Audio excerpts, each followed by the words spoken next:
Chapter 150. When Aphrodite had already given up on her desire to live, a few water pillars fell from the sky and drenched her and Li Wangyu's bodies. The two of them, who had been roasted by the fire, finally regained their vitality after being doused by the cold water. Li Wangyu, who had been unconscious due to his drunken stupor, finally woke up under the stimulation of the cold water.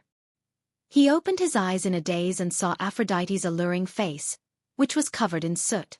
At this moment, Aphrodite was still lying on Li Wangyu's body, the two of them hugging each other tightly. What happened? Li Wangyu's throat was hoarse and painful as if it was on fire. Aphrodite's face was full of water droplets. It was unknown whether it was from the water droplets or tears of joy. There's a fire. You didn't wake up. I wanted to drag you and run. Li Wangyu struggled to sit up. He had a splitting headache. Looking up, half of the originally exquisite Hu wine shop's backyard had been engulfed by the fire.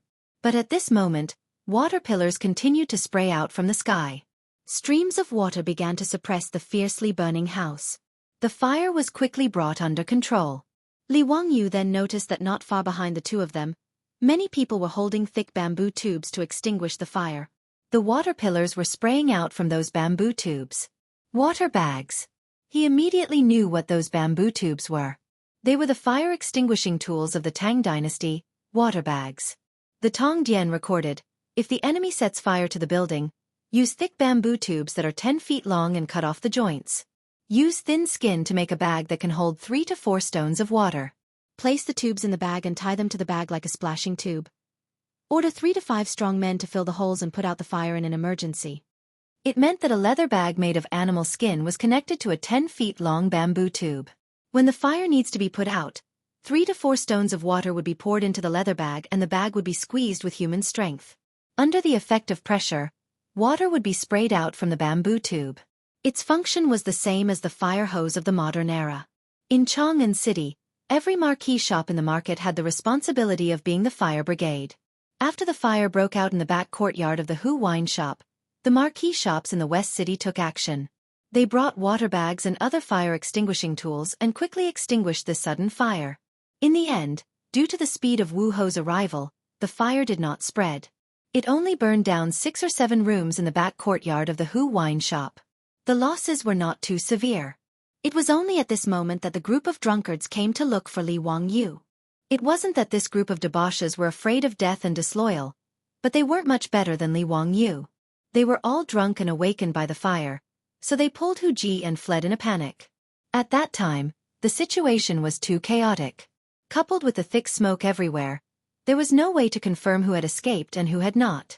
It was not until the fire was under control that the group of rich playboys gathered together. Only then did they discover that Li Jia Xiaolang had disappeared. They hurriedly ran into the fire to look for him. Seeing that Li Wangyu was safe and sound, and holding the extremely ugly Hu Ji in his arms, the group of rich playboys finally relaxed. This group of top-notch scions of the Great Tang were usually dressed in bright clothes. But at this moment, not only were they covered in smoke and dust, their faces and hands were also covered in black marks. Their clothes were not even neatly worn, and were dirty and filthy. There were also many holes burned by the sparks. The group of rich playboys looked at each other. They couldn't help but point at each other's sorry state and laugh. Li Wangyu asked in a hoarse voice, "Brothers, what's going on? Why did it suddenly catch fire?" When he mentioned this matter, the group of rich playboys also became angry. It wasn't easy to invite the Li family's young master to this Hu wine shop to indulge in sensual pleasures, but something like this actually happened. Chung Chumo roared, "Where's the shopkeeper? Get out here!" Following his shout, the Hu shopkeeper ran out from the crowd in fear and trepidation. He repeatedly bowed to them, Young Gongye, please forgive me. Why did the shop suddenly catch fire? This slave really doesn't know." Among the martial marquises of the West Market who came to put out the fire, an official wearing an 8th-grade military uniform stepped forward to greet the rich playboys. "I am the colonel of the marquises of the West Market. Greetings, young duke." The marquises of the Tang dynasty's Chang'an City had both public security and firefighting functions. It was similar to the combination of the local police, urban management, and firefighting of the future. The marquises of the West Market had 100 people at the West Market, 30 at the West Market, 20 at the West Market, and 5 at the West Market. They were under the jurisdiction of the left and right Jean Wu subordinates, the left and right Manners. The East and West Market were special cases. They had the same organization as the West Market and had 100 marquises. Because of the large number of people, this sudden fire was extinguished very quickly. The military system of the Tang dynasty was that every 100 people formed a brigade, and there was a colonel. Each brigade had 2 teams, each team had 50 people, and each team had a squad leader. Each team was divided into 5 fires, each fire had 10 people, and each fire had a squad leader. The managers of the marquises of the East and West Market were all colonels. They were 8th grade military officers. Chung Chumo glared at him. Don't talk nonsense. Tell me, why did it suddenly catch fire today? Have you investigated clearly? The colonel carefully looked at the group of rich playboys and then looked at the Hu shopkeeper of the wine shop standing to the side. He hesitated and did not speak. Yuchi Bao Lin was impatient and shouted at him. Why are you being so wishy-washy? If you have something to say, hurry up and say it. Why did it catch fire? Did someone deliberately set the fire? The colonel was forced into a corner and could only point at the unrecognizable tavern, replying to the young duke, according to this one's judgment, it shouldn't be someone who set the fire, but what? But someone accidentally knocked over the candlestick, causing it to catch fire. It was really an accident. After the colonel finished speaking, he looked at the rich playboys with a strange expression. Yuchi Bao Lin did not know and was about to speak, but was secretly pulled away by her twin brother.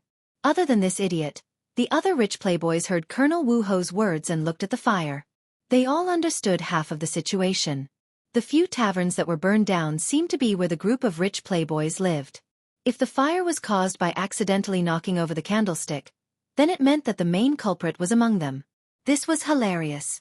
They all looked at each other, trying to figure out which bastard set the tavern on fire.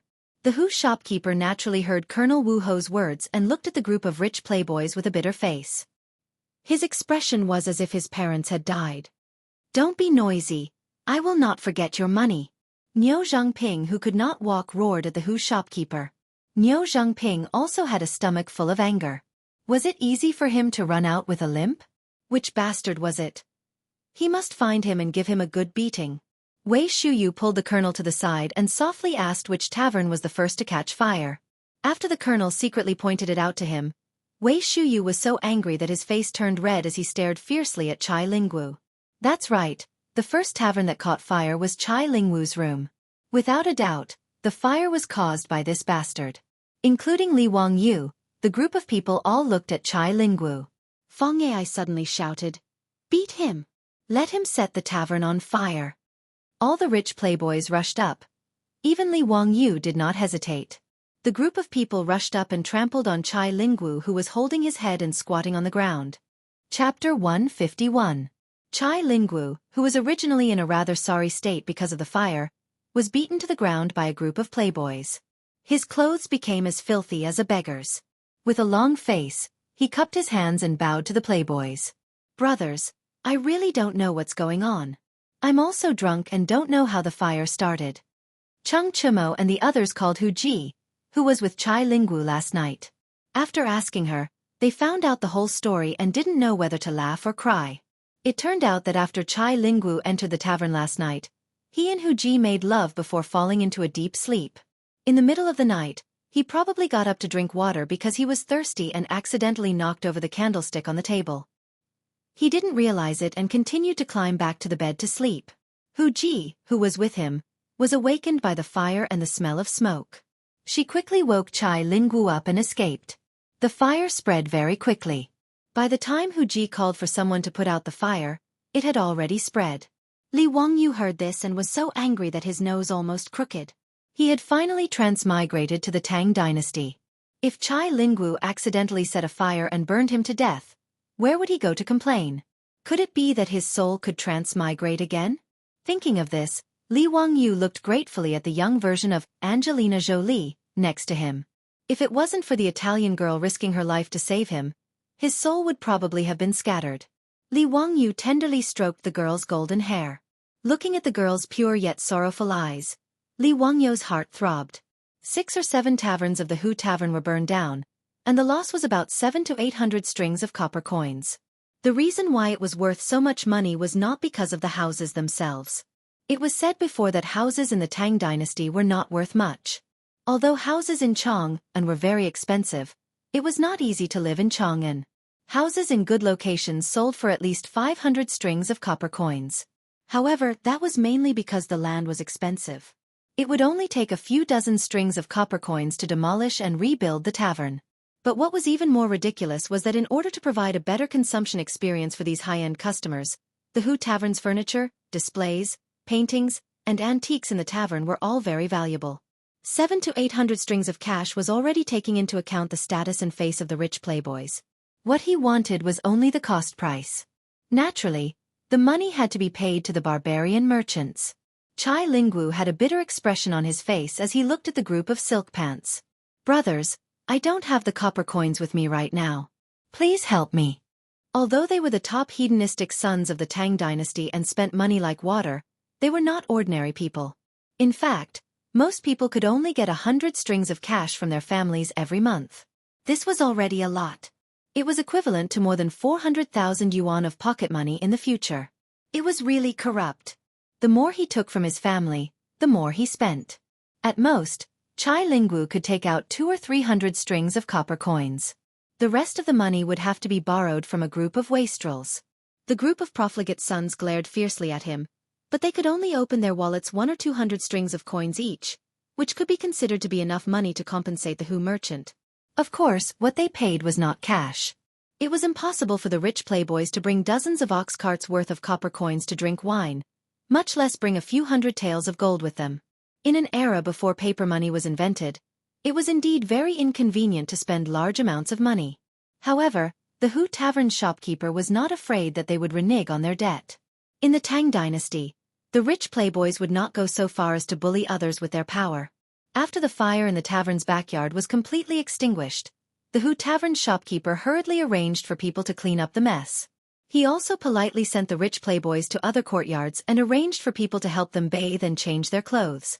After tossing and turning for half the night, Li Wangyu bathed and changed his clothes.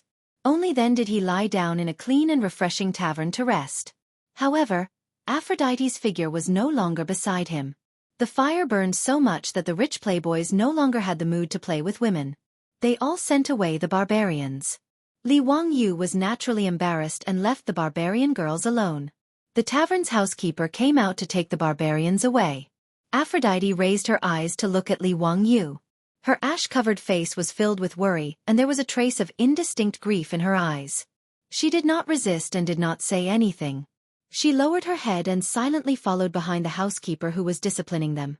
Then, she turned and left. Li Wangyu's throat seemed to be blocked. He raised his arm slightly, as if he wanted to say something, but then lowered it sadly. He also did not know what he should say to the barbarian girl. Thank her? Ask her to stay? Li Wangyu only felt a sense of loss in his heart, as if he had lost something. He lay on the bed, tossing and turning, unable to sleep. His mind was filled with the girl's blue eyes looking at him with faint worry. With great difficulty, he finally endured until the morning drum sounded. Li Wangyu yawned and walked out of the tavern with a headache. The group of rich playboys had also woken up. Looking at the ruins of the barbarian tavern's backyard that were still emitting smoke, the rich playboys' faces were all shocked. This matter was really too troublesome to talk about. If this matter were to spread back to their families, these rich playboys' days would not be easy. Especially Chai Lingwu, his expression was even uglier. Chung Chumo listlessly called out to everyone and prepared to go home. Li Wangyu muddle-headedly mounted his horse and followed everyone out of the market. But what lingered in his mind was Aphrodite's aggrieved eyes when she was taken away by the housekeeper. When he thought about how this girl who he met by chance but saved his life last night would become a prostitute in this barbarian tavern, drinking and dancing with those strange men, and even being pressed down by those strange men to vent their bestial desires, Li Wangyu felt a stab of pain in his heart. Finally, Li Wangyu made up his mind. He pulled on the reins and shouted, "Brother Chang, brothers, can you lend me some money?" The group of dispirited playboys was stunned and looked at him in confusion. "Zio, why do you want to borrow money?" "Ransom." Li Wangyu cupped his hands towards everyone. "I want to go back to the barbarian tavern and ransom that Hu concubine. I am embarrassingly short of money, so I can only shamelessly ask for help from my brothers. He really did not have the money. The price of a beautiful female servant of the Tang dynasty could be hundreds of thousands or even millions. Although the young version of Angelina Jolie was ugly in the eyes of the Tang people, she was still a Hu concubine. The price of a Hu concubine was much higher than that of an ordinary female servant. Li Wangyu estimated that if he wanted to buy Aphrodite from the barbarian tavern, he would have to spend at least 100 or 200 strings of copper coins, or even more. The group of playboys was slightly stunned by Li Wangyu's words. Then, they whistled and cheered one after another. Taking a fancy to a Hu concubine was not a big deal. The key point was that the Hu concubine had saved Li Jia Shaolang last night. Li Wangyu's request to ransom the Hu concubine was exactly what the group of playboys wanted. Let's go back. What are you talking about? Brother will pay for it. Cheng Chumo laughed. The playboys were also excited. They laughed and turned their horses around, escorting Li Wangyu back to the barbarian tavern. Chapter 152. When the shopkeeper of the Hu wine shop saw the group of wastrels returning, he quickly greeted them with a smile. Cheng Chumo waved his hand and said directly, "Shopkeeper, my brother wants to buy the Hu Ji from last night from your wine shop. Name your price." In the eyes of the crowd, this was a very simple matter. It was just a matter of paying more copper coins. If the Hu wine shop needed Hu Ji, there were many people selling them in the West City. They thought that the shopkeeper would not refuse them. Unexpectedly, Cheng Chumo's words were rejected by the shopkeeper. "I'm sorry, young duke, but we're not selling that Hu Ji." "What? Why not? Speak clearly for this old man." Cheng Chumo was furious. This Hu shopkeeper was clearly not giving him any face. He said in front of the group of wastrels that he wanted to buy the Hu Ji and give it to Li Wangyu. Now, the shopkeeper of the wine shop actually refused to sell it. Did he not put the Duke Lu's residence in his eyes? Most of the Hu who did business in Chang'an City were Sogdians. They had 9 surnames: En, Chao, Shi, Mi, He, Shi, Mu, and Bai. The Tangs called them the 9 surnames of Zhao Wu, also known as the 9 surnames of Hu. The great Tang dynasty's terminator, En Lushan, was a Sogdian, a member of the 9 surnames of Zhao Wu. Just like the Jews in Europe, the Sogdians were also good at business. They bought silk from the Central Plains and transported it to the West regions. They also brought in glass beads, jade, agate, pearls, and other jewelry from the West regions. Selling livestock and even slaves was a way for the Sogdians to make money. They almost controlled the lifeline of the Silk Road trade. Almost every Sogdian merchant was a loan shark. Not only did they lend money, but they also lent silk. It was recorded in the Sufu Yuan Gue that the inner circle disciples of the capital were mostly fan merchants. The wastrels in Chang'an City who borrowed money from the Sogdians could not afford to repay it. This showed how rich the Sogdians were. These Sogdian merchants were also good at relying on various political forces to gain political status and make it easier for them to do business. If it was an ordinary Chang'an wastrel, they would not be able to do anything to these Sogdian merchants. However, Cheng Chumo and the others were not ordinary wastrels. They were the top wastrels of the Great Tang. No matter how powerful the sweet merchants were, in the face of Cheng Chumo's fury, they could only keep quiet out of fear. The Hu wine shop shopkeeper repeatedly cupped his hands and said, "Young Duke, please don't make things difficult for me. I don't have the final say in this matter. I really can't sell that Hu Ji." "Why can't I sell it? If you don't make things clear today, do you believe that I won't set fire to your wine shop and burn it down completely?" Cheng Chumo was not the only one who was angered by the Hu shopkeeper's evasiveness. The group of silk pants also surrounded the shopkeeper furiously. They were all prepared to take action to teach this Hu shopkeeper who did not know the rules a lesson. He wanted to let him know who the Tang dynasty belonged to. How dare a man with a surname of Hu mess with them in Chang'an? He was really out of his mind. The Hu shopkeeper was on the verge of tears as he was surrounded by a group of hedonistic sons from the founding families of the Tang dynasty. If he had known earlier, he wouldn't have agreed to such a task. He even regretted summoning that Hu Ji girl to accompany the guests yesterday. Otherwise, such a thing wouldn't have happened. Seeing that there was no way to avoid it, the Hu shopkeeper had no choice but to invite everyone into the wine shop. He found a quiet room and respectfully invited everyone to take a seat. Then, he ordered someone to bring wine. After sending all the servants away, The Hu shopkeeper lowered his voice and explained to Li Wangyu and the others why he couldn't sell the Hu concubine. After hearing the Hu shopkeeper's explanation, Li Wangyu and the group of silk pants looked at each other in shock. No one would have thought that there was such a hidden story. Cheng Chumo silently scratched his head and said to Li Wangyu with a bitter face, "Brother Zio, there are plenty of Hu Ji girls. Why don't we change to another one? How about I go to the West Market and buy you another 2 beautiful Hu Ji girls?" Fang Yai, Wei Shuyu, and the others also persuaded, "That's right. Zio, Hu Ji girls are all the same. We will buy you a few other beauties." Li Wangyu only shook his head. He wasn't after beauties. He just wanted to save Aphrodite from her misery. What the Hu shopkeeper said didn't make him give up on his plan. Instead, it made him even more determined.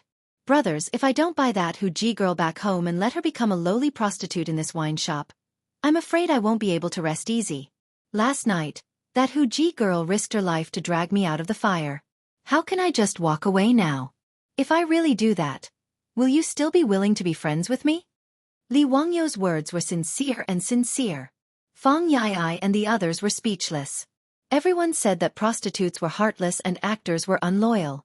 However, they saw how the Hu Ji girl saved Li Wangyu last night. But as Li Wangyu said, if he just walked away, even they would despise Li Wangyu. Cheng Chumo slammed his palm on the table and said, "Bastard! I don't believe that the Zoroastrianism can go against the heavens. They don't have the final say in Chang'an." "That's right.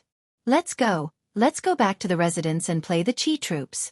Today, we are going to cause a ruckus at the Zoroastrianism temple. Let's see if my spear is better or that Zoroastrianism Sa Bao is stubborn." The Yuchi twins also shouted.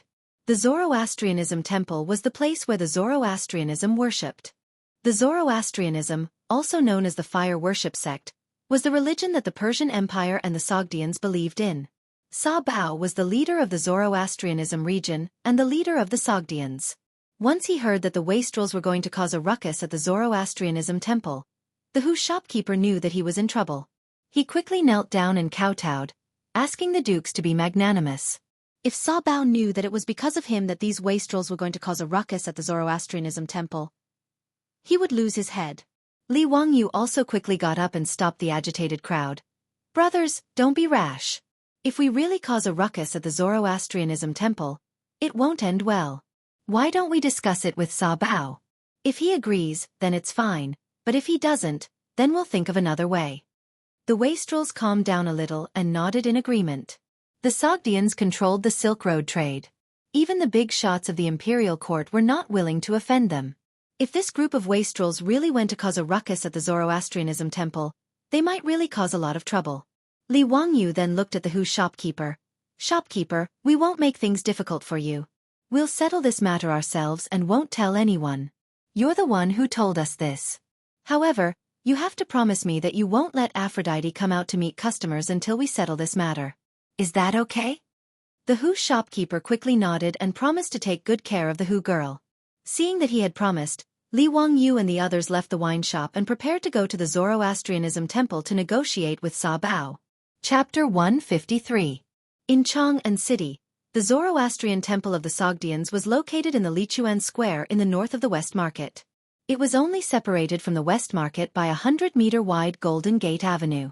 Everyone rode on horseback and soon arrived at the entrance of the Jia Temple. The Zoroastrianism temple was different from Taoism or Buddhism. There was a fire altar inside the Zoroastrian temple. Bronze cauldrons of different sizes were placed on the altar. Inside the cauldrons were burning with raging flames. This was the sacred fire that the Zoroastrian religion worshipped. The holy flame of Zoroastrianism was a flame extracted from the consecrated flames of the Sogdians who were pure in their beliefs and words. Precious wood was used as a fuel to incinerate the fire in the Zoroastrian temple for worshippers to worship. They went to the Zoroastrian priests in the Zoroastrian temple and asked to see Sabeo and to speak with him. The Sabeo in Chang'an City was called Milamon.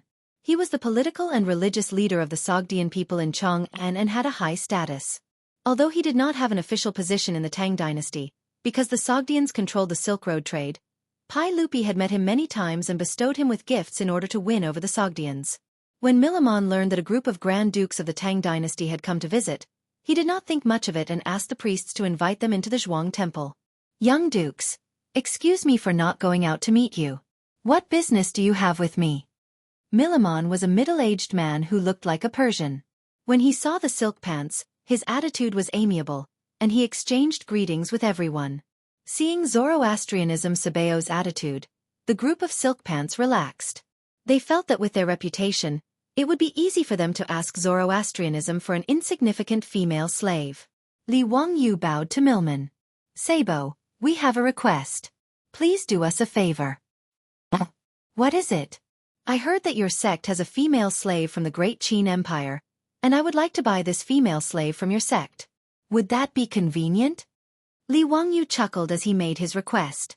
However, as soon as he said this, Milman's expression changed. Lord Xiaolang, I'm afraid you're mistaken. Our Zoroastrianism doesn't have any female slaves from the Great Qin. Where did Xiaolang, Kuan hear this from? Seeing Milman immediately stop smiling after hearing about Great Qin's female slaves, the other profligates felt quite startled. Was Milman really not going to give them any face?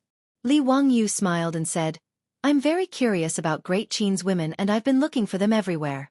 Su Li of Chang'an County told me that your Zoroastrianism has female slaves in the hands of the Great Qin. That's why I'm here to sincerely purchase them. Sabao, please do us a favor. The price is negotiable.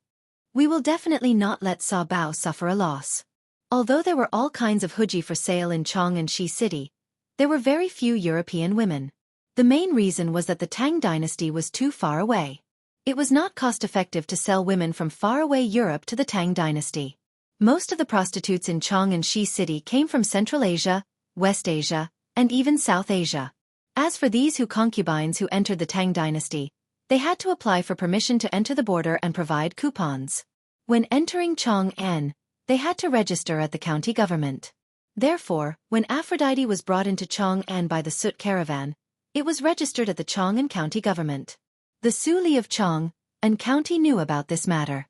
However, Milimon still shook his head and said with a hint of impatience, My Zoroastrianism did have a female slave from the Great Qin. However, a few days ago, she died of a sudden illness. You. Hearing Milimon deny it, Chu Chuliang became anxious. Just as he was about to accuse Milimon of lying, he was pulled back by his brother. Only then did he remember that they had promised the Hu wine shop owner that they would not reveal the truth. If he questioned Milliman's lie, it would be the same as betraying the Hu wine shop owner. Seeing Sabao Milimon deny it and even use the excuse of a sudden death, Li Wangyu was speechless. Facing the head of the Sut religion, even the wastrels could only beg. However, no matter how much Li Wangyu and the other wastrels begged and expressed that they were willing to pay, Milimon used the excuse of the female slave's death to send them away. The wastrels had never been treated like this before. If they were not worried about the influence of the Zoroastrianism, they would have already made a ruckus. Seeing this, Li Wangyu could only say a few perfunctory words and helplessly bid farewell to the wastrels and left the Zoroastrianism temple. Bastard, this Milimon won't cry until he sees the coffin. He's full of nonsense. As soon as they left the Zoroastrianism temple, Chung Chumo whipped the wall and said angrily. Feng Yai was also angry. Ziyu, what do you plan to do now? This Sabao Milimon is stubborn. He's a bastard. If it were up to me, why don't we just take that Huji away? Would they dare to report it to the authorities? Yuchi Baolin's words made the wastrels nod their heads. This was what they thought. However, Li Wangyu shook his head. If we do that, I'm afraid the matter will get out of hand. It's hard to guarantee that the Sut people won't report it to the court. That would implicate my brothers. How can I make things difficult for my brothers for myself? What he said was the truth. Using force to take someone away would cause endless trouble. Not to mention that after taking back Aphrodite, it would be difficult to solve the problem of her identity. After the Zoroastrianism temple suffered a loss, they would definitely cause trouble for the Sut people and ask the court to deal with the wastrels. At that time, Chung Chumo and the others would definitely be affected. Chung Chumo angrily cursed, this group of damn profiteers, the 9 surnamed who are not good people. The imperial court should issue a decree to arrest all of these who surnamed Zhou. Left is wrong, right is wrong. Ziyu, what do you think we should do? Are we just going to let it go? The wastrels were now unable to restrain their anger. Now it was not just the problem of Li Jia Xiaolang wanting to buy a female slave, but they felt that their face had been swept to the ground by Millimon. If they just let it go, this group of wastrels would not be able to calm down and would lose face in front of the Zoroastrianism temple. For these wastrels, the world was big, but their face was the most important. If the Zoroastrianism temple did not take them seriously, how would they be able to establish themselves in Chang'an City in the future? Li Wangyu was also speechless. He silently looked at the fire in the bronze cauldron on the Zoroastrianism temple not far away and carefully thought about how to resolve this situation. The reason why the situation became so complicated was because of Aphrodite's identity. According to the information that the owner of the tavern learned, this female slave named Aphrodite was not an ordinary person, but the daughter of a noble in the Byzantine Empire. The Byzantine Empire and the Persian Empire had fought several wars in the past 100 years. A few years ago, the Persian Empire once again sent troops to attack the Byzantine Empire, and the Fifth Persian-Byzantine War broke out. At the beginning of the war, the Persians were unstoppable. They broke into the Byzantine Empire, took over Chalcedon City, and started to besiege Constantinople. This noble girl named Aphrodite was captured when Chalcedon City was conquered by the Persians. She was only 12 or 13 years old at that time. However, the war that followed ended with the defeat of the Persians. The Persians lost. They needed to return the Byzantine Empire's territories, release the prisoners of war, return the Holy Cross that they took from Jerusalem, return all the treasures that they took from the Byzantine Empire, and pay back the military expenses for the past few years. The Persian flew into a rage out of humiliation and vented his anger on Aphrodite. They lied to the Byzantine Empire that she died in the war and secretly sold her to the Sogdians. They let the Sogdians sell her to the distant Eastern Empire. They also asked the Sogdians to demote her to a prostitute to humiliate the Byzantine Empire and vent the anger in the hearts of the losers. The Persians and the Sogdians followed the same religion, so the Zoroastrians naturally followed the Persians' request. Therefore, the poor Aphrodite became a sacrifice in the war between the two sides. She was forced to follow the Sogdian caravans for more than 10,000 kilometers and spent a year and a half to travel from the distant Europe to the Tang dynasty. The Zoroastrians of Chang and handed the girl to the owner of the tavern and asked him to train the girl well and sent her out to serve customers as a prostitute. Of course, the owner of the tavern didn't dare to disobey. Therefore, when Cheng Chumo proposed to buy the girl, he immediately refused. This wasn't up to him to decide, and he was only following the orders of Zoroastrians. In order to save Aphrodite, other than taking her away like what Yuchi Baolin said, the only way was to force Zoroastrians to give in. Li Wangyu looked at the burning holy fire in the Zoroastrians' temple and suddenly asked without thinking, "What do you guys think will happen if the holy fire in the Zoroastrians' temple goes out?" "If it goes out, then let it go out. We can just light it up again with a lighter," Chai Linggu replied in a bad mood. Wei Shuyu was so angry that he slapped his head and said, "Do you think this is the fire in your kitchen? If the holy fire in the Zoroastrians' temple goes out, I'm afraid the Sogdians will go crazy." He knew a little about the religion of Zoroastrians, and he knew that the holy fire in the Zoroastrians' temple was the lifeblood of the Sogdians. Once it went out, the consequences would be unimaginable. Li Wangyu suddenly smiled and revealed 8 white teeth. "Brothers, I have an idea. Let's go and prepare. Later, we will ask Millimon to kneel down and bring Aphrodite to me." Chapter 154. Wei Shuyu hurriedly stopped Li Wangyu. "Ziyu, you can't act recklessly. You can't be thinking of extinguishing the sacred fire of the Jia temple to threaten the Sut people, right? This will cause a big problem." Li Wangyu laughed mischievously. "Hee, I really have such a plan. But don't worry, Brother Shuyu, the Sut people won't make a fuss because I will extinguish the flame by itself. No matter how angry they are, they can't blame anyone else." "What? How is that possible? How can a flame extinguish by itself?" Wei Shuyu pointed at the believers in the Jia temple. "These priests are always watching over the flame and adding fuel at any time. How can it extinguish by itself?" "Ziyu, don't make a fuss." Wei Shuyu's doubts made Li Wangyu laugh even more happily. "Brother Shuyu, brothers, why don't we make a bet?" "Bet on what?" "Bet that I can extinguish the flame. If I can do it, you have to help me.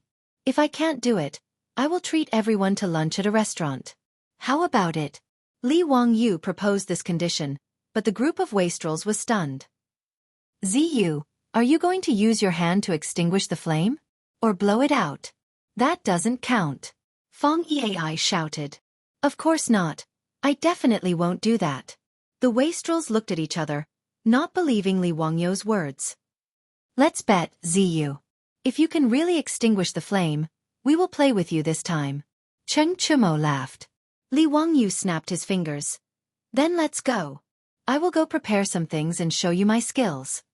Everyone laughed and joked as they walked towards the West Market. Li Wangyou found a grocery store and mysteriously went in to buy 2 things, which he then kept in his bosom. Let's go, I am ready. I will find a place to show you how I extinguish the flame. Seeing Li Wangyou speak so confidently, the Silk Pant's interest was piqued. Seeing that it was almost noon, everyone went to a restaurant in Shi City and asked for a private room.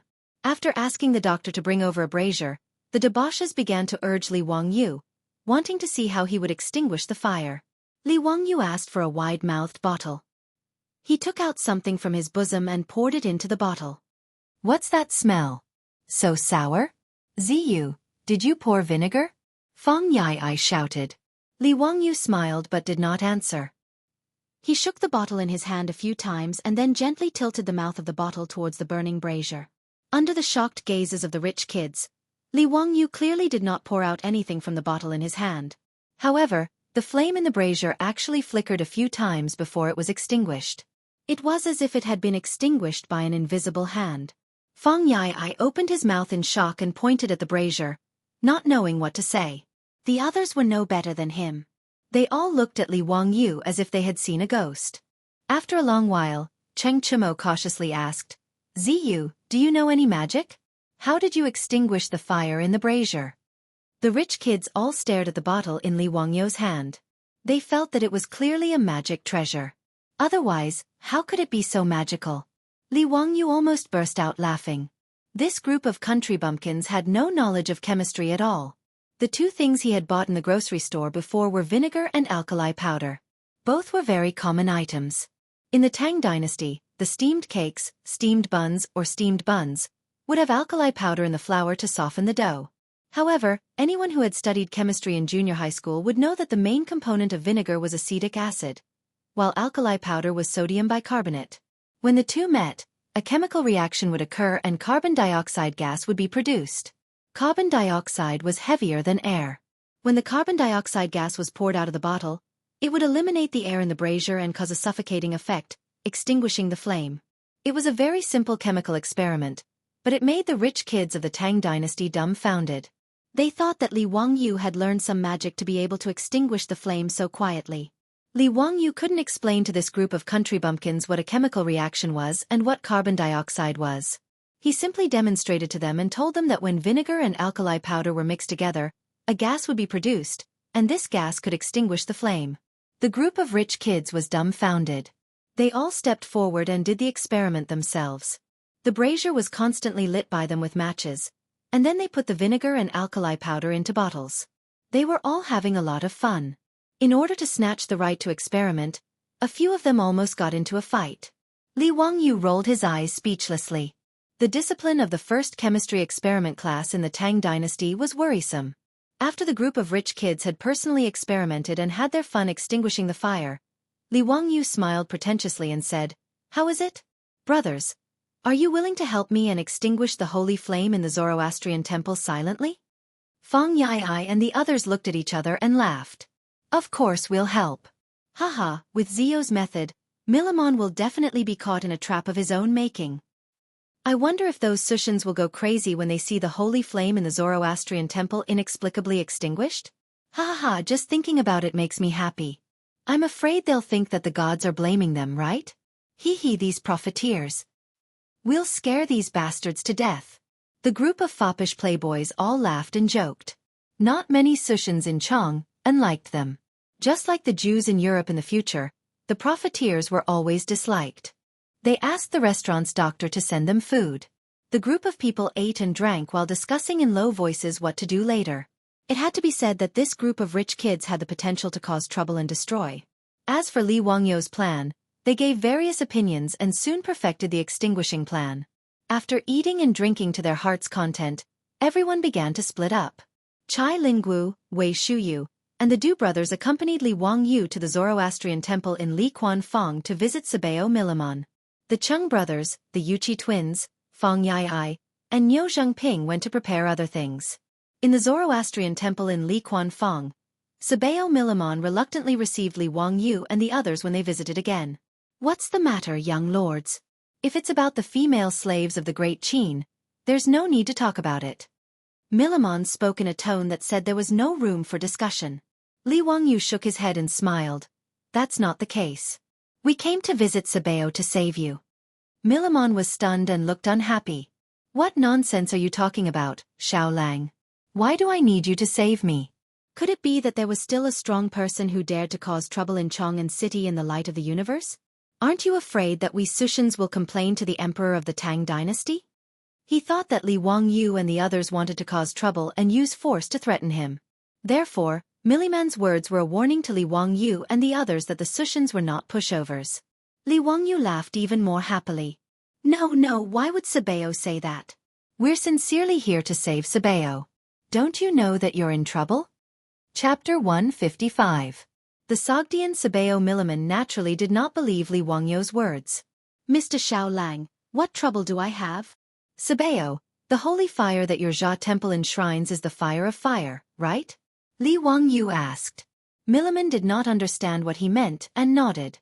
"Yes, that's right. So what?" The Jia temple, also known as the fire worship sect, divided the holy fire into 3 levels according to the lighting ceremony. The lowest level was the ordinary holy fire. The ordinary holy fire was enshrined in the Sogdian family and could be extinguished. The second level of holy fire was the fire of fire.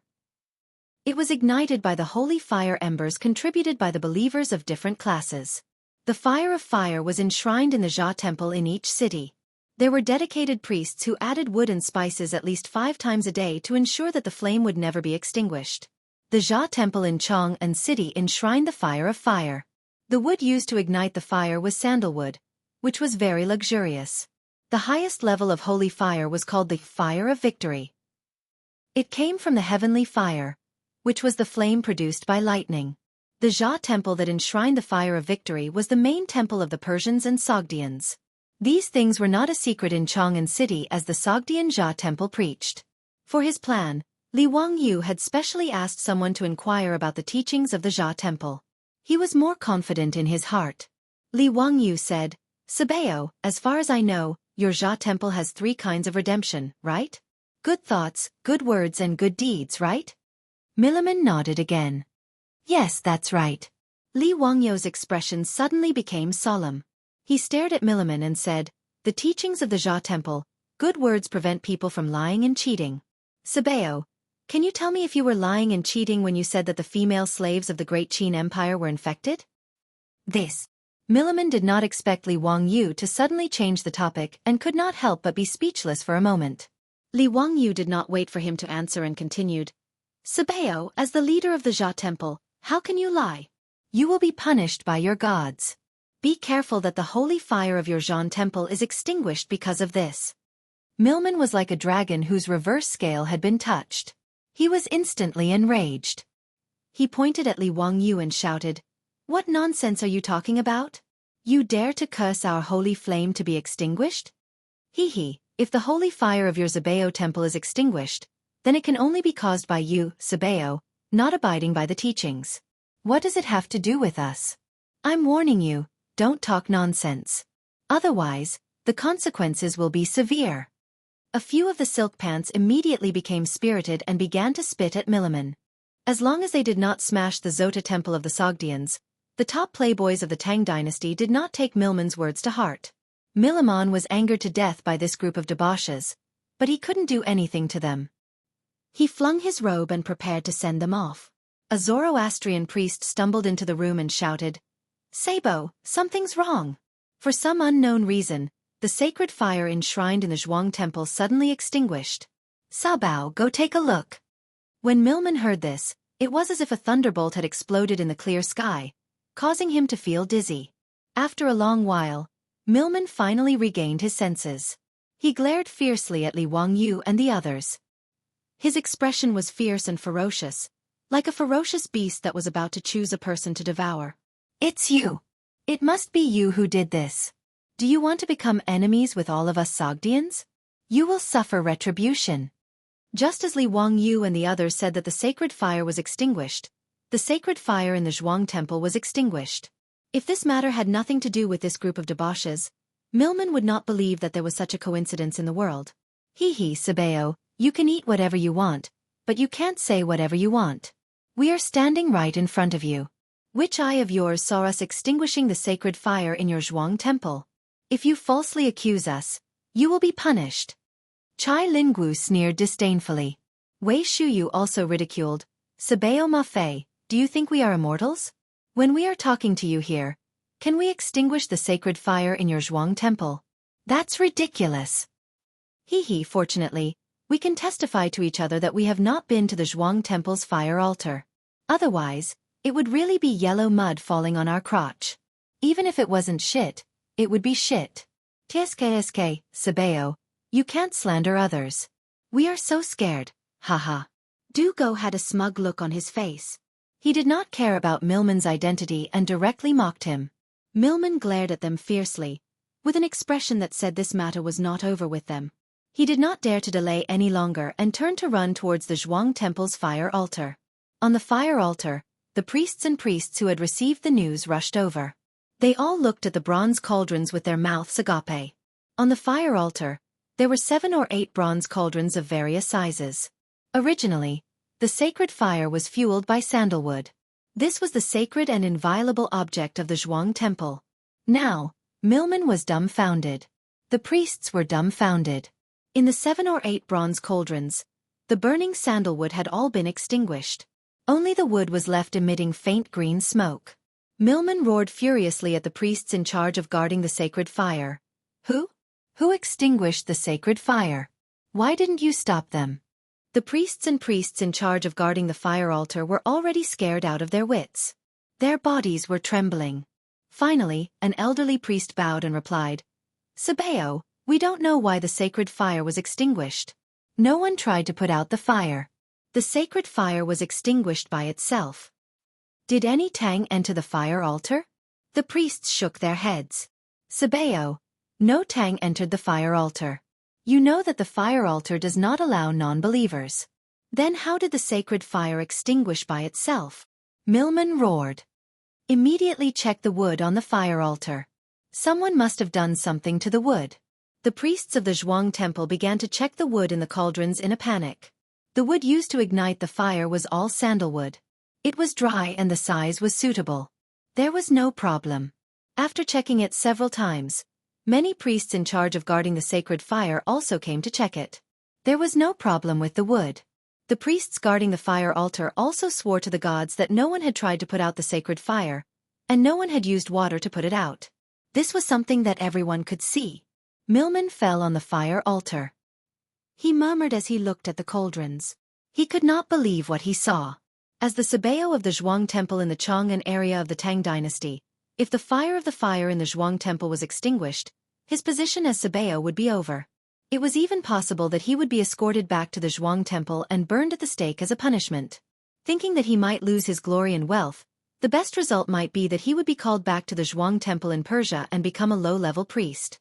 It would be better for him to leave the prosperous world of the Tang dynasty, leave Chang'an, the most magnificent city in the world, and return to the Gobi Desert in the western region. Milman had been in charge of the Zhuang temple in Chang, and for almost 10 years. Since the establishment of the Tang dynasty, he had been infatuated with the life in the East. In his view, this was the city that a high-level person like him should live in.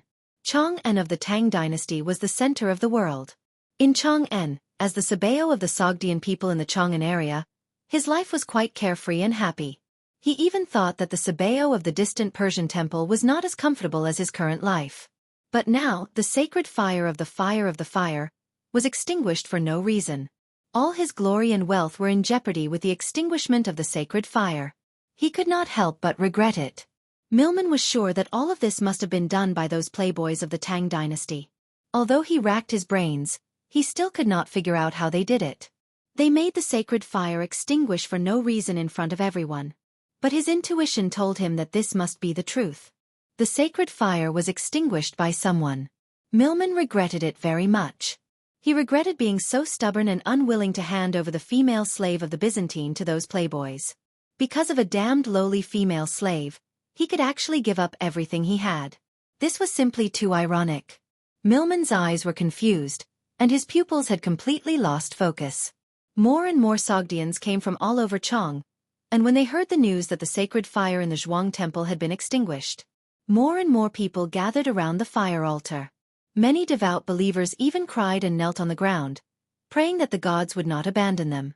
Li Wangyu, Chai Linggu, and the others also followed Milman to the fire altar of the Zhuang temple. They all crowded around the fire altar with smiles on their faces. When Milman saw Li Wangyu and the others in the crowd, he only felt a rush of blood. He rushed over regardless of anything, wanting to fight with those playboys.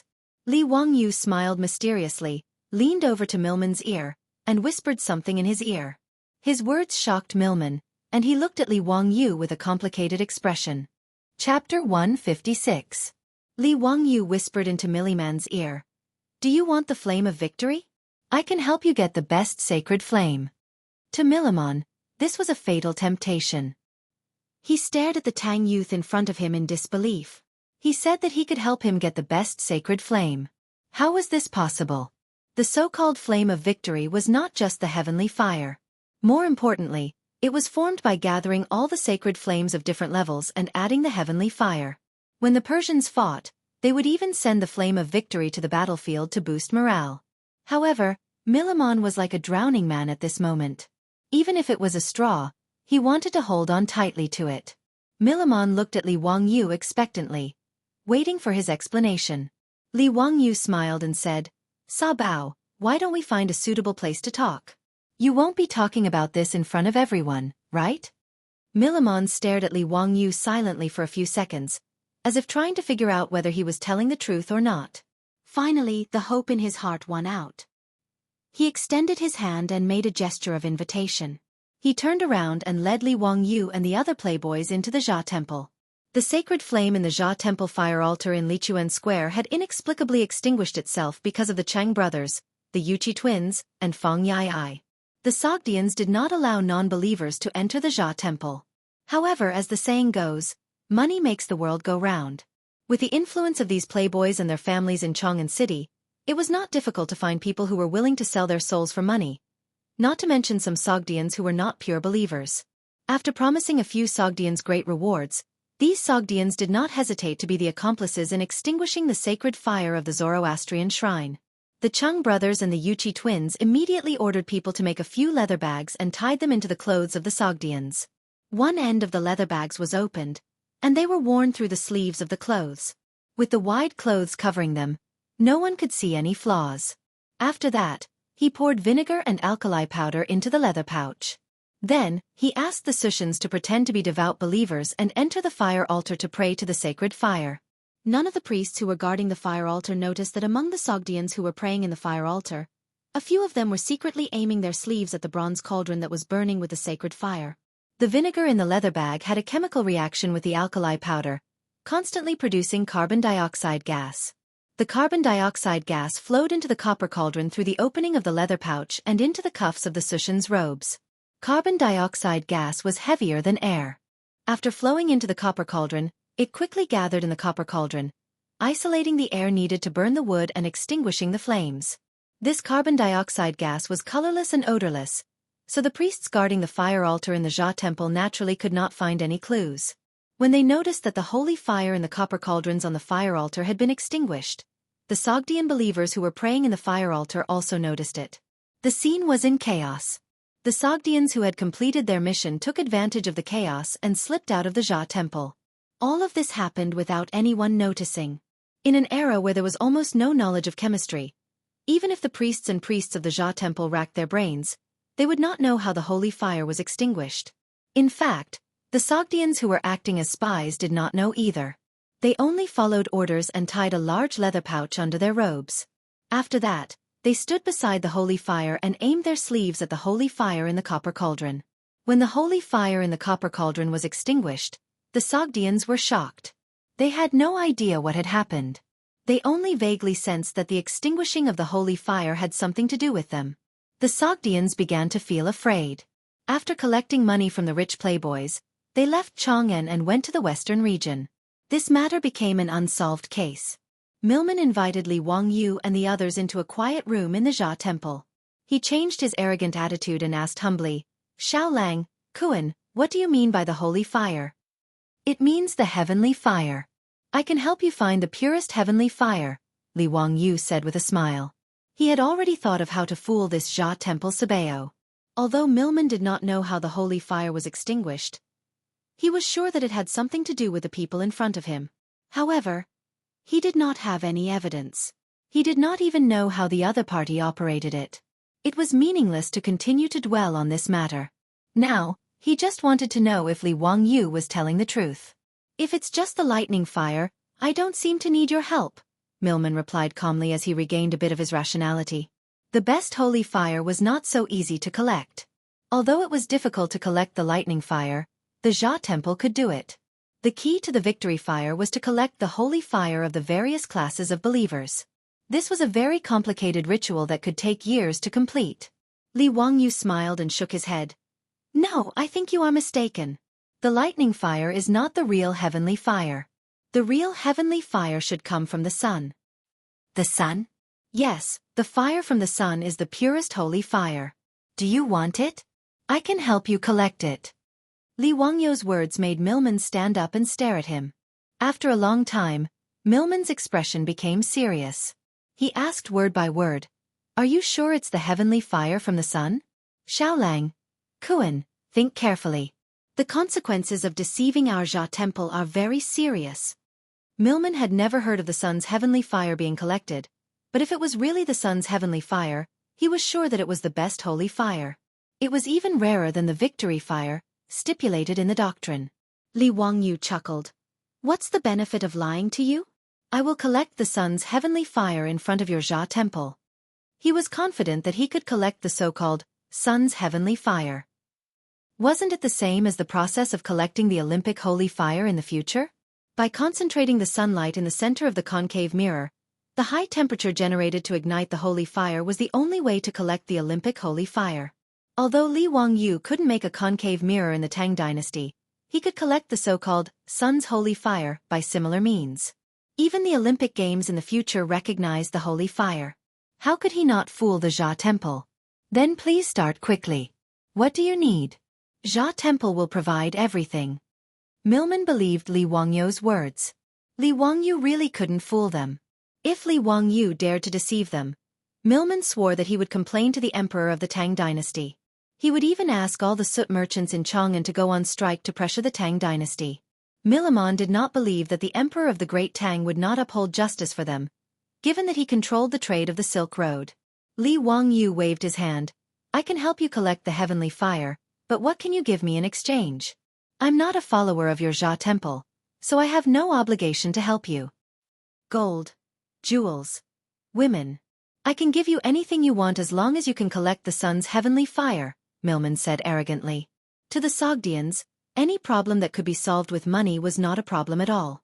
Li Wangyu looked at Milman with a faint smile. Sabeo, you know what I want. Give me that female slave of the great Qin in exchange for the sun's heavenly fire. Milman hesitated. Turning the great Qin woman into a prostitute was an order from the Persian Jia temple. He didn't know if he should go against it. He had completely forgotten how much he regretted not giving the female slave to the wastrels when they asked for it. Seeing Milman hesitate, Li Wangyu said again, Sabeo, Persia is far away from the Tang dynasty. You can just say that the female slave died of illness. You should know that compared to an insignificant female slave, the sun's heavenly fire is a 1 in a million divine item. Milman was convinced by Li Wangyu and nodded. Xiaolang, Kuan, as long as you can help me collect the sun's heavenly fire, you can take the female slave away and do whatever you want with her. After a long time, Milman finally agreed. Li Wangyu couldn't help but smile. No matter how arrogant Milman was, he was just a country bumpkin who hadn't seen the world. If it weren't for the fact that he was worried that Milman would act out of desperation and harm Aphrodite, Li Wangyu wouldn't have let him pass so easily. Chapter 157. Milman also had a good plan. If he could really collect the heavenly sun fire in front of everyone like this Tang young man said, then Li Chuanfang's Zhan temple would be able to turn the situation around and sing like a surf. Not only would the Zoroastrian temple not hold him responsible for the extinguishing of the solar heavenly fire, but he would also get more rewards. Compared to that, a female slave from Byzantium was nothing. Besides, after learning the lesson of the Zoroastrian temple's solar heavenly fire, he didn't dare to offend Li Wangyu again. Even if Li Wangyu collected the solar heavenly fire for them, if the solar heavenly fire was extinguished again, he wouldn't be able to survive. Maybe the easiest thing he could think of was to kill himself on the cauldron of the Zoroastrian temple's solar heavenly fire. Mr. Xiao Lang, how long will it take for you to collect the solar heavenly fire for us? Milman asked anxiously. Any time. As long as the sun is shining, noon would be the best. Milman lowered his head and thought for a while. How about 3 days later at noon? You have to collect the pure solar heavenly fire in front of all the priests of the Zoroastrian temple. Li Wangyu nodded and said, Okay, but you have to let me take the female slave away first. Since Milman had already agreed to this deal, he didn't reject it and nodded. If Li Wangyu could collect the solar heavenly fire in front of all the priests of the Zoroastrian temple in Chang'an City, then everyone would be happy. If Li Wangyu was lying to them, the Zoroastrian temple wouldn't let him off easily.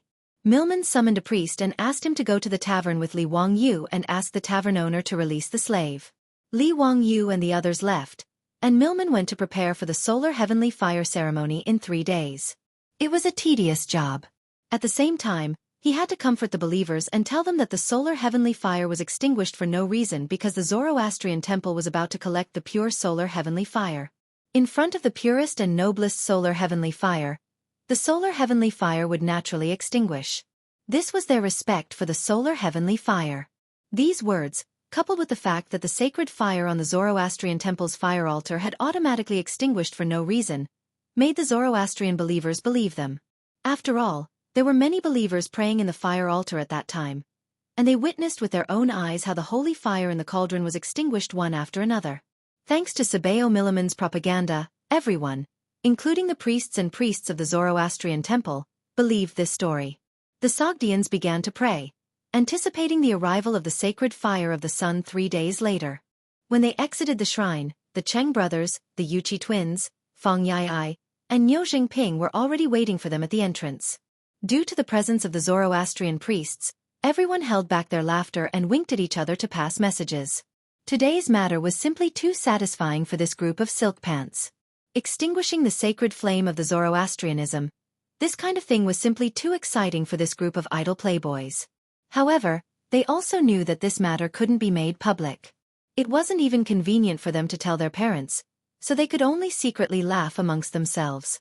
This made the silk pants feel very regretful, as they felt like they were walking in the dark. The group once again returned to the Hu wine shop in Shi City. The Zoroastrian priests passed on Sabeo Milliman's orders to the Hu shopkeeper, asking him to hand over the Qin female slave. The Hu shopkeeper didn't expect that in just half a day, Li Wangyu would be able to convince Sabeo Milliman. This made him very surprised. The Hu shopkeeper naturally obeyed Sabeo Milliman's orders. He asked someone to summon Aphrodite and prepared to go to the Chang'an County to handle the procedures. After the fire last night, when Aphrodite turned to leave, she closed her eyes. That drop of tear, carrying a sense of persistence, a sense of waiting, a sense of determination, and a sense of sadness, fell. 2 years ago, when Carthagena city was conquered by the Persians, to the 13-year-old girl, it was as if she saw the entire world collapse in front of her. In the burning ruins, every tile was engraved with her vivid memories. From a proud daughter of heaven to a female slave, Aphrodite lost her faith and hope in God. After that, the long journey of a year and a half made Aphrodite lose hope in the future. She could never return to her hometown. She was just a pitiful person who was exiled from her memories. Yesterday, she was dragged out to meet the guests after resisting in every way possible. Aphrodite thought that would be the beginning of her life, the endless darkness of hell. She didn't expect that the handsome young man from the Tang dynasty would squat beside her gently and ask her in a gentle tone, "Are you okay?" With just one sentence, Aphrodite's heart seemed to have been shot by Cupid, the god of love.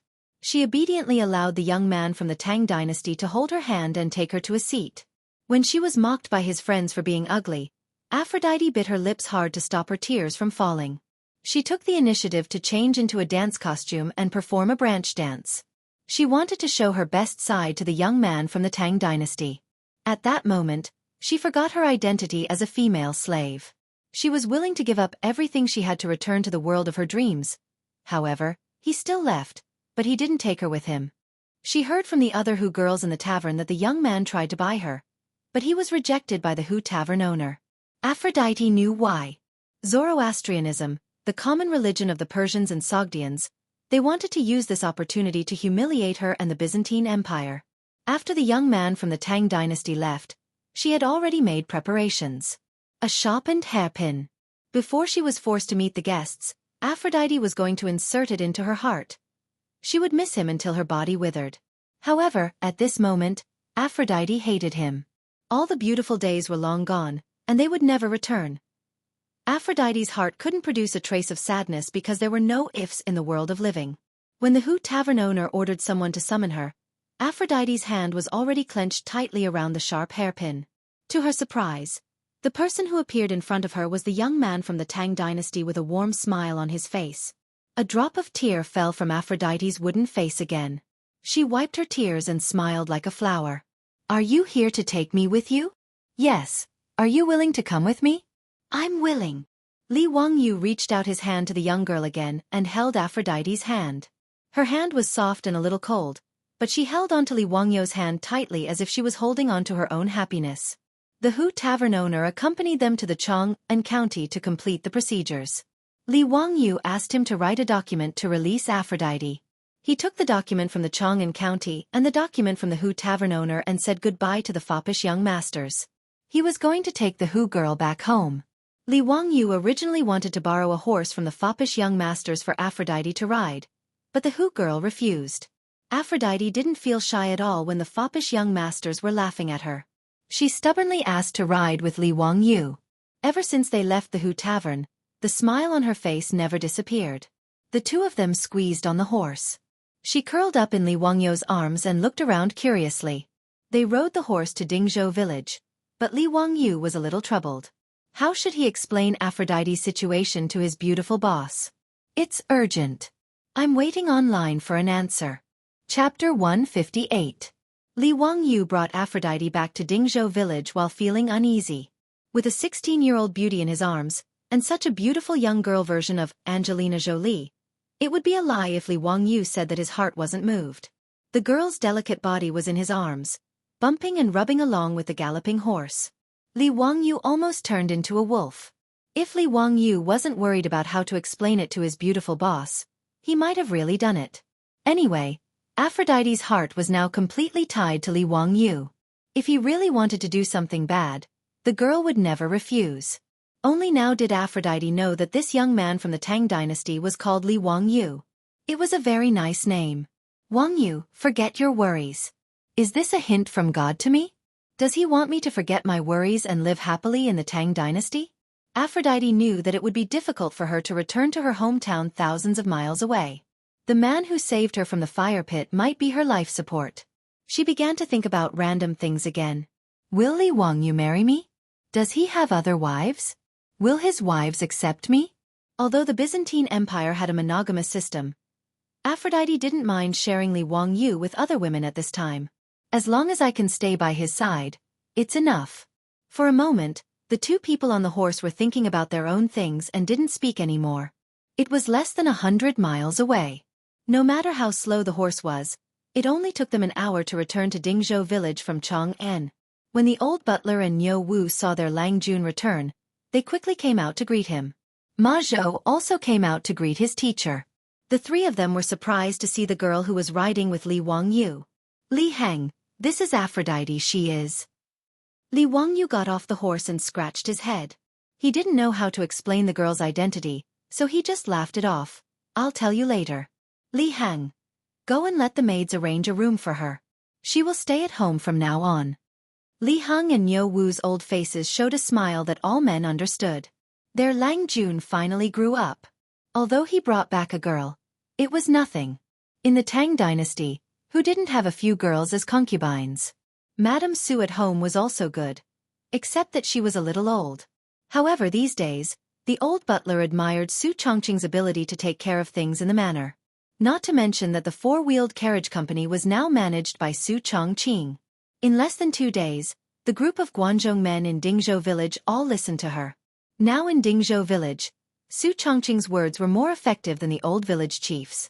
Therefore, in the old butler's heart, Madame Su should be the main wife of the family in the future. And Li Wangyu brought back a girl who was obviously his Longjuan's concubine. However, Li Hang and Niu Wu both complained in their hearts that the women their Langjun found were really not good. The old ones were old, the ugly ones were ugly. As people of the Tang dynasty, in the eyes of Li Hang, Niu Wu, and even Ma Zhou, Aphrodite's appearance was the ugly type, the same as those rich playboys. As for Su Chongqing being old, if Su Chongqing knew that Li Hang and Niu Wu were secretly criticizing her for being old, there would probably be a bloodbath in the Li family. Lang Jun, this old slave understands. This a foo. What? Do you need a maid to serve her? The old butler asked with a smile. Aphrodite's name was too long for the old man to remember. It's Aphrodite. Forget it. You probably can't remember it either. Arrange a maid to take care of her. Li Wangyu repeated it again. However, looking at Li Heng's confused eyes, it was obvious that he still couldn't remember Aphrodite's name. He simply turned to the girl. Can I call you Aphrodite in the future? Your name is too long for people of the Tang dynasty. Aphrodite nodded obediently. Okay, I like the name Aphrodite. Li Wangyu introduced both parties, and Aphrodite gave everyone a standard Tang dynasty curtsy. She clasped her fingers together and placed them on the right side of her waist before bowing respectfully. Everyone, I'm Aphrodite, Longjuan's woman. Aphrodite's words caused Li Wangyu, Li Hang, Niu Wu, and Ma Zhou to choke on their saliva and cough at the same time. Li Wangyu blushed and didn't dare to let Aphrodite continue speaking, so he pulled her inside. Ma Zhou didn't know what to say. His teacher's concubine was too bold. Li Hang, on the other hand, smiled and stroked his beard, thinking that this concubine actually said that she was Longjuan's woman in front of everyone. This mansion is going to be lively in the future. Li Heng, is Chongqing at home? Li Wangyu asked as he walked inside. The old steward hurriedly replied, Lang Jun, Madame Su has yet to return from Chong'an City. Perrin and Niu Yong went with her. Got it. Li Wangyu didn't know why, but he inexplicably felt a lot more relaxed when he heard that Su Chongqing wasn't at home. However, looking at the sky, there were at most 2 hours left before the evening drum sounded in Chong'an City, and his beautiful boss was about to return home. If he died prematurely, Aphrodite would also say that she was his woman in front of his beautiful boss. That would be a lot of fun. Li Wangyu wanted to tell Aphrodite not to say that in the future, but looking at Aphrodite's smiling face, he couldn't say anything. Damn it, so be it if I die. At worst, I'll just go all out and wait for my beautiful boss to flip out with jealousy before I use my ultimate move. I'd better instruct the maidservants to tidy up the washboard in the house first. I don't dare to take it out. Fortunately, there weren't any keyboards or computer motherboards in the Tang dynasty, let alone fruits like durian. Looking at their Longjuan's conflicted look, the old steward Li Hang and Niu Wu couldn't help but shake their heads. What a scandal, what a scandal. How could the head of the Li family be afraid of a woman? If word got out, the Li family would lose all face. Ma Zhou also felt that his young master was good at everything. But why was he so afraid of women? He could learn everything from his master, but this was something that he absolutely couldn't learn. If Li Wangyu knew what Li Hang, Niu Wu and Ma Zhou were thinking, he would definitely snort in disdain. In the future, a goddess like his beautiful boss was an existence that could instantly kill a group of men with a single look. Sigh, let's not talk about it anymore. The more I talk about it, the more I'll cry. Women's rights are rampant, Li Wangyu thought with grief and indignation. However, Li Heng's disdainful look made Li Wangyu somewhat unable to put down his pride as a man. He suddenly straightened his back. This isn't the future. This is the Tang dynasty. I want to have 3 wives and 4 concubines. So what? Li Wangyu decided to be tough for once. He absolutely couldn't face his beautiful boss with the same mentality as he did in the future. Otherwise, in the future, his wife wouldn't be respected, and that would be a terrible thing. As a man, he couldn't be a coward, he had to be tough. Li Wangyu coughed softly. Just as he was about to assume the posture of a family head, he heard the sound of hurried horse hooves outside the door. Then, a figure jumped off the horse and rushed through the door with a gust of wind. The one who rushed through the door was Nyo Yong. He was panting heavily and sweating profusely as he shouted, "Lang Jun, something happened. Miss Sue is trapped in the East Market. Quickly go and save her." Chapter 159. Li Wangyu was shocked when he heard the news. Nyo Yong's appearance scared him even more. This one-armed strong man had bruises on his face and his clothes were torn in many places. Some of the wounds even oozed blood. It was obvious that he had suffered a lot. "Brother, who beat you up like this? I'm going to get even with them." Nyo Wu was furious when he saw that his brother was injured. Nyo Yong ignored him and grabbed Li Wangyo's arm tightly. Lang Jun, let's go and save Lady Sue." "Nyo Yong, what happened? What happened to Su Chongqing? Tell me the details." Li Wangyu supported Nyo Yong. Nyo Yong gasped for breath and said hurriedly, "Lady Sue is trapped in the carriage.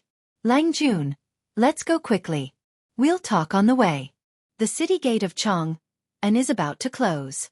If we're late, we won't be able to enter the city." Li Wangyu looked at the sky and saw that it was almost dusk. There was not much time left before the city gate of Chang'an closed. He was also anxious and shouted at Nyo Wu, "Nyo Wu, go and prepare the horse.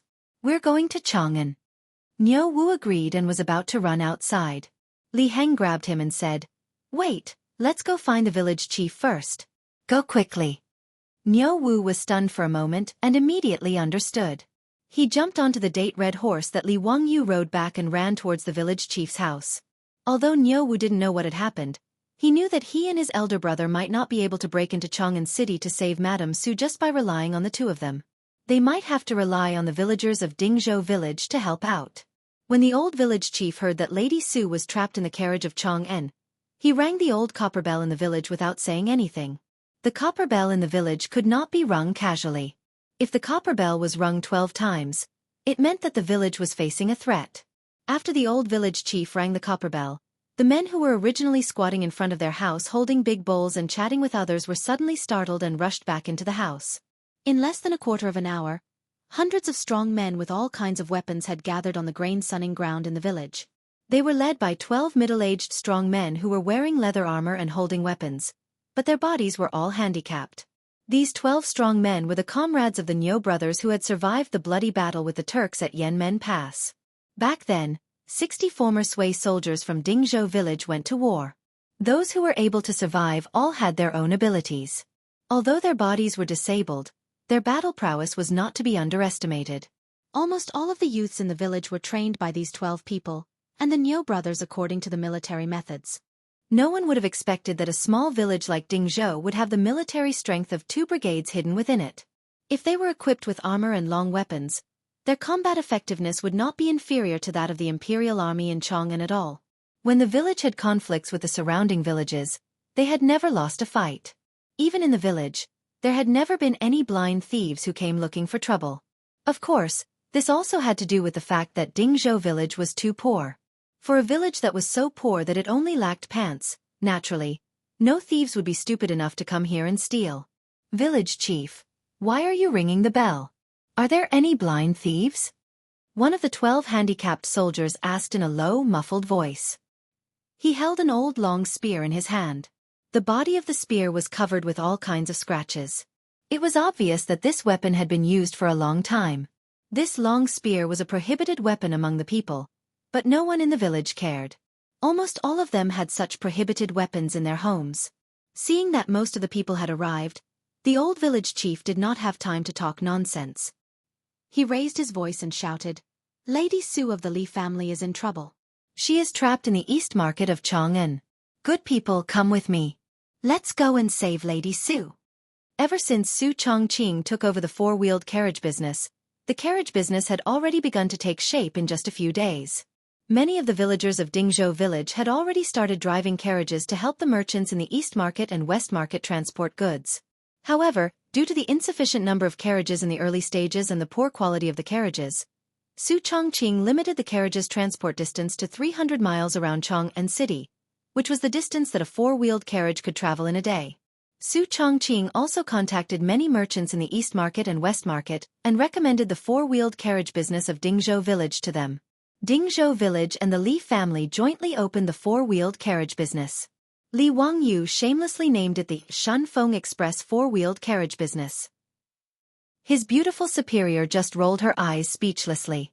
She did not object to this. The Shunfeng Express four-wheeled carriage business charged 2 copper coins for each carriage of goods for a distance of 100 miles. Su Chongqing had formulated a detailed distribution plan for the transportation of these 2 copper coins. The first was to pay taxes. However, the business tax in the Tang dynasty was frighteningly low. Each copper coin was 20 copper coins. The tax rate of 2% was almost nothing. In the Tang dynasty, only high-end goods such as silk, bamboo, tea, and lacquer had a business tax of 10%. After deducting 40 copper coins from the business tax, the remaining 1,960 copper coins would be 200 copper coins for each carriage and 2 coachmen. 30% of the carriage business's income would be added to the public account of the carriage business. It would be used to purchase horses, expand the scale of the carriage business, and pay for its operating expenses. The Li family would take 60% of the remaining money, while Dingzhou Village would take 40%. The old village chief would distribute the remaining money equally according to the number of households. In this way, each carriage of the Shunfeng Express could bring the Li family more than 700 copper coins for every 100 miles of transportation. Dingzhou Village could get about 500 copper coins. It might not seem like much, but the carriage business now had nearly 30 carriages. It could bring in an almost endless stream of cash flow every day. In just a few days, not to mention the villagers who had taken up the post as coachmen, even the ordinary villagers could get a few hundred copper coins out of thin air. It had only been a few days, and there were not many carriages in the village at present. The villagers of Dingzhou Village now walked with the wind and felt that their backs were much straighter. Carpenter Lu's family was even busier. Every day, with the help of the villagers, they were busy forging and repairing carriages. They even selected a few clever young men from the village to be their apprentices. Therefore, in the eyes of the villagers of Dingzhou Village, the Li family was the Buddha of all families. Madame Su was the goddess of wealth and the lifeblood of the entire village. Now that they heard from the old village chief that Madame Su was trapped in Chang'an City, more than 100 young men were furious. Mother Fasterous Cur, who dares to touch Madame Su? I'll chop him up alive. Village chief, stop talking. Tell us, should we attack Chang'an City now? Mother Fasterous Cur, how dare they touch Madame Su of the Li family? We'll fight them to the death. Nearly 200 young men, under the leadership of the 12 disabled soldiers, wanted to immediately attack Chang'an City and fight the Southern Yamen Imperial Army to the death. Li Wangyu, who had just arrived at the grain sunning field in the village, saw this scene. Large beads of sweat dripped down from his forehead. Are you going to start another rebellion like what happened at the Black Tortoise Gate? Chapter 160. Li Wangyu hurriedly stepped forward and stopped the furious old Muramasa. He had already communicated with Niu Yong. Su Chongqing was not in danger for now, but he was trapped in the SF Express carriage and could not leave. If he really led 200 people and farmers with all kinds of weapons to Chang'an, the guards at the city gate would be mobilized. With great difficulty, Li Wangyu managed to calm down the agitated village chief and the villagers. However, under the unanimous request of the villagers, he finally led the Niu brothers and the 12 soldiers who had survived hundreds of battles. They mounted their horses and galloped towards Chang'an City. The huge Chang'an City had many city gates, palace gates, halls, pavilions, and streets. It took hours to open and close these gates every day. Night fell. After the first drumbeat, the palace gates closed. After the second drumbeat, the palace gates began to close. After the second drumbeat, the palace city gates, left and right eternal light gates, the imperial city gates, and the capital city gates began to close. After 800 drumbeats, the city gates closed. Li Wangyu led 14 horses and galloped all the way. They did not care about the horses and kept whipping their horses. Finally, they rushed into the illustrious Virtue Gate after the first drumbeat. Let's not talk about how Li Wangyu and the others were rushing to the East Market. This morning, Su Chongqing led Pei Lan and Niu Yong to the Shunfeng Express Carriage Company in Chang'an City as usual. The little girl Perrin and Su Chongqing rode on the same horse. Niu Yong rode beside them to protect them. Perrin curled up in the arms of her beautiful boss. The two of them chatted in a low voice. Perrin wanted to go to the East Market, so she begged Su Chongqing to take her to Chang'an. Sister Chongqing, Lang Jun did not come back last night. Humph, it must be that group of rich playboys who took him to indulge in wine and women, Perrin pouted and said unhappily. Yesterday, Li Wangyu and the other hedonistic sons of rich families stayed overnight at the Hu People's wine shop in the western city. He only sent someone back to inform them that he would not be returning to Dingzhou village that night. Regarding this, the little girl Perrin had a rather strong opinion. The beautiful boss reached out and pinched her face. Little girl, you have a lot of little ideas. Perrin twisted her body and said, I'm not. I'm just thinking for you, Sister Chongqing. Hee sister, don't you care about Lang Jun? Men, they're all like this. Let him be. Su Chongqing came from the future, so he wasn't surprised by such things. She also knew that in the company, including Li Wangyu, it was not uncommon for white-collar workers like them to accompany customers to places like nightclubs in order to get an order. For Su Chongqing, she didn't care much about men playing outside. She cared more about whether the two of them could be together for the rest of their lives. Some of the beautiful bosses liked the lyrics of the song, the most romantic thing I can think of is to slowly grow old with you. Until we're old and can't go anywhere, you'll still treat me as a treasure in the palm of your hand. Ever since Su Chongqing transmigrated to the prosperous Tang dynasty, she regarded Li Wangyu as her lifelong partner. In addition to having a good impression of Li Wangyu, the main reason was that in the Tang dynasty, Li Wangyu was the only one who could understand her. It was like a man and a woman living on a deserted island. If you didn't choose him, did you have any other choice?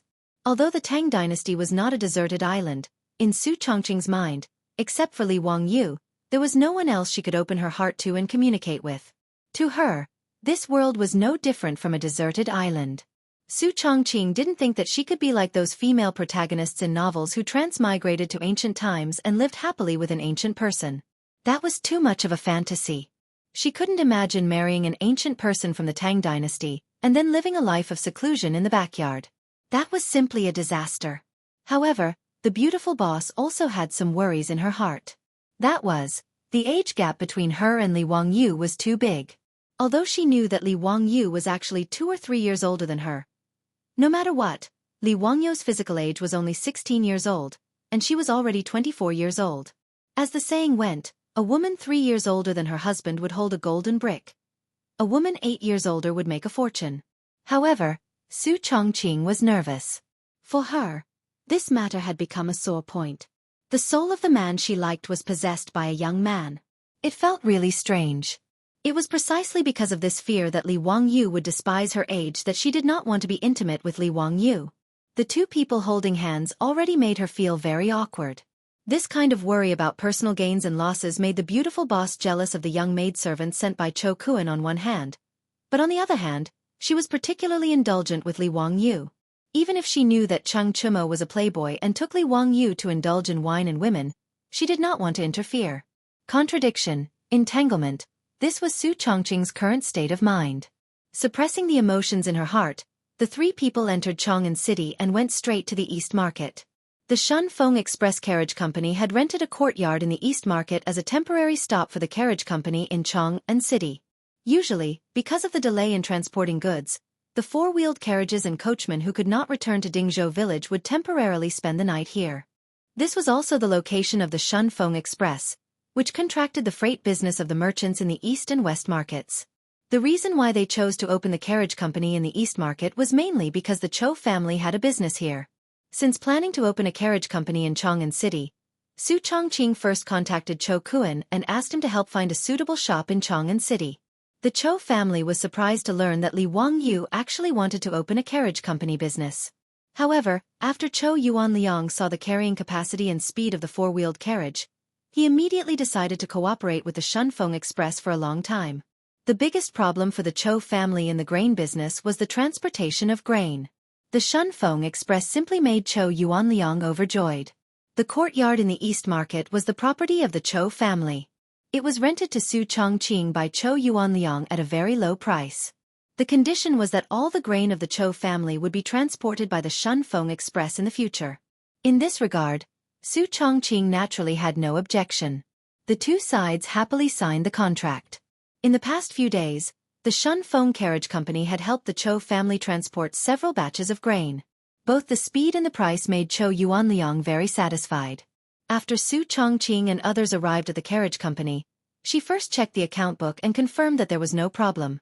Then she dealt with some trivial matters of the carriage company.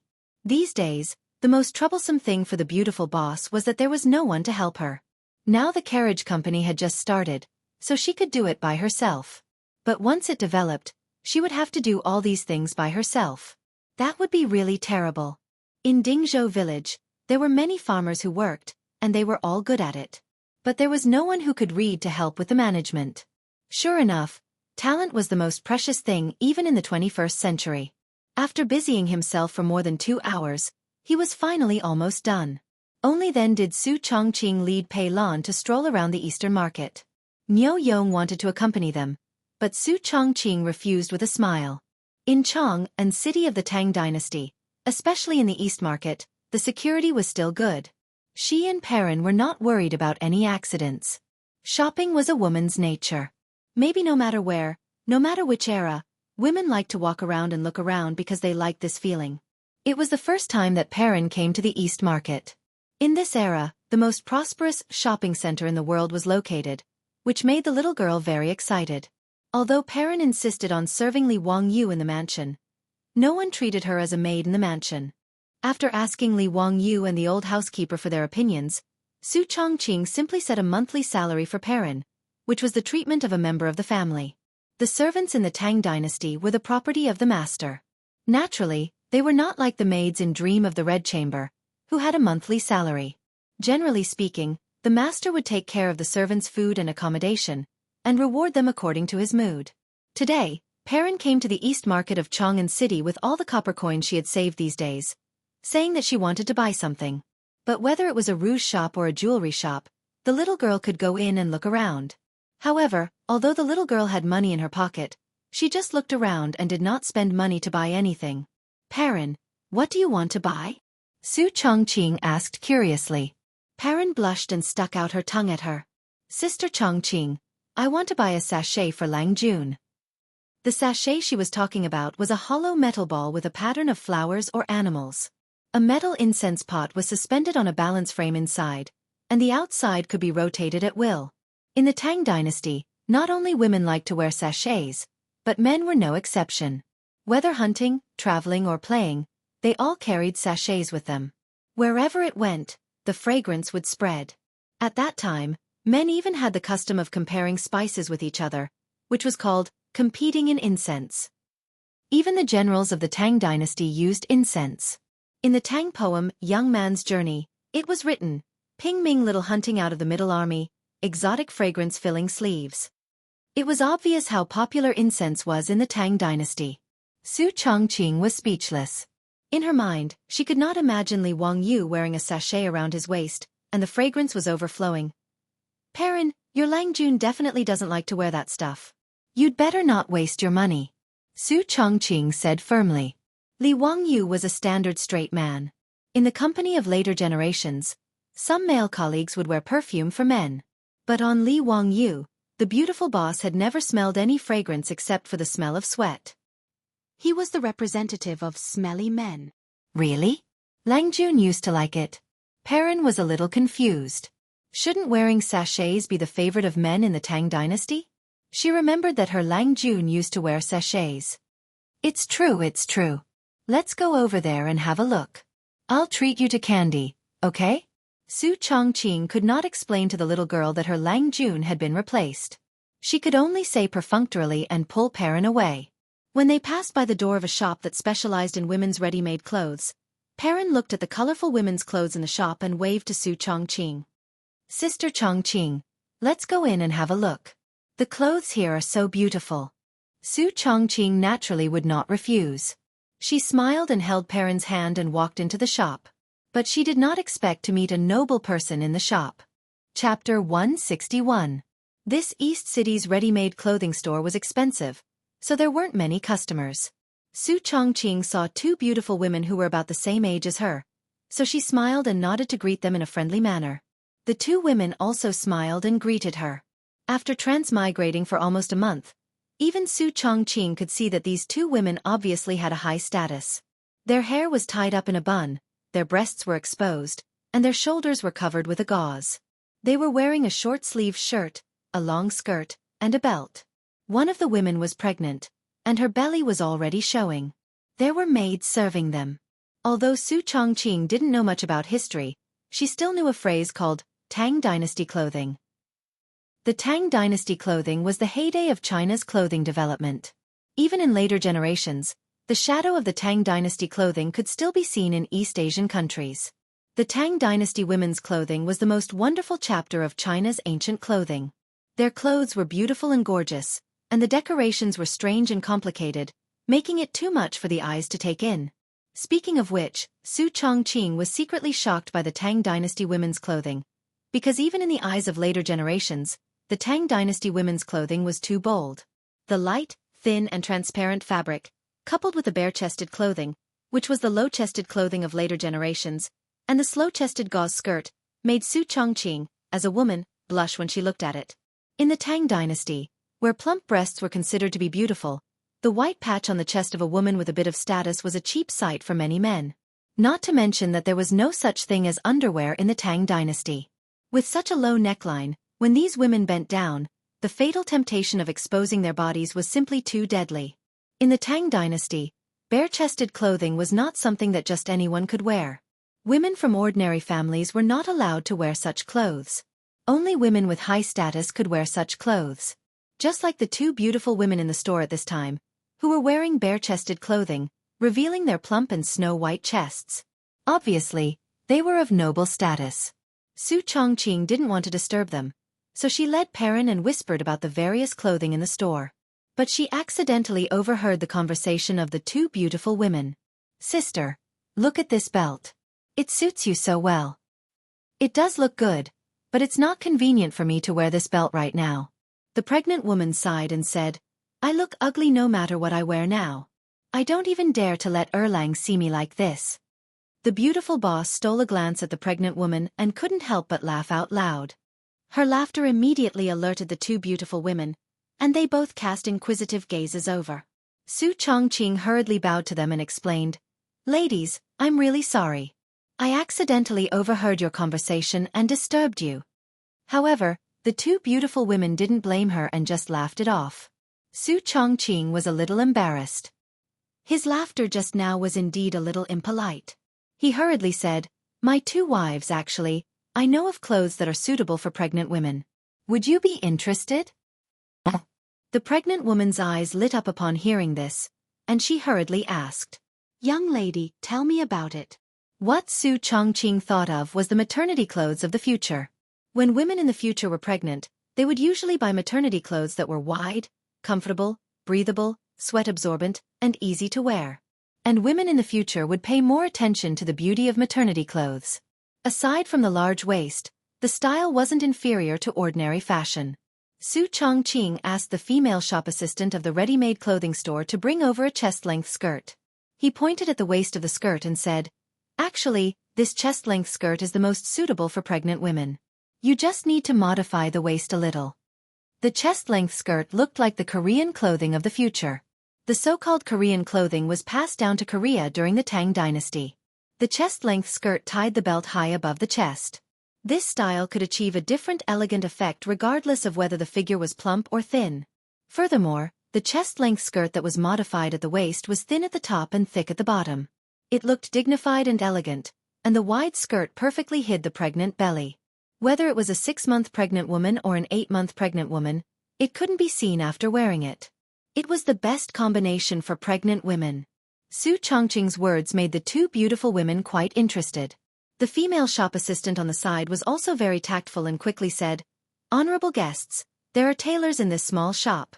If you need, I can ask them to modify it right away. It can be done in a moment." The two beautiful women smiled and looked at each other. They nodded and asked her to take the chest-length skirt to the back of the shop to modify it. Su Chongqing said with a smile, "Ladies, it's better not to wear silk clothes when you're pregnant. It's better for the fetus to wear cotton clothes." "Oh, why is that?" the beautiful woman asked. "Because cotton clothes are not irritating to the fetus and the pregnant woman." Moreover, cotton clothes are breathable and comfortable to wear. The beautiful woman immediately called the female shop assistant and asked if there were any cotton clothes. Cotton clothes were not common in the early years of the Tang dynasty. It was just a novelty. It wasn't until the middle of the Tang dynasty that cotton clothes became popular. There was no cotton cultivation in the Tang dynasty. At that time, there was only cotton from Gaochang in the western regions. The 7 indigenous people in Gaochang planted cotton, then spun and weaved cloth before sending it to the interior of the Tang dynasty. Because of its high price, its quality was not as smooth as silk, and it was much more expensive than linen. Therefore, cotton clothes were still a very small luxury at this time. This ready-to-wear shop specialized in making all kinds of women's clothes. They also had chest-length skirts made of cotton. The beautiful woman immediately asked the female shop assistant to modify it. While waiting for the shop to modify the clothes, Su Chongqing talked with the 2 beautiful women again. He talked about many methods and tricks for pregnant women in the later generations, which greatly interested the 2 beautiful women. In fact, these were all common sense for women in the later generations. Although the beautiful boss was a virgin, she also had relatives, friends, and classmates who were married and pregnant. Therefore she also knew a thing or two. The beautiful boss now understood why Li Wangyu often shamelessly plagiarized.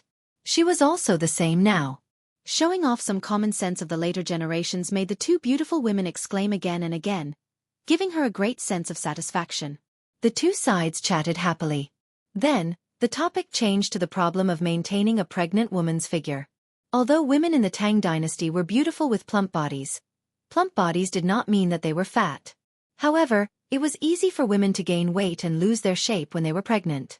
In this regard, the 2 beautiful women, who were already mothers, were also very distressed. Su Chongqing said, "Ladies, you can try practicing yoga. It is very effective for maintaining your figure." Yoga? Isn't that a Buddhist technique? The beautiful woman asked in astonishment. Yoga had been introduced to China as early as the Han Dynasty along with Buddhism. It was mainly used as a Buddhist cultivation method. The Chinese transliteration of yoga was also yoga, which first appeared in the Chinese translation of Buddhist scriptures. However, yoga at this time was very different from the yoga of the later generations. Ancient yoga was mainly used for meditation, which was the so-called repair of the soul. However, the modern yoga of the later generations was used to exercise the body. Modern yoga could adjust the body's muscles, bones, and endocrine system to the healthiest state through long-term exercise. In order to maintain her figure, Su Chongqing specially learned yoga exercises and insisted on practicing every day to maintain her good figure. In response to the 2 beautiful women's questions, Su Chongqing smiled and explained the difference between her yoga and Buddhist yoga.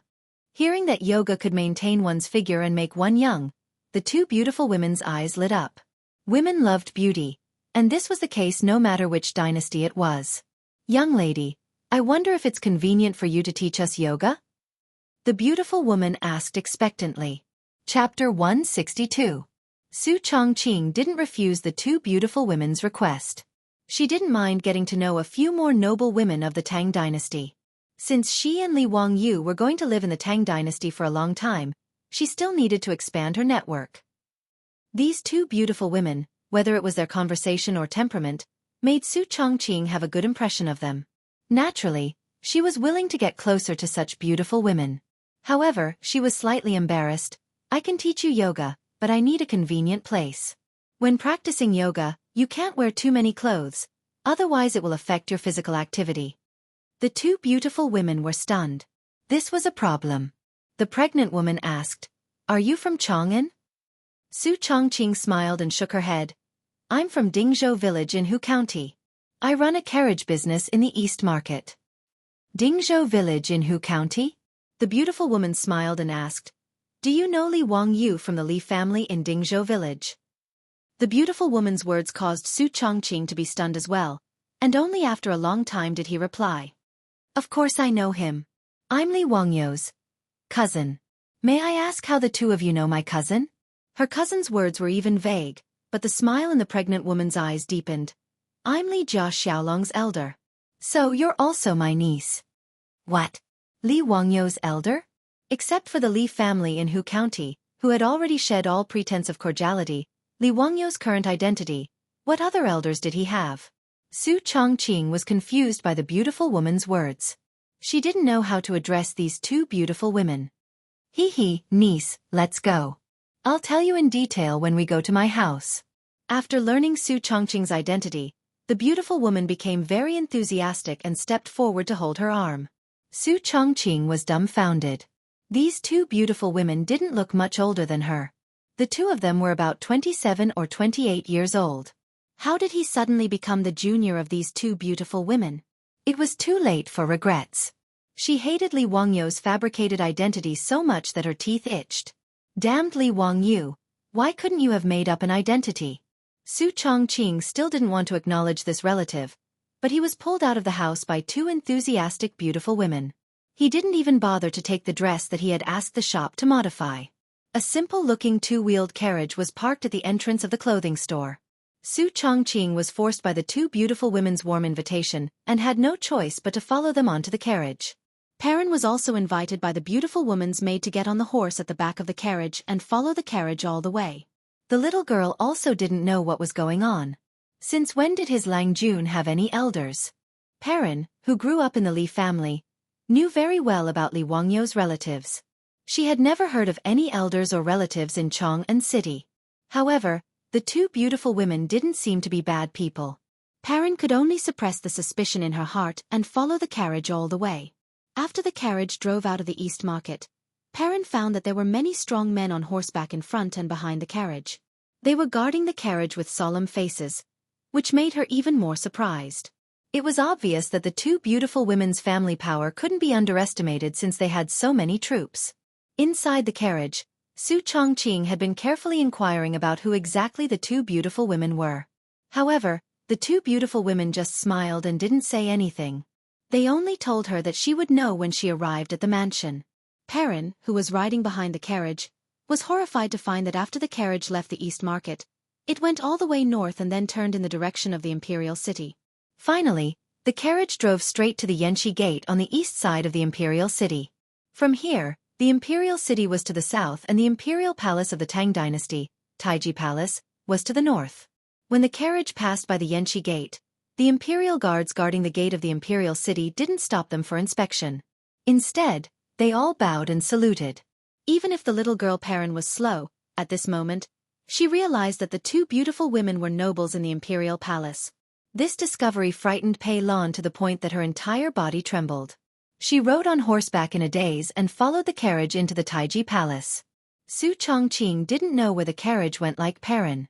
She didn't know the way, nor did she know the Imperial Palace of the Tang Dynasty. However, when the two-wheeled carriage stopped, she and the two beautiful women were helped out of the carriage by the maidservants.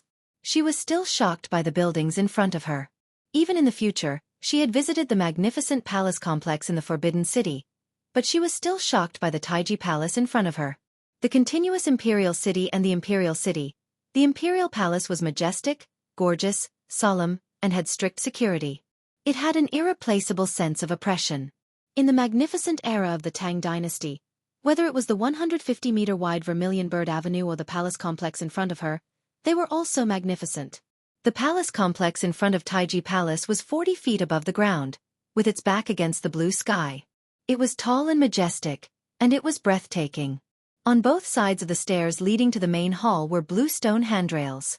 The handrails on the upper level were engraved with the image of a swordsman's head, while the middle and lower levels were engraved with the image of a lotus flower. Su Chongqing was stunned. A group of palace maids bowed to the two beautiful women beside her and saluted. "Welcome back to the Imperial Palace, Your Highness." "Welcome back to the Imperial Palace." "Empress? Imperial concubine?" The beautiful superior was completely dumbfounded. Her body was stiff, and she didn't know whether she should bow like those palace maids at this time. She actually saw the living Empress Zhang Sun. She didn't look like the Empress Zhang Sun she had seen in the TV series, but she looked more graceful and luxurious, with a myriad of manners. Perrin had already rolled off the back of the horse. She anxiously bowed and didn't dare to raise her head for a long time. The two beautiful women in Su Chongqing's eyes were Empress Zhang Sun, who was 5 or 6 months pregnant, and one of the 4 concubines of Pai Lupi, Concubine Yang. Concubine Yang's identity was also very noble. Her father was Emperor Yang of the Sui dynasty. She was a princess of the royal family and was born as an emperor. After Sui dynasty was subjugated by Tang and replaced the Sui dynasty, concubine Yang married Pai Lupi and gave birth to the third Prince Li Gu and the sixth Prince Li Gu. Because of the special background of concubine Yang, she didn't want to fight for power. Among the concubines in Pai Lupi's harem, she had a very harmonious relationship with Empress Zhang's son. Today, because Empress Zhang's son felt depressed in the imperial palace, and because she was pregnant, she took concubine Yang out of the imperial palace and went to the East Market to relax. Even the Honorable Empress Zhang's son and concubine Yang had a strong interest in things like shopping. Although the two women were already the mothers of several princes and princesses, and Empress Zhang's son was the mother of the world and the ruler of the imperial harem, in the end, she was only a young woman in her 20s. As the most powerful and open country in history, the imperial palace of the Tang dynasty didn't have the same strict restrictions on the imperial harem in the Ming and Qing dynasties. Not only could the imperial harem leave the imperial harem, but even the concubines didn't live in the imperial palace and built their own mansion outside.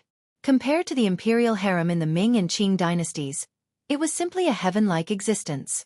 Therefore, it wasn't very surprising that Su Chongqing would encounter Empress Zhang's son and concubine Yang in the East Market today. Su Chongqing understood a little bit why Zhang's son and concubine Yang said that they were her elders. Li Wangyu was born in the imperial family and hadn't left the imperial harem. Weren't Empress Zhang's son and concubine Yang her and Li Wangyu's elders? My life. I'm afraid that my fake cousin will be exposed. Chapter 163. While the beautiful boss was feeling uneasy, she didn't notice that Empress Zhang's son and concubine Yang were both smiling. She didn't know that ever since Li Wangyu did a series of things, the Li family had entered Pai Lupi's sight. The 100 Horsemen Department, the secret service of the imperial family, had already secretly investigated Li Wangyu and reported all of his recent activities to Pai Lupi. Su Chongqing, this woman who suddenly appeared in the Li family, even the 100 Horsemen Department couldn't find out her origin. She was very mysterious. The 100 Horsemen Department even found those servants who were released by Li Wangyu, but they only found out that this woman appeared out of nowhere in the Li family's residence a month ago. As for where she came from, the 100 Horsemen Department didn't know. It was as if this woman suddenly fell from the sky. The 100 Horsemen Department didn't know that Su Chongqing really did fall from the sky, but she fell into Li Wangyu's bathtub. If they wanted to find out her origin and where she came from, the 100 Horsemen Department would have to travel 1,300 years and go to the police station in the future. The Li family announced to the public that this woman named Su Chongqing was Li Wangyu's cousin, but no one believed this. However, the 100 Horsemen Department's report clearly stated that this woman was very smart and capable, and that she had feelings for Li Jia Xiaolang. Not only did Pai Lupi read the 100 Horsemen Department's report, but Pai Lupi also showed it to Empress Zhang's son for a look. Pai Lupi and Empress Zhang's son didn't care about Su Chongqing's origin. A woman wasn't in the eyes of the emperor of the Tang dynasty. She was just Li Jia Xiaolang's concubine, although she was a bit older. However, because Empress Zhang's son had a good impression of Li Jia Xiaolang and met Su Chongqing today, she admired Su Chongqing very much after talking with her. The more Empress Zhang's son looked at her, the more she liked her. In addition, the yoga that Su Chongqing mentioned made her and concubine Yang very curious, so they simply brought Su Chongqing back to Taiji Palace and revealed her identity. The so-called niece was just a joke between Empress Zhang's son and concubine Yang and Su Chongqing. Empress Zhang's son smiled and invited Su Chongqing to follow her into Li Zhan Hall, which was Empress Zhangxuan's bedroom. Li Zhan was the main hall of the second courtyard. In the courtyard was the imperial palace's palace, the palace's palace. Li has books as always. Strictly speaking, this place was not part of the harem, but Empress Zhang's son lived here in order to accompany Pai Lupi. Only the Tang dynasty had this kind of tolerance. Other dynasties hated that they couldn't lock the harem's empress and concubines behind the palace walls, not to mention that they could go out of the palace to play from time to time. Perrin was so scared that she couldn't speak clearly and didn't dare to enter the palace. Su Chongqing simply let her stay outside the hall. Although Su Chongqing respected Empress Zhang's son and concubine Yang, because she came from the modern era, she didn't have much respect for imperial power. After all, except for a few countries in the modern era, in most countries with monarchs, the monarch was just a decoration. Therefore, even when facing the empress and the harem's imperial concubines, Su Chongqing was relaxed and didn't have much uneasiness or nervousness. She asked the palace maids to bring her 3 soft mats and put a towel on them to act as yoga mats. Yoga mats were necessary to practice yoga. Firstly, it was to prevent slippage and protect the safety of the trainer. Secondly, it was to protect the knees and spine. Su Chongqing also asked the palace maids to bring them close-fitting clothes. Women in the Tang dynasty often wore short skirts, which couldn't be used for exercise. Fortunately, women in the Tang dynasty also liked to wear hu clothes, which were narrow sleeves and tight, with separate clothes and pants, which could barely be used for yoga exercise. After telling the palace maids to close the door, Su Chongqing began to teach Empress Zhong's son and concubine Yang the method of yoga exercise. 2 hours later, the door of Li Main Hall slowly opened. Su Chongqing, Empress Zhong's son, and concubine Yang all came out with fragrant sweat. Empress Zhong's son asked the palace maids to bring snacks and food. The 3 of them sat in the side hall to rest and chat. Niece Chongqing, your yoga is really magical. I feel much more relaxed after exercise. Empress Zhong's son said while stroking her slightly bulging belly. Concubine Yang also smiled and nodded. Indeed, Chongqing's yoga is really effective. I also feel much more energetic. Your Highness, Imperial Concubine, yoga requires long-term exercise. Today is just the beginning. If you want it to be effective, you must persist in practicing every day. Su Chongqing said. Empress Zhong's son said, that's good. Niece Chongqing, if it's convenient for you, you can come to the palace every day to teach us. Is that okay? Su Chongqing hesitated for a moment, but quickly nodded and agreed. She naturally wouldn't refuse to have a good relationship with the royal family of the Tang dynasty. Empress Zhong's son took a jade pendant from her body and handed it to her. This is my jade pendant. You can keep it well. With this jade pendant, you can enter and leave the palace at any time. Su Chongqing didn't refuse. She thanked Empress Zhong's son and took the jade pendant. The front of the jade pendant was carved with a phoenix that symbolized the status of the empress, and the back was carved with 8 characters. Ding has fire virtue, he is a phoenix. Su Chongqing didn't know seal script or history, so she naturally didn't know that these 8 characters were taken from the ancient legend of the emperor. Ran has water virtue. He is a dragon. Ding has fire virtue. He is a phoenix. Therefore, the emperor was a combination of dragon and phoenix, incomparably noble. Ding is a phoenix and calls herself the empress. This jade pendant wasn't just a certificate to enter and leave the palace, but also represented the status of Empress Zhong's son. In a sense, it was like the imperial sword and the golden token arrow made up in the TV series of later generations. It was like the emperor himself. Although she couldn't use the jade pendant to do whatever she wanted or order the court officials, it was enough to avoid a lot of trouble when necessary. This jade pendant represented that the holder had a close relationship with Empress Zhong's son. At least no one in Chang, and would be blind enough to offend the holder of the empress's jade pendant. The reason why Empress Zhong's son gave the jade pendant that represented her status. She gave it to Su Chongqing to give Li Wangyu a backer. She had long known about the filthy things that the Li clan of Hu County had done before. Empress Zhong's son wanted nothing more than to have Pai Lupi remove all of them from the imperial family. They had simply lost all of the imperial family's face. Li Wangyu was now showing more and more ability, so Empress Zhongxuan's impression of him was getting better and better. That was why she gave Su Chongqing such a jade pendant. She hoped that Li Jia Shaolang could use this jade pendant to dispel some people's distracting thoughts if he encountered a similar situation again. Su Chongqing naturally wouldn't think so much. He simply thought that this jade pendant was a certificate similar to a pass, so he didn't think much and put it away. While the 3 people were chatting by the table, Yang Fei suddenly looked at Su Chongqing's clothes and sighed. Chongqing, it's really been hard on you. Li Jia Shaolang actually let you wear Huanzhua clothes. Su Chongqing was stunned. What did this mean? Wear Huanzhua clothes? Huanzhua referred to clothes that had been washed many times. Who didn't wash clothes? Why did it become him suffering? While she was still confused, she saw Yang Fei turn to Empress Zhong's son and say, Sister, Li Jia Shaolang is very pitiful. This made the beautiful superior even more confused.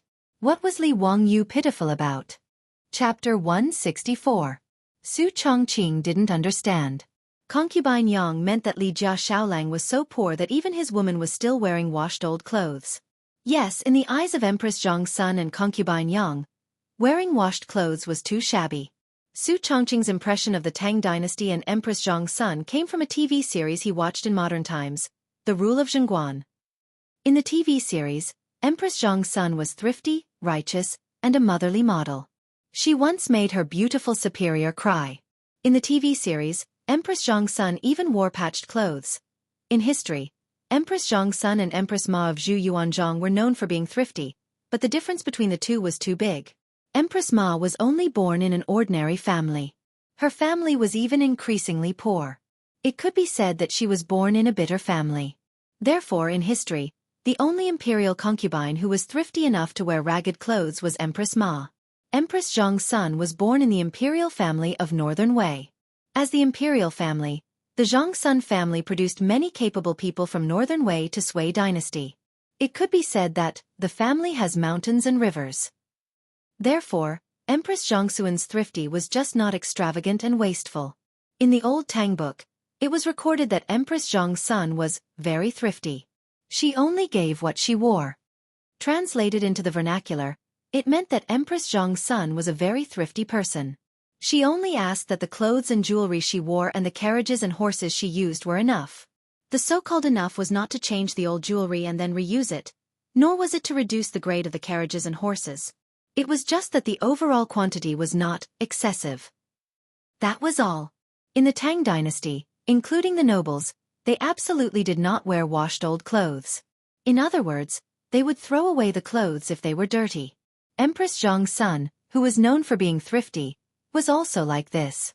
The so-called thrifty was 3 years of new clothes, 3 years of old clothes, and 3 years of sewing and patching. That was a plot purely imagined by the scriptwriter. In history, wearing washed clothes was the model of being thrifty and would be recorded and praised in the history books. For example, in the Book of Sui, Food Records, it was recorded that the emperor bowed and walked frugally, while the 6 palaces wore salty clothes. This was similar to modern luxury clothing in the future. There was once news that high-end clothing was deformed after being dry cleaned. The answer the company received was, "We didn't consider the issue of cleaning when designing this clothing." The level of extravagance in both ancient and modern times was comparable. It was precisely because of this that Yang Fei would look at Su Chongqing's clothes and say those words. Empress Zhong's son agreed with Yang Fei's words. She lovingly looked at Su Chongqing and felt that Li Jia Xiaolang treated his woman too harshly. By the time Su Chongqing understood the meaning of the Empress and Gui Fei's words, he didn't know whether to laugh or cry. Did the royal family and nobles of the Tang dynasty have some misunderstanding about the concept of being thrifty? However, a thought suddenly appeared in her mind, and her expression immediately became miserable. He had to admit that women were born actresses. His beautiful superior's expression at this moment was very much like a young lady who was poor and had been wronged. The only thing missing was a weeping beauty. "Your Highness, Gui Fei Nyongyong, you may not know, but Wang Yu is currently carrying a debt of nearly 3 million yuan. If he doesn't have the money to pay off the debt by the end of the year, I'm afraid he will be sued and beaten. It's a pity that his parents are dead and he is being humiliated. He almost couldn't even keep his lord's grave. Under such circumstances, how could he dare to wear new clothes?" Her words weren't false. Empress Zhong's son also knew the situation and felt that Li Jia Xiaolang wasn't easy. Empress Zhong's son said, "That child has suffered. Why don't I help him pay off the debt?" Su Chongqing hurriedly said, "No, Your Highness, Wang Yu is stubborn and definitely won't accept charity." That day, Yu Shernan's secret supervisor also wanted to pay off the debt for him, but he refused. Empress Zhong's son sighed. "Ai, then what should we do?" Su Chongqing suddenly smiled and asked, "Your Highness, I have an idea.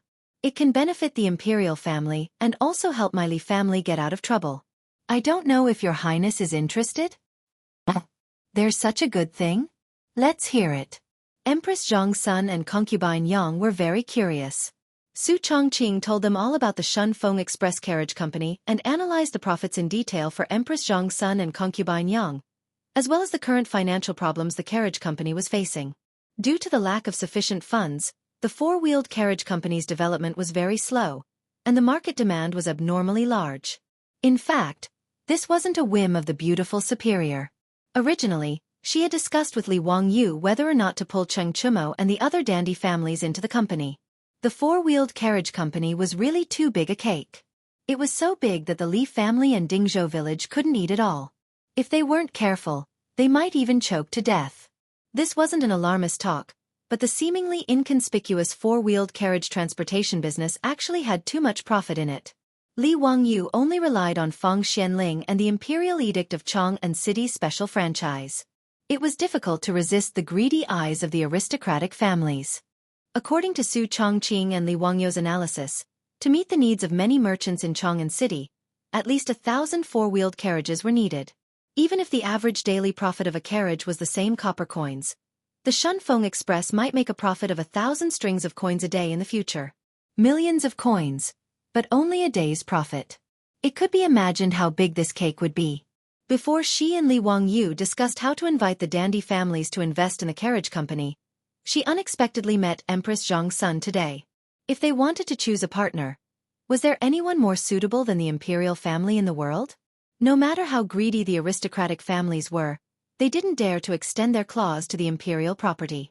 And once the imperial family invested in the Shunfeng Express, not only could they solve the initial capital needs of the development of the carriage company, but they could also find a group of managers from the imperial family who could write and calculate.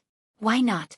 Su Chongqing believed that Empress Zhang Sun would not refuse her proposal, which was a win-win choice. Sure enough, after she explained the key points, Empress Zhang Sun didn't hesitate to decide to cooperate.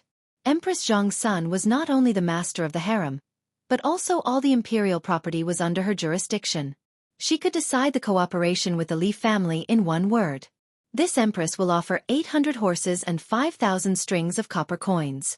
Niece, how much can you give this empress? Empress Zhang Sun looked at Su Chongqing with interest, wanting to see how she would answer.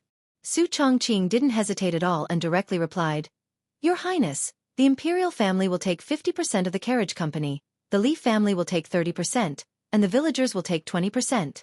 What do you think? Empress Zhang Sun nodded with satisfaction and was very satisfied with Su Chongqing's proposal. But I have two conditions, and I hope your highness can agree. Before Empress Zhang Sun spoke, Su Chongqing quickly said her conditions. I hope that the Shunfeng Express will still be managed by me, and the imperial family will send accountants and managers to supervise. Is that okay? Okay. Empress Zhang Sun nodded again. She didn't want to take this property away from the Li family, which was not her original intention. Su Chongqing couldn't help but smile. He didn't expect that he would get such a big backer for his family when he accompanied the little girl to stroll in the street today. Chapter 165. After settling the matter of the imperial family investing in SF Express, Su Chongqing only felt that a large stone had been lifted from his heart. The Li family had a backer, and the carriage company also had the capital to develop. She believed that with her management ability, she could complete the monopoly of Chang'an's transportation business within a year. After making an appointment with Empress Zhang Sun and concubine Yang to teach yoga in the palace the next day, Su Chongqing led the trembling little girl Perrin out of the Tang dynasty's palace. Seeing that it was getting late, she prepared to return to SF Express to meet Niu Yong, and then return to Dingzhou village to share today's unexpected harvest with Li Wangyu. Empress Zhang Sun considerately asked the palace maid to prepare 2 horses for them to ride. Su Chongqing disliked that kind of hat that was connected to a circle of long black muslin. After wearing it, it would cover the face and body. The conical hat was stuffy, so she never wore this kind of thing called a hedgerow when riding a horse. But she didn't expect that today she would get into trouble because she didn't bring this hedgerow. The Zheng family of Xingyang was one of the 5 families and 7 kings of the Tang dynasty. The ancestors of the Zheng family of Xingyang could be traced back to the Zheng state that was infected by King Xianwang of Zhou. After the fall of the state, the royal family still used Zheng as their surname and Xingyang as their capital. At the end of the Eastern Han dynasty, the Zheng family gradually developed into a noble family. When the Tang dynasty was established, the Zheng family of Xingyang was the most prominent Zheng family in the world. There was a saying that the Zheng family of the world came from Xingyang. The Zheng family of Xingyang had many officials in the imperial court. The head of the family, Zhang Yuanshou, was an official in the Sui and Tang dynasties. Zhang Yuanshou's cousin, Zhang Shanghua, was the Minister of War, Civil Affairs, and Works in the Sui and Tang dynasties. The other members of the Zheng family of Xingyang held the positions of General, Minister of War, Commander of the Army, and so on. Not only did the family have such great power in the imperial court, but the Zheng family of Xingyang had been doing business for generations. The wealth of the Zheng family was piled up like a mountain. The number of horses, fields, grains, silk, and jewelry was comparable to the Pai Lupi's imperial treasury. Just the interest from the loans alone was no less than 100,000 strings of cash every year. It could be said to be the richest in the world. The luxurious lifestyle of the Zheng family in Xingyang was well known in Chang'an. Just in Chang'an city alone, there were 600 to 700 servants in the Zhang mansion. Every day, there would be banquets, singing and dancing, bathing, sightseeing, luxurious clothes, and delicious food. Zhang Kongbua, the eldest son of Zhang Yuanshou, the head of the Zheng family in Xingyang, was 20 years old, but he was a famous playboy in Chang'an. Unlike Cheng Chimo and the other top playboys, Zhang Kongbua could be said to be the top scum of the Tang dynasty. Although Cheng Chimo, Fang Yai and the others loved to play around, they knew when to stop and did not use their family's power to do evil. But Zhang Kongbua, on the other hand, kicked a widow's door, dug up a family's grave, drank the mother's milk during confinement, and scolded a big blind man as a mute. It could be said that the top of his head was oozing pus, and the soles of his feet were covered in ulcers. Furthermore, Zhang Kongbua also had a huge hobby, which was that he loved beauties the most, especially the women of good families. He would often bring his men to snatch women from the common people and make merry every night. Because of this, the people in Chang'an City who sued the Zhang family almost broke the drum of grievance of the Chang'an County and Wanyan County. However, the Zheng family in Xingyang had power and money. These people who complained were often coerced by the Zheng family, or used both the carrot and the stick. They paid a small sum of money and sent them away. Now in Chang'an City, when Zhang Kongbua brought his men to the streets, they could almost achieve the effect of clearing the streets, and people could not wait to avoid them. On this day, Zhang Kongbua was idle and bored, so he led a group of servants and was ready to go to Ping Kong Square to have fun. The Zhang mansion was located in Daning Square, which was not far from the imperial city. When they came out of the square, a group of people shouted and shouted as they went to Ping Kong Square in the south. When they arrived at Wangxianmen Street, Zhang Kongbua's eyes suddenly lit up. What a beautiful girl! There were 2 rouge horses in front of them, and one of them had a young lady sitting on its back.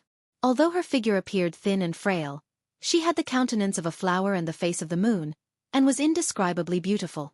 Beside her on the horse, there was a 13 or 14-year-old girl, who also looked lovely. When Zhang Kongbua saw her, he felt a burst of heat in his lower abdomen. This woman was delicious, and she was his type. He did not care about the people coming and going on the street, and they were near the imperial palace. He waved his hand and was ready to let the troops surround them. He had done this kind of thing many times, so he did not have any scruples. In Chang'an City, no one dared to interfere with the Zhang family's business, including those martial marquises who were patrolling the streets.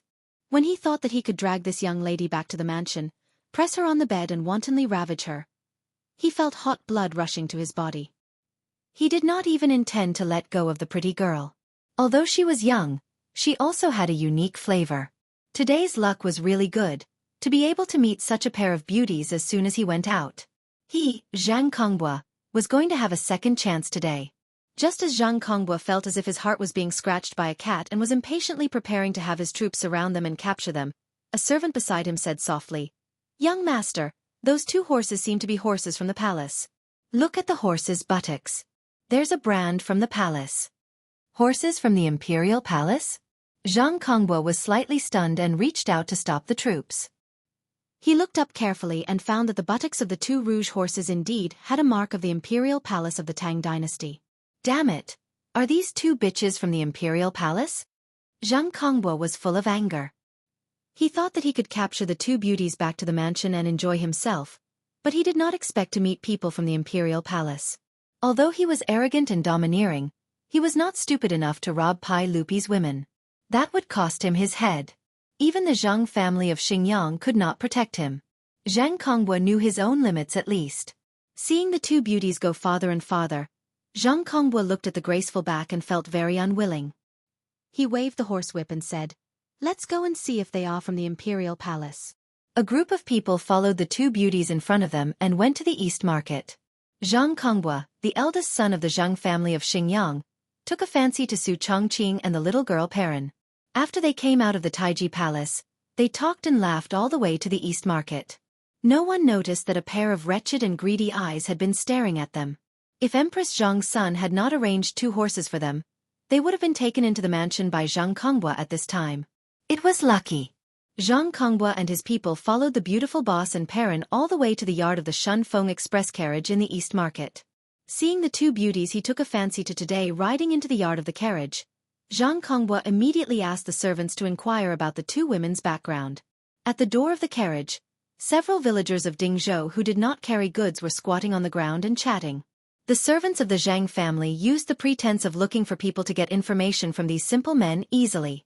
When he came back, his face became quite strange. Did you get the information? Are the 2 beauties from the Imperial Palace?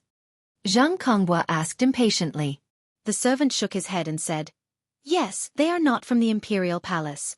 They are from the Li family of Dingzhou village in Hu County. Zhang Kongbua was stunned. Li family of Dingzhou village in Hu County? Is there a noble surnamed Li in my dynasty who lives in that Dingzhou village? The servants and troops shook their heads again and again, which made Zhang Kongbua slap his thigh regretfully. Damn it, I made a mistake. They are clearly the young ladies of Tian Shilang's family. Go, rush in and grab the 2 beauties for me. The troops of the Zhang family responded loudly and jumped off their horses. They grinned and rubbed their fists and rushed to the carriage, ready to take them by force. Chapter 166. At present, the drivers of the Shun Feng Express were all farmers in Dingzhou village. Because there were not many carriages in the carriage company, there were not many farmers in the carriage company. Suddenly, they saw more than a dozen big men rushing to the carriage company. The farmers who were squatting at the door were all shocked. Seeing that these people were not friendly, the farmers immediately stood up and blocked the door of the carriage company. Some smart ones immediately turned around and ran to the carriage company to inform others. They were not ordinary people without the strength to truss a chicken. With the guidance of more than a dozen experienced soldiers in the village, the farmers in Dingzhou village all knew how to fight. Stop, who are you? What do you want to do? A farmer shouted loudly. The leader of the Zhang family shouted, Go away! Who dares to stop the Zhang family of Xingyang? Zhang family of Xingyang? Have you all made a mistake? We are a carriage company. Go away, Zhang family's work? Do we need to explain it to you farmers? The leader of the troops ignored him and shouted to his men, Rush in and catch them. Young master will reward you handsomely. While speaking, the troops of the Zhang family had rushed to the door of the carriage company and waved their fists at the farmers. Zhang Kongwa's troops did not put these farmers in their eyes at all. They rushed over one by one with a grim smile, intending to beat the farmers blocking the door half to death and then rush into the carriage company to kidnap the people. After the name of the Zhang family of Xingyang was revealed, the few villagers who were blocking the door hesitated for a moment. The name of the 5 surnames and 7 hopes of the Tang dynasty was too well known. Even these farmers knew that this was the top aristocratic family of the Tang dynasty, and could not be easily offended. But seeing that the troops did not say anything and directly attacked, some farmers were caught off guard and took a few punches. They were beaten fiercely and waved their fists back regardless of anything. For a moment, the door of the carriage company was in a mess. There were only a few farmers at the door of the carriage company. They were surrounded by more than a dozen troops of the Zhang family and were about to suffer. But then he heard Su Chongqing's clear voice from inside the carriage. Stop it! Having received the manners report, Su Chongqing led Niu Yong and the others out of the carriage, wanting to see what exactly had happened. After Su Chongqing appeared, the Zhang family troops stopped for the time being. The villagers quickly retreated and blocked Su Chongqing's former bodyguard, afraid that they would be injured by this group of people from the Zhang family. Everyone, did you make a mistake? We are Shun Feng Express Carriage Company. I wonder what business you have with us? Su Chongqing asked in a clear voice. She wanted to clarify things first to see if there was any misunderstanding. Their carriage company did not receive any transportation orders from the Zhang family in Xingyang, so they did not have any dealings with the Zhang family. Why did the Zhang family's troops come to their doorstep with such ferocious expressions? It would have been better if the beautiful boss did not appear. When her beautiful figure appeared at the door of the carriage company, Zhang Kongwa's evil thoughts were aroused. Zhang Kongwa pushed away the troops in front of him from the back and came forward with a lewd smile. He smiled at Su Chongqing and said, Young lady, haha, it's all a misunderstanding. Our Zhang family wants to find your carriage company to transport goods. Young lady, Please come with me to the Zhang mansion to discuss. Young master, if you need to transport goods, we will arrange people to negotiate with your mansion. Please don't block the door of our carriage company.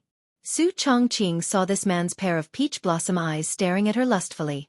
She felt disgusted and immediately said perfunctorily. Zhang Kongbua smiled and said, "How can other people come to discuss? My goods are very important. I need to talk to young lady personally. Young lady, you won't not give face to the Zhang family in Xingyang, right?" Su Chongqing did not want to be entangled with this person and coldly refused. "I'm sorry, we can't do business with your mansion. Please find another place." "Young lady, you don't want to give face to the Zhang family?" Zhang Kongbua suddenly put on a straight face and shouted at the troops of the Zhang family. "Go! Capture that young lady and bring her back to the mansion. Lowly servant, you don't want face." As soon as he said this, the villagers of Dingzhou village were suddenly awakened. It turned out that the reason the Zhang family came knocking on their door was not for anything else but to snatch Madame Su. Because they were afraid of the Zhang family's power, the villagers who did not dare to act freely all clenched their fists and angrily glared at the troops of the Zhang family. As long as they dared to rush forward, the villagers of Dingzhou village would dare to risk their lives. They dared to touch the goddess of wealth of Dingzhou village, the lifeblood of the entire village. Su Chongqing was also angered by Zhang Kongbua's words to the point that his face turned frosty. He said coldly, "In broad daylight under the clear sky, your Xingyang Zhang family dares to be so lawless?" As if he heard a funny joke, Zhang Kongbua raised his head and laughed loudly. "Haha, to you farmers, our Zhang family is the law. Young lady, why bother to be a farmer's slave? Isn't it good to pleasure under this young master's crotch? This young master promises to make you wish you were dead. Haha." The beautiful superior was so angry by Zhang Kongbua's filthy words that her body trembled and she was speechless for a long time. Zhang Kongbua continued to tease. "Lowly servant, as long as you serve this young master well in bed, this young master promises you endless glory, splendor, wealth and rank in the future. That's right. Bring that young lady along too. Today, this young master wants to eat both young and old." His words angered Niu Yong to the point that he could not restrain his anger. Niu Yong did not wait for Su Chongqing to speak and rushed out of the main door. He waved his iron fist and rushed towards the Zhang family troops. When the villagers who were blocking the entrance saw Niu Yong rushing forward, they all rushed forward and fought with the Zhang family troops. At this time, in the carriage, there were no more than 10 villagers of Dingzhou village while the Zhang family troops numbered no less than 20 to 30 people. However, although Zhang Kongbua's troops had a lot of people, they had already been spoiled by the luxurious lifestyle of the Zhang family. Those who could be recruited into the Zhang family troops were originally fierce soldiers in the army. However, ever since they joined the Zhang family, especially the troops that followed Zhang Kongbua, they had been indulging in debauchery and committing atrocities every day. They had long lost the courage they had in the past and could only bully some ordinary people. At this moment, the group of villagers led by Niu Yong rushed forward and barely resisted for a few rounds. They were somewhat unable to withstand it and retreated in a mess. Zhang Kongbua was so angry at the clumsy performance of his own troops that he stomped his feet. "Trash, you bunch of trash! Go! Beat this bunch of farmers to death!" The 20 to 30 troops gathered again after being yelled at by their own Lang Jun. Relying on their numbers, they turned back and fought with the villagers again. After all, they were in Chang'an City. Regardless of whether it was the Zhang family troops or the villagers of Dingzhou village, they did not use weapons. Therefore, Niu Yong's abilities could not be used. Instead, he suffered some losses because he was missing an arm. Seeing that the villagers of Dingzhou village were in trouble, Niu Yong suddenly lifted his leg and kicked a troop in front of him. He shouted, "Retreat to the carriage and defend." The villagers immediately clustered around Niu Yong and fought as they retreated. They all retreated to the main door to defend. The width of the main door of the carriage was only enough for 5 to 6 people to stand side by side at the same time. For a moment, the Zhang family troops' advantage in numbers was not effective and they were blocked at the entrance. When both sides were in a deadlock, a copper whistle was heard. It was the marquises of the East City who had heard the news and rushed over. Chapter 167. Seeing the marquises of the marquis shop arrive, Zhang Kongbua coldly snorted and waved his hand to signal his troops to retreat. Although he was arrogant and did not put these marquises in his eyes, he was not arrogant enough to kidnap people in front of them. After all, The Zheng family of Xingyang was only one of the 5 surnames and 7 nobles, not the royal family of the Tang dynasty. If this matter was reported to the government, it would be troublesome.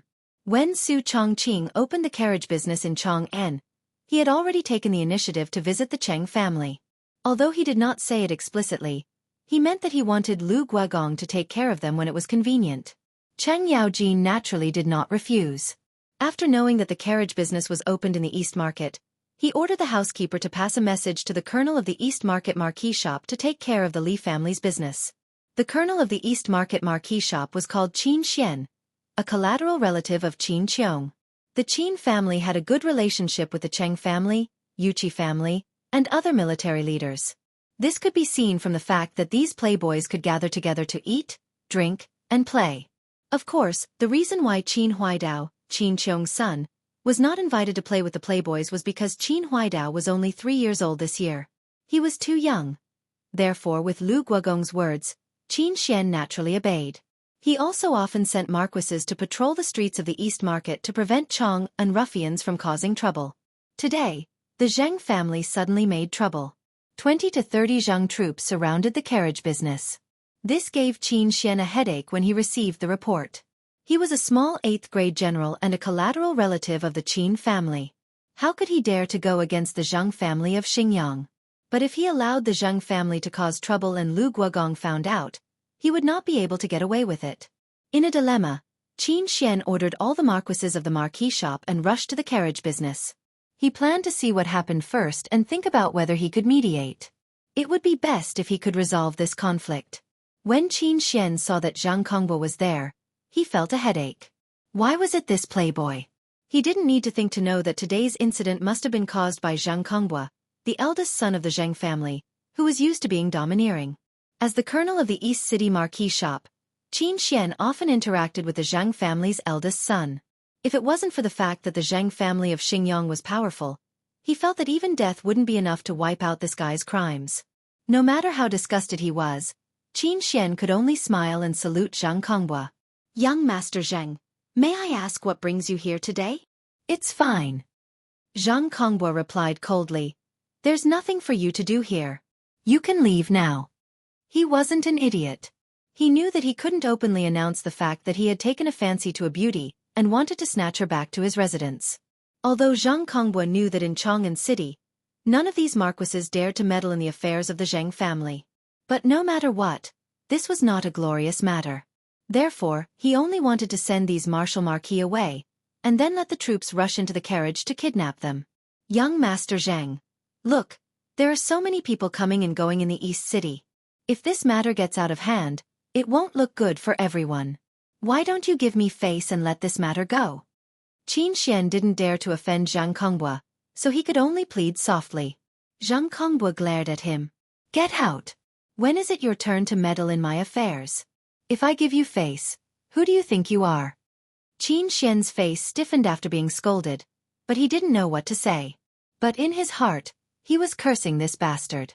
"Who do you think you are? Relying on your family background? Bastard!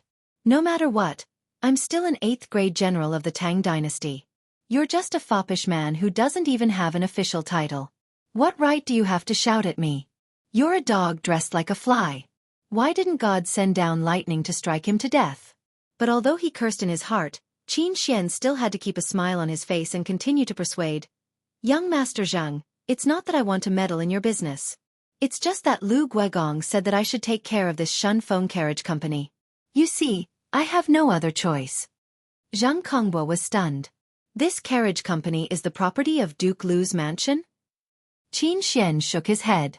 "No, it's just that the owner of the carriage company has some relationship with Duke Lu's mansion."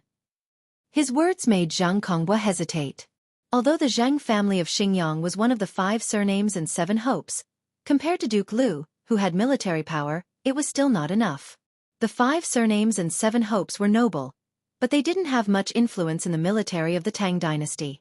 The founding dukes under the sage, whether it was Li Shaogong, Yuqi Jingda, Li Jing, Duan Jishuan, Lu Hongji, Zhang Liang, Chai Shao, Qin Qiong, Ho Junji, and other dukes, they were not the same kind of people as the traditional aristocratic families.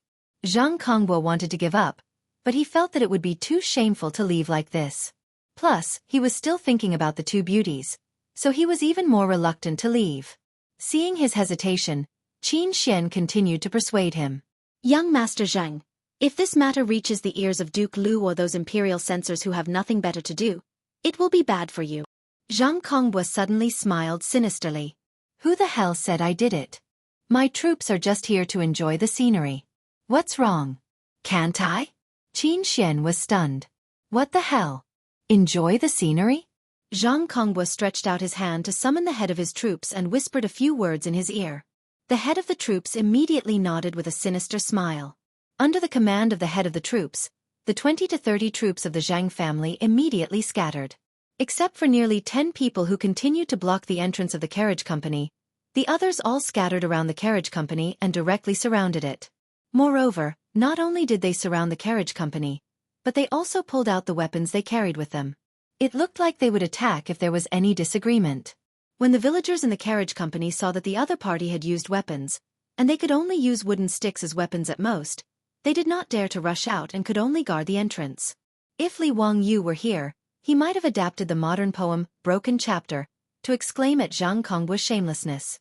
You stand outside the door to enjoy the scenery, and the people who enjoy the scenery are looking at you from inside the door. Humph, surname Qin, as you can see, my troops are just here to enjoy the scenery. However, if someone offends them and something unpleasant happens, it has nothing to do with my Zheng family. Zhang Kongbua snorted coldly and glanced at Qin Xian from the corner of his eyes. This put Qin Xian in a difficult position. Zhang Kongbua asked the troops to surround the carriage company, obviously wanting to trap them. However, he could not force the people of the Zhang family to leave. He could only watch the troops of the Zhang family unscrupulously besiege the carriage company. Su Chongqing saw that the troops of the Zhang family showed their weapons and worried that the villagers of Dingzhou village would be at a disadvantage. He quickly ordered Niu Yong to close the door of the carriage company. Zhang Kongbua sent people back to the residence to mobilize a group of troops. In addition to the 20 to 30 troops from before, there were more than 100 people surrounding the Shun Feng carriage company. He had made up his mind to trap this group of farmers and make them obediently hand over the two beauties. Qin Xian was at his wits' end. He could only take the marquis of the East City marquis shop to watch from afar. He was somewhat undecided. He did not know if he should report this matter to the Duke Lu's residence. However, he did not want to completely offend the Zhang family of Xingyang. He pondered for a while before making a decision. Blocked in the carriage company, Su Chongqing and Niu Yong also understood the plan of the Zheng family. They wanted to trap them to death. It was indeed a wild ambition. Chapter 168. With the Wu Ho from the eastern city's Wu Ho shop present and the Dingzhou village's guards, there was no need to worry for the time being that the Zheng family's troops would charge into the carriage and kidnap them. However, there was no food stored in the carriage, and they did not consider the possibility of being besieged. 1 or 2 days was not a problem, but if it was too long, they might not be able to hold on. But what the Zhang family displayed was an attitude of being unwilling to leave the matter at that, making Su Chongqing's head ache. She was an elite in the business world and had never faced such a situation, so she was at a loss. But Niu Yong was very calm. After comforting the villagers and Su Chongqing, he decided to return to Dingzhou village to get reinforcements. After arranging for the villagers to guard the door, Niu Yong rushed out of the encirclement of the Zhang family troops and rushed to Dingzhou village to get reinforcements. When the evening drum of Chong and city sounded and the gate of the Eastern market was about to close, a dozen riders rushed into the Eastern market before the gate was closed. After the drum sounded, the shops in the Eastern market closed and the customers went home. In such a big Eastern market, nighttime entertainment was not allowed. The sun was about to set, and the bustling Eastern market during the day had become empty and quiet. More than a dozen horses' hooves stepped on the bluestone road, making a light sound of hooves. Lang Jun, are we going to kill them directly or what? Niu Yong suffered a big loss during the day, but now his eyes were burning with anger. Although the Zhang family of Xingyang had mobilized more than 100 troops, Niu Yong did not put them in his eyes. Li Wangyu rushed all the way to Chang'an, and he had been thinking about how to deal with this matter. He naturally knew about the Zhang family of Xingyang, the top family of the Tang dynasty. If possible, he did not want to have a conflict with them. But since the Zhang family wanted to target his beautiful boss and parent, then no matter how powerful the Zhang family of Xingyang was, Li Wangyu would have to fight them to the death. Although Li Wangyu was only a white-collar worker in his previous life, he still had the fierceness of a village boy. Since you dare to touch my woman, I will fight you to the death. Although the Zheng family of Xingyang was a giant to him in Dingzhou village, Li Wangyu was not necessarily afraid of them. If he was really forced into a corner, he would dare to take out the black powder and let the Zheng family of Xingyang see the power of modern weapons. In the future, even elementary school students knew about the 4 great inventions of China: gunpowder, papermaking, compass, and printing. Li Wangyu believed that he was still capable of producing gunpowder that changed the history of human wars. When he was young, Li Wangyu's village had a small firecracker workshop. Later it was shut down because it was unsafe. Although he had never personally made gunpowder before, he was still very clear about the basic process. If there was a need, he could succeed after a few experiments. Li Wangyu wasn't as impulsive as Niu Yong. The journey had allowed him to calm down. Don't worry, let's observe the situation and then make a plan. Li Wangyu wanted to find a way to contact Su Chongqing and ask about the situation before thinking about how to solve the situation. Purely using force to fight with the Zhang family of Xingyang was not the best choice. He and Su Chongqing did not care, but he did not want to implicate the 127 families of Dingzhou village. If he really angered the Zheng family of Xingyang, then he could only turn the world upside down and then take the 500 villagers of Dingzhou village and retreat to the Qinling mountains to be savages. The threat of the Zheng family of Xingyang, for the first time, made Li Wangyu feel that it was not easy to be a small landlord in the prosperous Tang dynasty. He vaguely had a desire for power in his heart.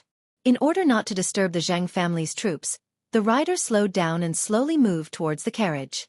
When they turned a corner and saw the carriage, Li Wangyu signaled everyone to dismount. He planned to observe from the dark before making a plan. Just when they passed by a closed shop at the corner, the shop's door was suddenly opened from the inside. A figure flashed out and grabbed Li Wangyu, wanting to drag him into the shop. This sudden turn of events gave Li Wangyu a fright. Behind him, Niu Yong, Niu Wu, and the others also drew their weapons. "Xiao Lang, it's me," the person quickly whispered. Li Wangyu looked up and could not help but laugh. The person who grabbed him was not someone else, but the fatty Cho Kuan. "Brother Cho, why are you here? Why are you here?" Li Wangyu quickly asked everyone to put away their weapons and turned to ask Cho Kuan.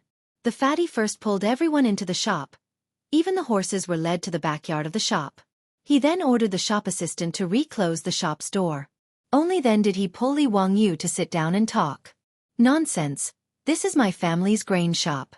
Did you forget that your Miss Su rented my courtyard?" Cho Kuan said snappily. Li Wangyu suddenly realized that the courtyard Su Chongqing rented from the Cho family was actually next to the Cho family's grain shop in the East Market. Between the Cho family's grain shop and the carriage shop, there was only a 10-meter wide alley. Today, Zhang Kongbua brought people to surround the carriage shop, which caused an uproar in the East Market. However, the merchants in the East Market did not dare to provoke the Zhang family of Xingyang. They just silently shook their heads and whispered to each other that the carriage shop was in big trouble.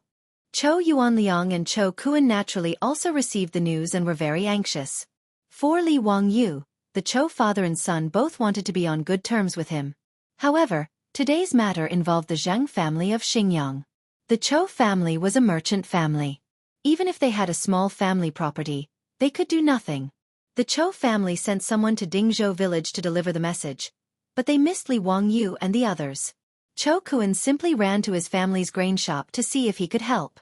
The carriage shop was surrounded by more than 100 troops of the Zheng family. Cho Kuan could only watch helplessly. He was anxious, but there was nothing he could do. "Xiaolang, now the situation is like this. What do you plan to do?" Cho Kuan told Li Wangyu what he knew about the situation. Knowing that the one who caused today's absurd matter was the eldest son of the Zheng family of Xingyang, Li Wangyu also felt a little toothache. What af *king be *starred? He actually dared to bully him. Li Wangyu suddenly had the urge to go and make explosives. Suppressing his anger, Li Wangyu asked, "I want to get in touch with Chongqing first. Brother Cho, do you have a way?" The fat man shook his head. "The Zheng family's troops have surrounded the carriage shop. Even the alley between my family's grain shop and the carriage shop is guarded. Unless we force our way in, there is no way. Damn, this is really a little troublesome. Li Wangyu silently weighed in his heart. Should he directly use force to break in and save his beautiful boss? Is there any way to get in touch with Su Chongqing? Damn, the modern era is more convenient. A phone call can solve the problem. When he was depressed, a thought flashed through Li Wangyu's mind. This method seems to be reliable. Chapter 169. Li Wangyu suddenly smiled, which made Cho Kuan, Niu Yong, and Niu Wu puzzled. Xiaolang, why are you smiling? Fatty asked curiously. Li Wangyu said, hee, I just suddenly thought of a way to contact Chongqing. What way? You'll know in a while. Brother Cho, help me prepare a few things. Li Wangyu told Fatty the items he needed, but Fatty was stunned by what he heard. What the hell is this? Can he use these things to contact Miss Su who is trapped in the carriage? Fatty shook his head. No matter how he looked at it, it didn't seem reliable. However, Fatty immediately asked the shop assistant to help Li Wangyu prepare. Fortunately, the things he wanted were not complicated, so they were easily found. 2 hollow bamboo tubes, thick mulberry paper, and thin copper wire. The other things were simple, but the copper wire was rare. In the end, the shop assistant of Cho family knocked on the door of a jewelry shop in the east side of the city and found a copper wire about 10 meters long for Li Wangyu. Obviously, Li Wangyu thought of the telephones he played with when he was young. He wanted to make one to contact Su Chongqing who was in the carriage. Actually, cotton thread could also be used, but the copper wire had a better effect. Anyone who studied physics in junior high school would know that sound was transmitted through vibration. The copper wire's metal structure was tightly rehearsed, so the loss of sound transmission was small, and the self-made phone had a better effect. He used thick mulberry paper to seal one end of the bamboo tube, making it like a drum's resonant cavity, and then he put the copper wire through the mulberry paper and fixed it. Without much effort, the 2 ends of the bamboo tube were connected to the telephone. Xiaolang, what is this thing used for? Fatty couldn't understand what Li Wangyu wanted to do. Li Wangyu pretended to smile mysteriously. Hee, you'll know in a while. Let's go, we'll find a place to send the telephones over. Compared to the other areas of Chang'an City, the land in the east side of the city was worth an inch of gold. Therefore, the shops here were usually 2 stories tall, or even 3 stories tall. The Cho family's grain shop and carriage shop were 2-story-high shops on both sides, and in the middle was a 10-meter-wide alley. Everyone went up to the 2nd floor of the shop and quietly opened the window to look outside. At this time, the sky was already dark, but there were still Zheng family troops holding torches in the alley below, guarding the alley to prevent anyone from jumping over the wall to escape. Li Wangyu saw that the carriage shop's windows were tightly shut, so he had Niu Wu pick up some small pebbles. Across the alley, he continuously threw the pebbles at the window on the 2nd floor opposite. The slight sound of pebbles hitting the window frame traveled far in the night, attracting the Zheng family troops who were guarding the alley to come over and take a look. Li Wangyu and the others quickly shrank back to avoid being discovered by the Zheng family troops below. That troop held a torch and looked around. After confirming that no one had escaped, he cursed and left. Li Wangyu asked Niu Wu to continue throwing pebbles. After a few more pebbles, the window on the 2nd floor of the carriage shop opposite was silently opened. Because there were no lights on the opposite side, it was dark and they couldn't see clearly. Li Wangyu and the others didn't dare to make a sound, fearing that they would attract the Zheng family troops. Niu Wu, think of a way to throw this bamboo tube into the opposite window. Li Wangyu picked up the bamboo telephone he made and ordered in a low voice. Niu Wu nodded. Although he didn't understand what his Lang Jun wanted to do, he still picked up the bamboo tube. He shook it slightly in his hand and aimed it at the open window across from him. He then reached out and threw the bamboo tube over. The bamboo tube with thin copper wires drew an arc in the night sky and accurately flew into the window on the 2nd floor of the opposite carriage shop. Lang Jun, it's done. I threw it over. What do we do next? Don't tell me you want to pull a rope over? Niu Wu asked. Li Wangyu smiled and waved his hand. No need. Just wait. When Chongqing sees it, we will be able to contact them. That's it? Fatty had a face of confusion. He couldn't figure out how throwing the bamboo tube would allow them to contact Madame Su in the opposite carriage shop.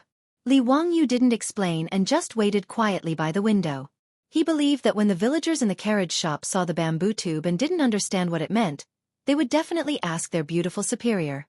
In the future, This was a toy for children to play with. Their beautiful superior would understand at a glance. As expected, not long after, the copper wire was slowly pulled tight by the people in the opposite carriage shop. Li Wangyu hurriedly reached out and picked up the bamboo tube. After the copper wire was pulled tight, he whispered into the bamboo tube, "Chongqing, did you hear that?" Fatty, Niu Yong, and Niu Wu all looked at Li Wangyu as if they were looking at an idiot. Did Li Jia Xiaolang lose his mind? Could it be that he expected Madame Su's voice to come out of the bamboo tube when he was talking? However, before they could persuade Li Wangyu, they suddenly heard a clear female voice come out from the bamboo tube in Li Wangyu's hand. "Hey, is that Wangyu? I heard it. Immeasurable deity. Buddha above. This bamboo tube really came out with a voice?" In the exceptionally quiet night, the soft voice that came out of the bamboo tube was unusually clear. The voice wasn't loud, but it made Fatty and the others feel as if they were struck by lightning. They froze on the spot. Everyone dared to use their heads to guarantee that this voice was definitely Madame Su's voice. Is Li Jia Xiaolang really an immortal? This ordinary bamboo tube was refined into an immortal item by him? If not, how could Madame Su's voice come out from the bamboo tube? At this moment, the waiter of the Cho family's grain store directly knelt on the ground and muttered to himself. He wanted to receive Li Jia Xiaolang's blessings. He was directly worshipping Li Wangyu as if he was a bodhisattva. At this moment, Li Wangyu didn't have the time to pay attention to the reaction of this group of Tang dynasty's country bumpkins. He hurriedly asked into the bamboo tube, "Chongqing, are you okay?" "I'm fine. Perrin and I are both safe. It's just that the Zheng family's people are blocking the door, so we can't leave." "That's good. Don't worry. First, tell me, why did the Zheng family suddenly come knocking on our door?" Li Wangyu asked. Su Chongqing's voice came, "I'm not sure. This afternoon, Perrin and I just came back from the palace, and the Zheng family came knocking on our door." "Wait, what palace?" Li Wangyu thought he heard wrong. What did Su Chongqing mean when she said she just came back from the palace? "He, do you know who I met today?" Su Chongqing told Li Wangyu from the beginning to the end of today's encounter with Empress Zhong's son, then going to the Taiji Palace, and Empress Zhong's son becoming a shareholder of the Shunfeng Express Carriage Company. Her words made Li Wangyu dumbfounded. He didn't expect that when he was dragged to drink wine by Cheng Chumo and the other playboys, his beautiful boss would do so many things. She even met Empress Zhong's son of the Tang dynasty, and invited her to teach yoga in the Taiji Palace. What made Li Wangyu even more amazed was that Su Chongqing actually persuaded Empress Zhong's son to become a shareholder of the carriage company. Haha, this is really a blessing from the heavens. After learning this information, Li Wangyu raised his eyes and looked down at the Zheng family's troops who were holding torches and besieging the carriage company. Zheng family of Xingyang, you deserve this bad luck. Chapter 170. Li Wangyu was originally anxious and worried, but after hearing the beautiful boss's words, he immediately relaxed. Xingyang's Zheng family was really looking for trouble. The Shunfeng Express Carriage Company that Empress Zhong's son wanted to invest in was actually besieged by the Zheng family's eldest son. Did they want to rebel? Not to mention that the beautiful boss was now Empress Zhong's son and concubine Yang's yoga instructor. How dare they want to snatch it back? It was simply provoking the lion. After listening to Su Chongqing's words in the bamboo tube, Fatty Cho Kun didn't have time to study why there was a sound from the bamboo tube, but began to feel lucky.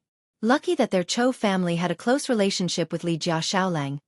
Otherwise, where could they find such a thigh to cling to in the future? He was sure that the Li family's prosperity was in front of them. If they could have a relationship with Empress Zhong's son, why would they be afraid of Xingyang's Zheng family?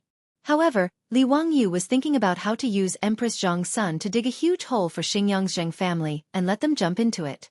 Knowing that Su Chongqing had a jade pendant given by Empress Zhong's son, Li Wangyu was even more overjoyed. He immediately asked the beautiful boss to find a pocket, put the jade pendant in it, and slide it along the copper wire in the middle of the intercom. Not long after, a brocade bag was hung on the copper wire in the middle of the intercom and slid into the window along the copper wire. Li Wangyu stepped forward and carefully took the brocade bag and took out the jade pendant. Fatty Cho Kun quickly moved the candlelight in the room and looked at it closely. After seeing the jade pendant clearly, the fatty couldn't help but gasp from the root of his teeth. This was indeed the jade pendant that represented Empress Zhongxuan's identity. The carved phoenix and the 8 seal characters, Ding has fire virtue, She is a phoenix. Behind the jade pendant clearly showed the meaning of the jade pendant. He looked at Li Wangyu with a bit of respect in his eyes. The Li family of Hu County was really extraordinary. Cho Kuan admired his father's unique vision even more when his father asked him to have a good relationship with Li Jia Xiaolang. Xiaolang, what are you going to do now? Hee, the Zheng family has kicked an iron plate this time. Li Wangyu played with the jade pendant in his hand and pondered for a moment. Then, he lowered his voice and whispered to everyone. Fatty, Niu Yong, and the others nodded repeatedly. He then communicated his thoughts to Su Chongqing through the microphone. His beautiful boss immediately understood his thoughts and naturally did not object. The matter of digging a hole for Madame Zhang of Xingyang was thus settled. Don't worry, Lang Jun. When the door opens tomorrow, I will go and do it. Niu Wu patted his chest and promised. Li Wangyu then looked at Cho Kuan. Brother Cho, when this matter is settled, I will definitely compensate your family for your loss. Fatty Cho Kuan chuckled. There's no need for compensation. However, I wonder if my Cho family can join Xiao Lang's Shun Feng Express Carriage Company? Well, Li Wangyu hesitated. Now that Empress Zhang's son had joined the carriage company and occupied 50% of the shares, it was not up to him to let the Cho family invest. Xiao Lang, my Cho family doesn't ask for much. Her Highness the Empress and Xiao Lang's shares. My Cho family naturally does not dare to think about it. I only ask that my family be allowed to buy some shares from Dingzhou village. My family will not treat the villagers of Dingzhou village unfairly. Fatty Cho knew what Li Wangyu was worried about and quickly expressed his thoughts. Li Wangyu pondered for a moment and felt that it was feasible. He nodded. Brother Cho, you can discuss this matter with the old village chief.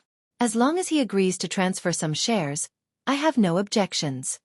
Fatty Cho was overjoyed to get Li Wangyu's approval. This matter was proposed by him on his own initiative, but Cho Kuan believed that even if his father, Cho Yuanliang, knew about it, he would only praise him for doing a good job. If the Cho family could invest in the carriage company, even if it was only a small share, it would allow the Cho family and the Li family to have a closer relationship, not to mention that they would have some connection with the royal family. For a merchant family with no status to speak of, this was much more important than earning more copper coins. After discussing tomorrow's matter, Li Wangyu drove Fatty Cho and the Niu brothers out of the room. After the light bulbs left, Li Wangyu whispered into the microphone with Su Chongqing for a long time. But Li Wangyu did not dare to say anything about Aphrodite until he hung up the phone. Delay for as long as possible. The night was silent. The next morning, when Chang'an City's morning drum sounded, Niu Wu rode out.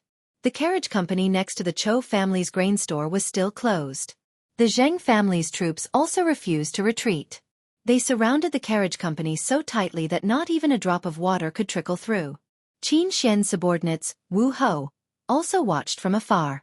The three parties were in a deadlock for the whole night. Zhang Konghua naturally did not stay here last night. After he let the troops surround the carriage company, he led his people to Ping Kong Fong. He spent the whole night drinking and playing with women. Until it was almost noon, Zhang Konghua kept yawning. With a pair of dark circles under his eyes, he looked like he was still hungover. He swayed from side to side on horseback. Under the protection of the troops, he came down to the East Market. This group of farmers still won't fucking open the door?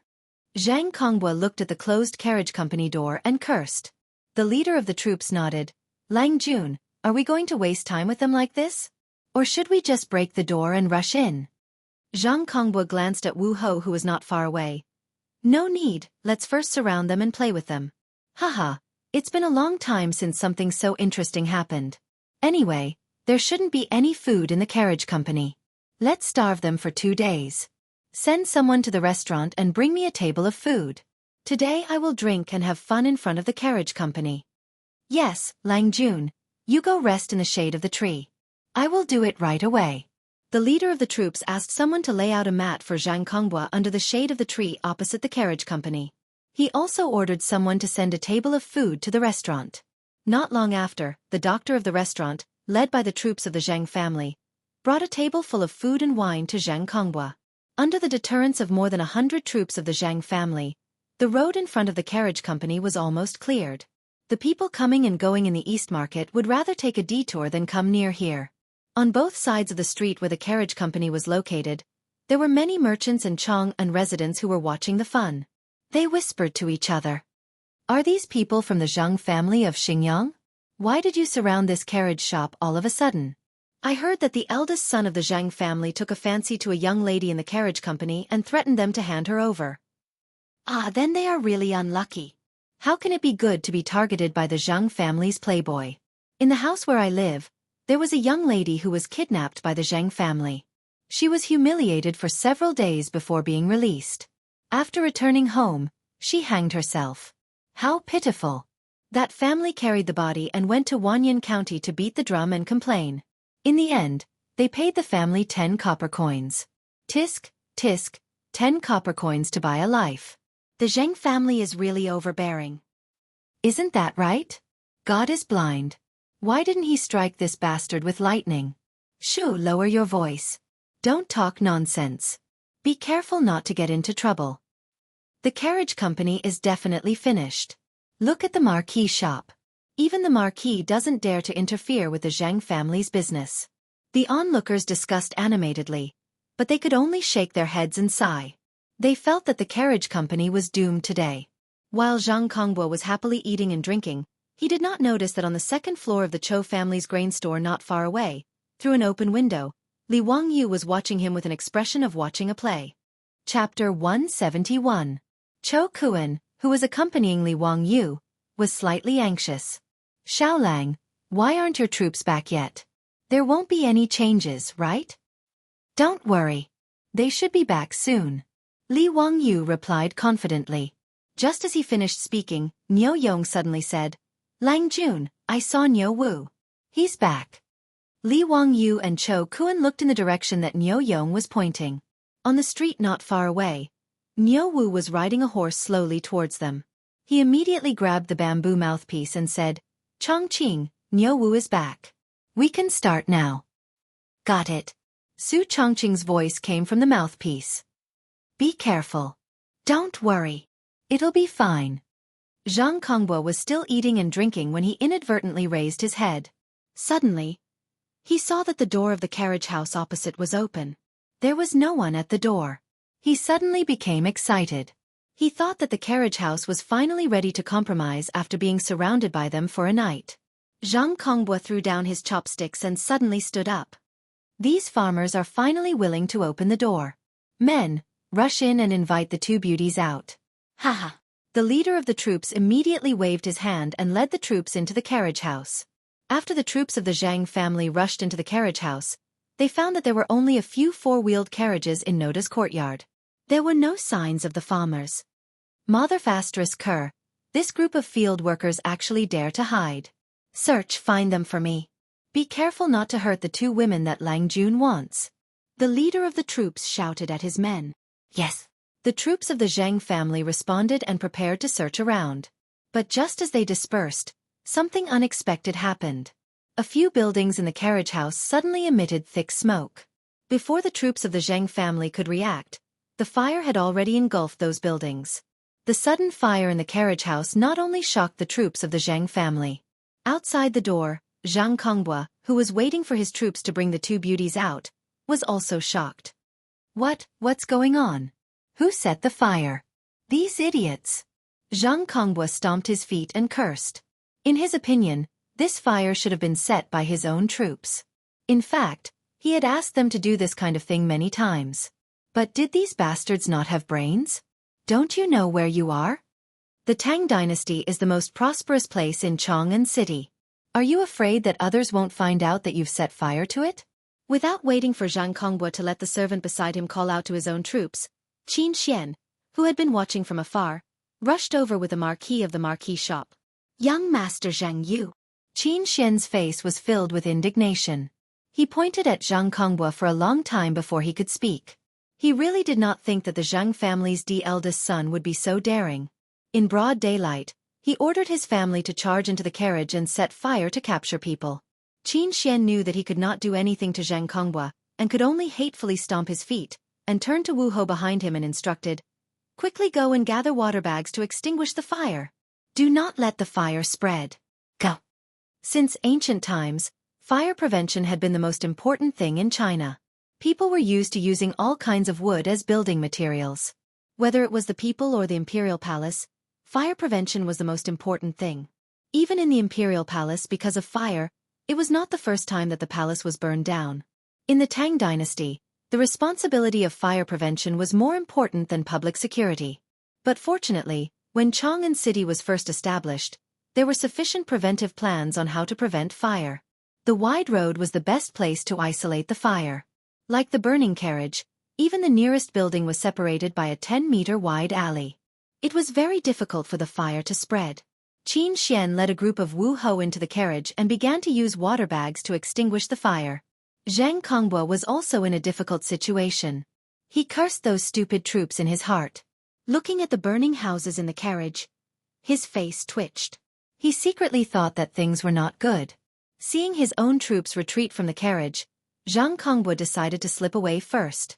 Before he could order his men to flee, he saw a one-eyed man respectfully leading a large number of men and horses, escorting a carriage in front of him. Zhang Kongbua did not want to complicate matters at this time. He did not have time to see who this group of people was. He called his troops and was about to leave. But before he could move, he heard a cold and angry voice from the carriage. "Guards! Take down all the people of the Zheng family for me. Don't let any of them go." Yes. A group of fierce soldiers guarding the carriage immediately rushed to the Zheng family's troops after receiving the order from the person in the carriage. The Zheng family's troops naturally wouldn't allow themselves to be captured without putting up a fight. They wanted to resist, but they were beaten up by this group of guards until they covered their heads and scurried away like rats. Many of the Zheng family's troops were beaten to the ground. Then their hands and feet were skillfully tied with cooked beef tendons. Zhang Kongbua was shocked and shouted, "Stop! Who are you?" "I am Zhang Kongbua, the eldest son of the Zheng family of Xingyang. Who dares to touch me?" He never thought that there would be people in Chang'an City who dared to touch his Zheng family. Zheng family of Xingyang? How powerful they are. Today, I want to ask Madame Zheng who gave them the courage to set fire and kidnap people in broad daylight in Chang'an City. As the voice fell, the curtain of the carriage was opened. Empress Zheng's son, with an angry face, came down from the carriage with the help of a palace maid. She was followed by concubine Yang. Your Highness, I. Zhang Kongbua was angry at first. But when he saw Empress Zheng's son coming down from the carriage, he was so scared that he could not speak clearly. His body trembled like a sieve and he directly collapsed to the ground. As the eldest son of the Zheng family of Xingyang, he was taken to the palace by his father to attend several banquets in the palace. Naturally, he knew Empress Zheng's son. Zhang Kongbua did not expect that he just wanted to grab two beauties. How could he attract Empress Zheng's son? Thinking of the marks on the backs of the two rouge horses yesterday, he thought, "Are these two beauties really from the harem?" Zhang Kongbua regretted it so much that his intestines turned green. He wished he could slap himself several times. As for the Zheng family's troops who originally wanted to resist, when they heard their Longjuan's words, they were so scared that they all knelt down. Empress Zheng's son did not look at Zhang Kongbua who was paralyzed on the ground. She anxiously looked at the burning carriage and ordered the guards on her left and right, "You also go help put out the fire. Quickly go and rescue Lady Su." Yes. The guards responded and rushed to the carriage without hesitation. With the help of Empress Zhongxuan's guards and the quick response of the East City's marquee shop, the fire in the carriage was quickly put out. Su Chongqing led the little girl Perrin and the villagers of Dingzhou village out of the carriage under the protection of the palace guards. "Chongqing thanks your highness and concubine Yang for saving me." Su Chongqing curtsied to Empress Zheng's son and concubine Yang. "Lady Su, are you okay?" Empress Zheng's son asked with concern. Su Chongqing did not suffer any injuries. Except for the traces of smoke on his body and face, he was not injured. Su Chongqing shook his head. "I'm fine. When the fire started, I was protected by the villagers and hid in the cellar." Empress Zheng's son nodded. "That's good. Fortunately, your family's song came to the palace today to inform me of this matter. Otherwise, the consequences would be unimaginable." Su Chongqing's face was miserable. He curtsied to Empress Zheng's son again. "Your Highness, please forgive me. I did not protect the imperial family's property, and let the carriage be burned down by the evildoers." "Lady Su, what are you talking about? What crime did you commit? The carriage was burned down. How can you be blamed? Empress Zhang's son did not care that she was pregnant. She hurriedly went forward to help Su Chongqing up. She turned her head and glared at Zhang Konghua, who was completely stunned. Xingyang's Zheng family is so powerful. They even dare to set fire to my property. Good. Very good. Today, I will ask Zheng for an explanation and see if the world is still the world of the Tang dynasty. Empress Zhangxuan's words made Zhang Konghua feel dark. The carriage was the imperial family's property? How could this be? He had clearly asked the troops to find out that the carriage was the property of a family surnamed Li in Dingzhou village in Hu County. When did it become the imperial family's property? Zhang Konghua was naturally not an idiot. When he thought that his troops set fire to Empress Zhangxuan's property, he felt that the sky had collapsed. Zhang Konghua, who was originally sitting on the ground, had a blank mind at this time. He could only murmur, "This is impossible. This is not true." Not far away, by the window on the second floor of the Chou family's grain store, Li Wangyu and Fatty Chou Yu looked at this scene and laughed very happily. Li Wangyu dug a hole for Zhang Konghua, but he did not expect that Zhang Konghua would be so cooperative. He jumped without hesitation and his posture was beautiful. Full marks. Chapter 172. Last night, when Li Wangyu learned that his beautiful boss had the jade pendant given by Empress Zhang's son, he was relieved. No matter how arrogant Madame Zheng of Xingyang was, as long as Su Chongqing showed the jade pendant, the people of the Zheng family in front of the carriage would naturally withdraw.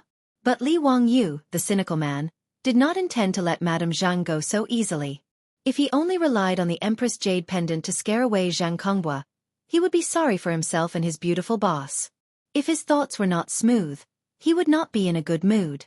In order to make himself happy, Li Wangyu did not hesitate to dig a huge hole for Zhang Konghua. Niu Wu went out early in the morning. According to Li Wangyu's order, he took the jade pendant and went to the Taiji Palace to see Empress Zhang's son. Li Wangyu asked him to ask for help from Empress Zhang's son, saying that Su Chongqing was trapped in the carriage and could not go out. Today, he could not go to the Taiji Palace to teach yoga, so he asked Empress Zhang's son to help. Since Empress Zhang's son was willing to give Su Chongqing the jade pendant, she would not turn a blind eye to her beautiful boss's predicament. At that time, as long as Her Highness sent the palace guards to help the carriage, the next step of the plan could be carried out. In fact, several buildings on fire in the carriage were set by the farmers themselves. After a discussion last night, the beautiful boss asked the farmers to lay a lot of straw around the buildings to ignite the fire. The reason why Li Wangyu said to Cho Kuan last night that he would compensate for the loss of these buildings after they were burned. When Li Wangyu saw that Niu Wu led the people in the palace, he would immediately inform Su Chongqing to open the gate of the carriage and attract the troops of the Zheng family into the carriage. Then he would immediately set the buildings on fire. He just wanted to frame the Zheng family and let their yellow mud fall on their crotch. Even if it was not shit, it was shit. Under the watchful eyes of the public, countless people saw the troops of the Zheng family rush into the carriage like wolves and tigers, and then the carriage was on fire. No one would believe that it was not the troops of the Zheng family who set the fire. Even Zhang Konghua thought that it was his troops who set the fire. Even those Zheng family troops who had rushed into the carriage thought that it was one of their own who had set the fire casually. At that time, dozens of Zheng family's troops had rushed into the carriage and the scene was chaotic. Even they themselves were not sure if the fire was set by their own people. Li Wangyu's plan was very successful, but he did not expect Empress Zhang's son to come in person. Fatty Cho Kuan was also a little nervous now. Xiao Lang, why did Her Highness the Empress come personally? Could something have happened? It's fine. Isn't it better for Her Highness to come in person? This time, the Zhang clan will find it even more difficult to escape this calamity. Li Wangyu comforted with a smile. That's good, that's good. The fatty was very respectful towards the royal family and aristocratic families.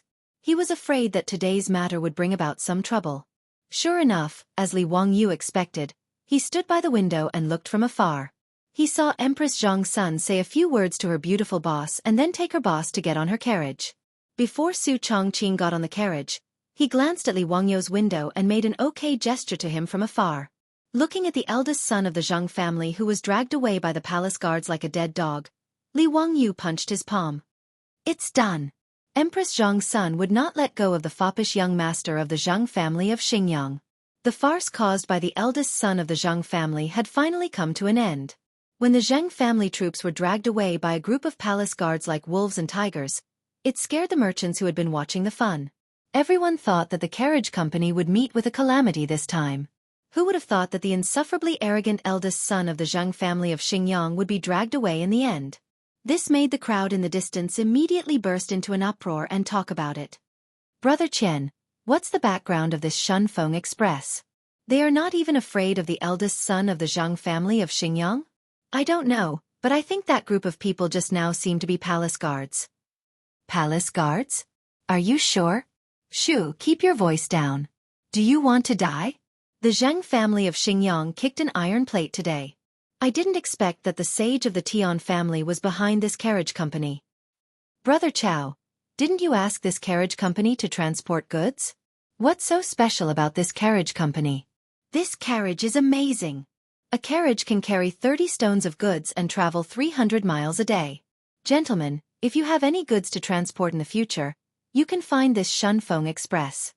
When the merchants who had tried the four-wheeled carriage said that, a group of familiar merchants around them exclaimed, "A carriage?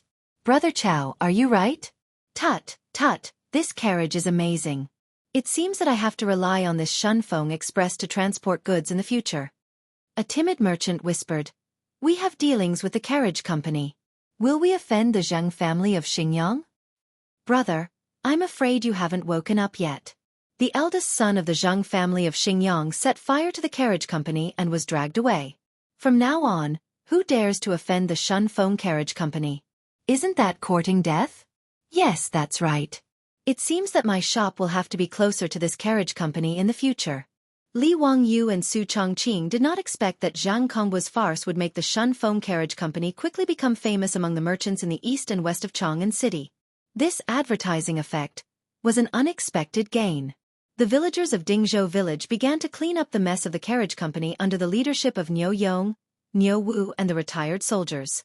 Fatty Cho Kuan also asked his assistant to help clean up the ruins of the carriage company. The fire of the carriage company did not have a big impact. Su Chongqing originally thought that the layout of the courtyard was not suitable for the carriage. This time, it was just right to rebuild it. Li Wangyu was worried that the old village chief would be anxious, so he sent someone back to Dingzhou village to inform them that the matter had been solved. The old village chief who received the news immediately led many villagers to Chang'an and began to work on the reconstruction of the carriage company. When the carriage company began to clean up and rebuild in an orderly manner, the Zheng family mansion of Xingyang was in an uproar. They knew that their son had caused such a big trouble and was arrested by Empress Zhang's son. Zhang Konggua's mother, Zhang Lushi, immediately cried and made a scene in the mansion. She asked her husband, the head of the Zheng family, Zhang Yuanshou, to quickly save her son. Zhang Lushi was the legitimate daughter of the Lu family in Fanyang. She was also one of the 5 families and 7 nobles of the Tang dynasty. Zhang Konggua was her only son and she doted on him since he was young. Zhang Yuanshou also frowned in the face of his wife's crying. Zhang Yuanshou was not worried about the trouble caused by Zhang Konggua. Empress Zhang's son would not do anything to Zhang Konggua. Zhang Yuanshou still had this confidence. What he was worried about was that the things that were being planned in the imperial court would change because of this. Then he would lose more than he gained.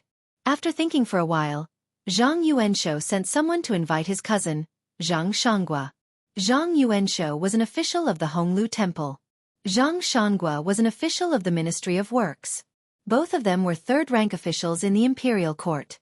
In Zhang Yuanshou's study, the two of them dismissed the servants and discussed for a long time with the door closed. Only then did Zhang Shanggua leave. Looking at the towering walls of Taiji Palace outside the Zheng family mansion, Zhang Yuanshou's mouth showed a trace of a mocking sneer. Chapter 173. Su Chongqing was taken to the Taiji Palace by Empress Zhang's son. Both Empress Zhang's son and concubine Yang promised her that they would tell the saint to punish the Zheng family's prodigal son. Empress Zhang's son and concubine Yang guessed that Su Chongqing was not in the mood to teach them yoga today, so they comforted her and asked someone to send her back. Before Su Chongqing returned to the carriage shop in the East Market, the Zheng family of Xingyang came to apologize first. The Zheng family's housekeeper apologized sincerely and offered 200 taels of gold as an apology. This made Li Wangyu rather surprised. Could it be that the name of Empress Zhang's son was so frightening? How could she make the Zheng family of Xingyang compromise and let the matter go? In his impression and memory, the 5 families and 7 Wangs of the Tang dynasty were not so easy to deal with. Even Pai Lupi, the emperor of the Tang dynasty, may not be able to subdue them. With hundreds of years of history, there were many talents in the family. The aristocratic families had a high reputation and social status, whether in the imperial court or outside. The most fundamental power of the aristocratic families like the 5 families and 7 Wangs was not in the imperial court, but in the local area. They had great privileges and power, controlled the politics and economy of the state, and could even compete with the central government of the imperial court. If Pai Lupi did not appease these aristocratic families, the chaos at the end of the Sui dynasty would be repeated in the Tang dynasty. The top aristocratic families like the 5 families and 7 Wangs directly intermarried with each other, forming an indestructible marriage relationship, and holding together to maintain their privileges. Their family's sense of superiority once regarded the royal family of Li Tang as a nouveau riche. Li Wangyu had read in the history books that Emperor Tang Wenzong wanted to marry his daughter to the 5 families, but the result was shameful rejection. There was even a prime minister of the Tang dynasty who sighed, "The only regret in this life is that he can't marry a daughter of the 5 families." This showed the influence of the 5 families and 7 Wangs. In Li Wangyu's plan, the Zheng family of Xingyang should not admit defeat so easily. He even planned to use the power of Zoroastrianism to attack the Zheng family's industry with the sweets. Now the housekeeper of the Zheng family came with the gold to apologize, which was full of sincerity and gave enough face to Empress Zheng's son. The several buildings of the carriage shop that were burned down were renovated, which was a matter of 100 copper coins. The housekeeper also promised Li Wangyu that the eldest son of the Zheng family would be sent back to his hometown of Xingyang to reflect. Zheng hoped that Li would be merciful and let this matter be dropped. "Li Jia Xiaolang, this is a gift. Please accept it. Please accept it. Today's matter is all a misunderstanding. Our Zheng family will go to Her Highness and ask for forgiveness." The Zheng family's housekeeper chuckled and ordered people to place the gold on the table. Although the housekeeper said the housekeeper of the Tang family was still, that was still, who was who was who was who, was who and was who was. To the face, throw to the face it, face to the face and shouted to and shouted and then "You're sit. Get out as far as you can."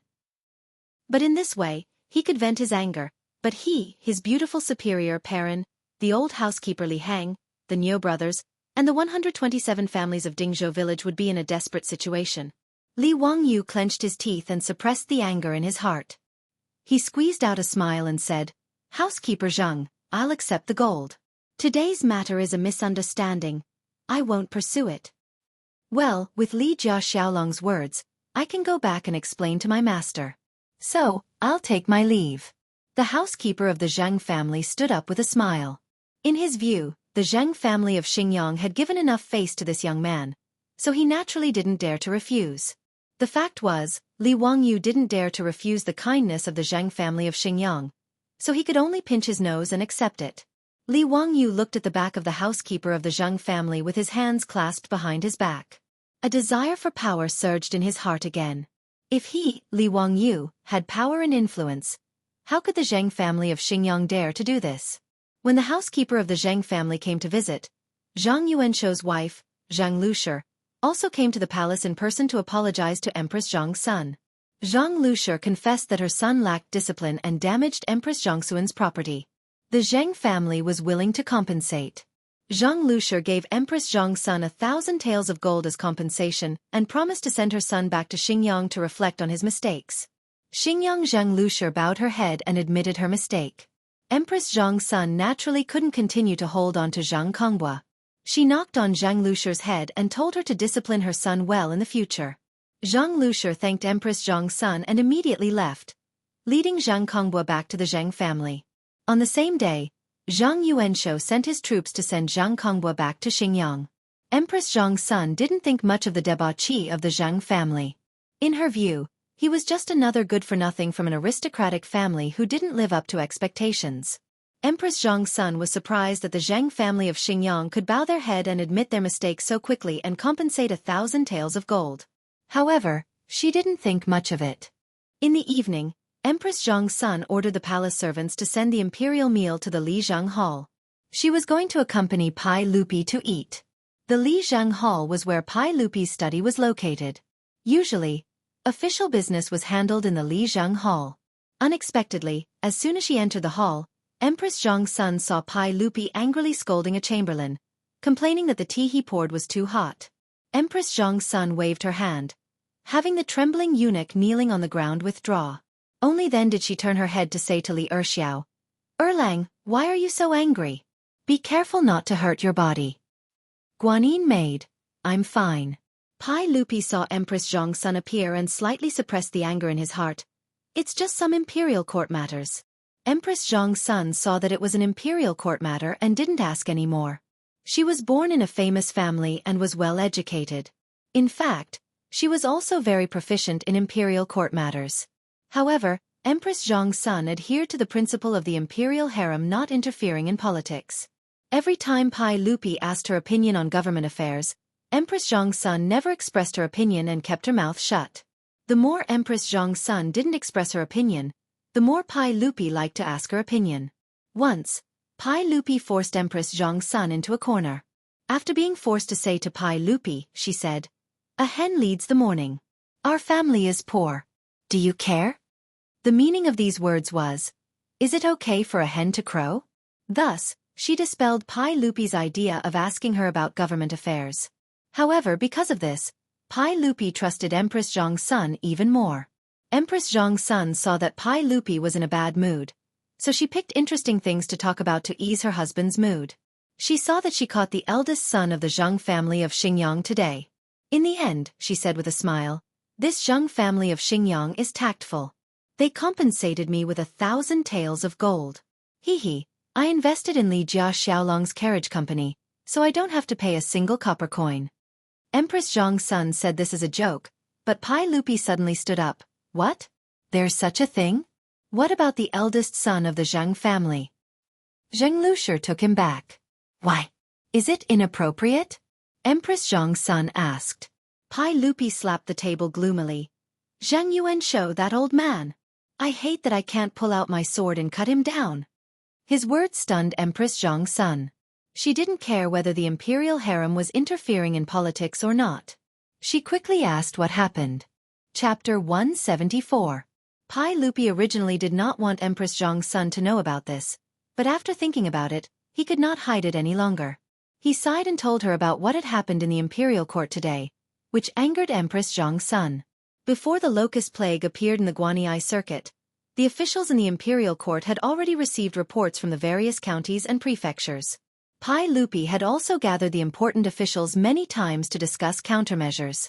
But before Pai Lupi could make up his mind to exterminate the locusts, the 100 Cavalry Department reported that there had been undercurrents in Chang'an recently, pointing to Pai Lupi as the cause of the locust plague. The change of Xuanwu Gate.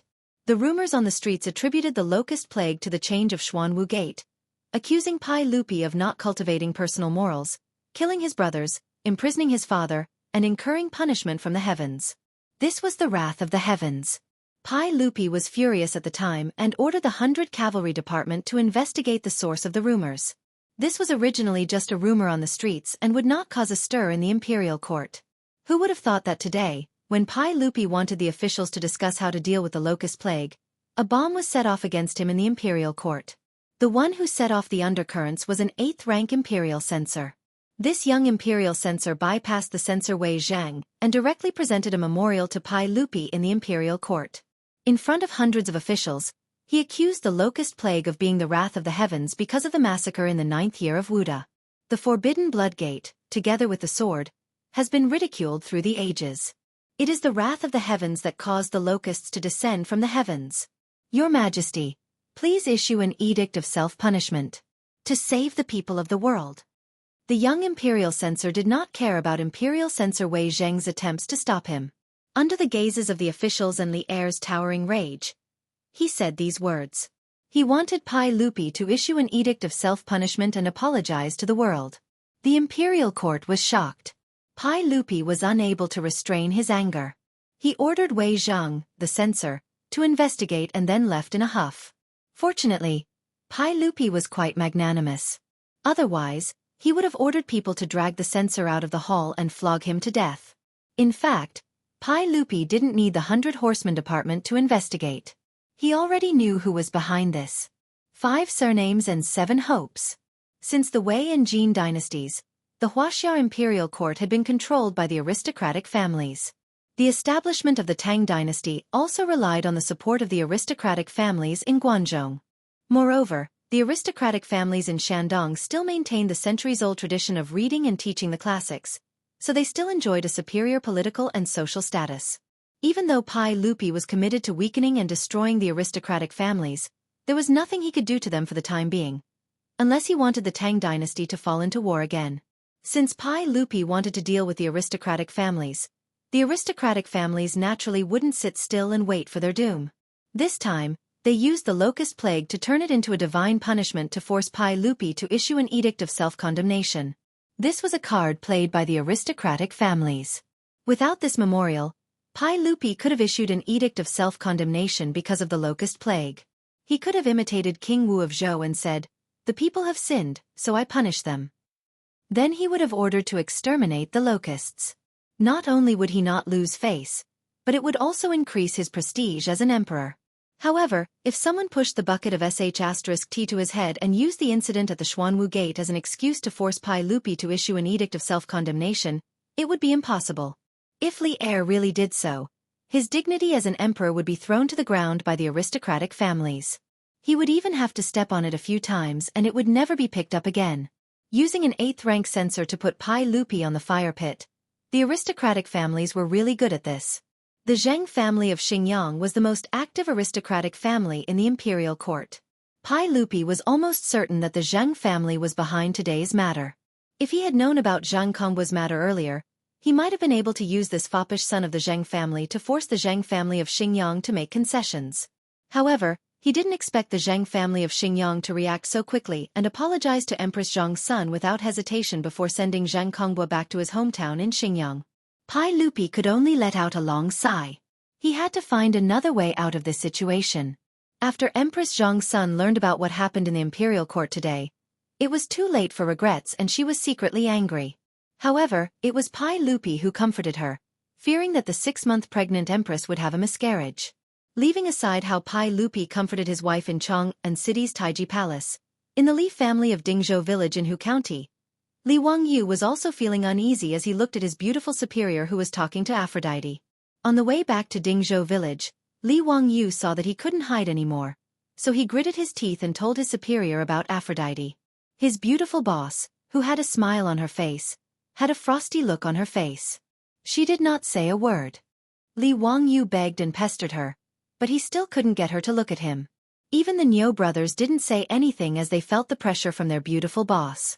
They looked at Li Wangyu with a look that said, "Lang Jun, you're on your own now." Li Wangyu was speechless. Why were all women like this? What was the point of having a cold war so often? His ex-girlfriend from university was the same. Whenever there was any friction between them, she would give him a cold war and often wouldn't speak to him for a week, as if he were a stranger. Li Wangyu didn't expect that his University of Pennsylvania graduate and goddess-like beautiful superior would be the same. Even the little girl Pei Lan didn't give him a good look. She looked at him with eyes that were about to roll up to the sky. Li Wangyu was so angry that he almost wanted to grab this little girl and give her a good spanking. How rebellious.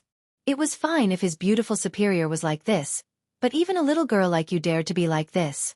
After returning to the Li family of Dingzhou village, both the old butler Li Hang and Ma Zhou acutely sensed that the atmosphere wasn't right when they came out to welcome them, so they wisely kept their mouths shut. Su Chongqing jumped off the horse's back and didn't even look at Li Wangyu as he pulled Pei Lan towards the rear courtyard.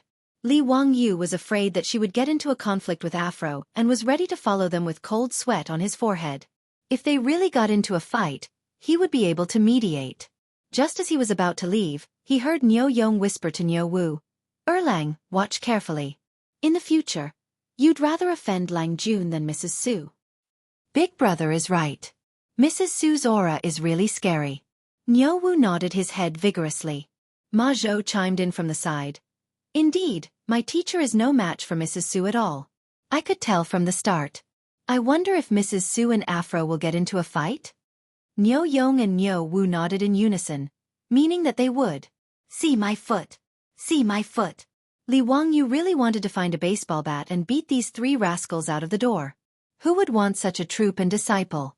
He had forgotten that he had also thought that his beautiful boss and Afro would get into a fight and was even prepared to mediate the situation. On the other hand, the old butler Li Hang stood at the side with a chuckle and had no intention of going to the backyard to mediate at all. Li Wangyu dawdled in the front yard for a long time and stretched his ears out to see if there were any sounds of fighting in the backyard. However, he didn't hear anything even after waiting for a long time. After thinking about it, he straightened his clothes and prepared to go to the backyard to see what was going on. As he dawdled into the backyard, he didn't see the expected scene of the main wife scolding the mistress, and the mistress resisting unwillingly. Su Chongqing was actually chatting amiably with Afro in an unusually harmonious atmosphere, while Perrin was fuming at the side. What the hell was going on?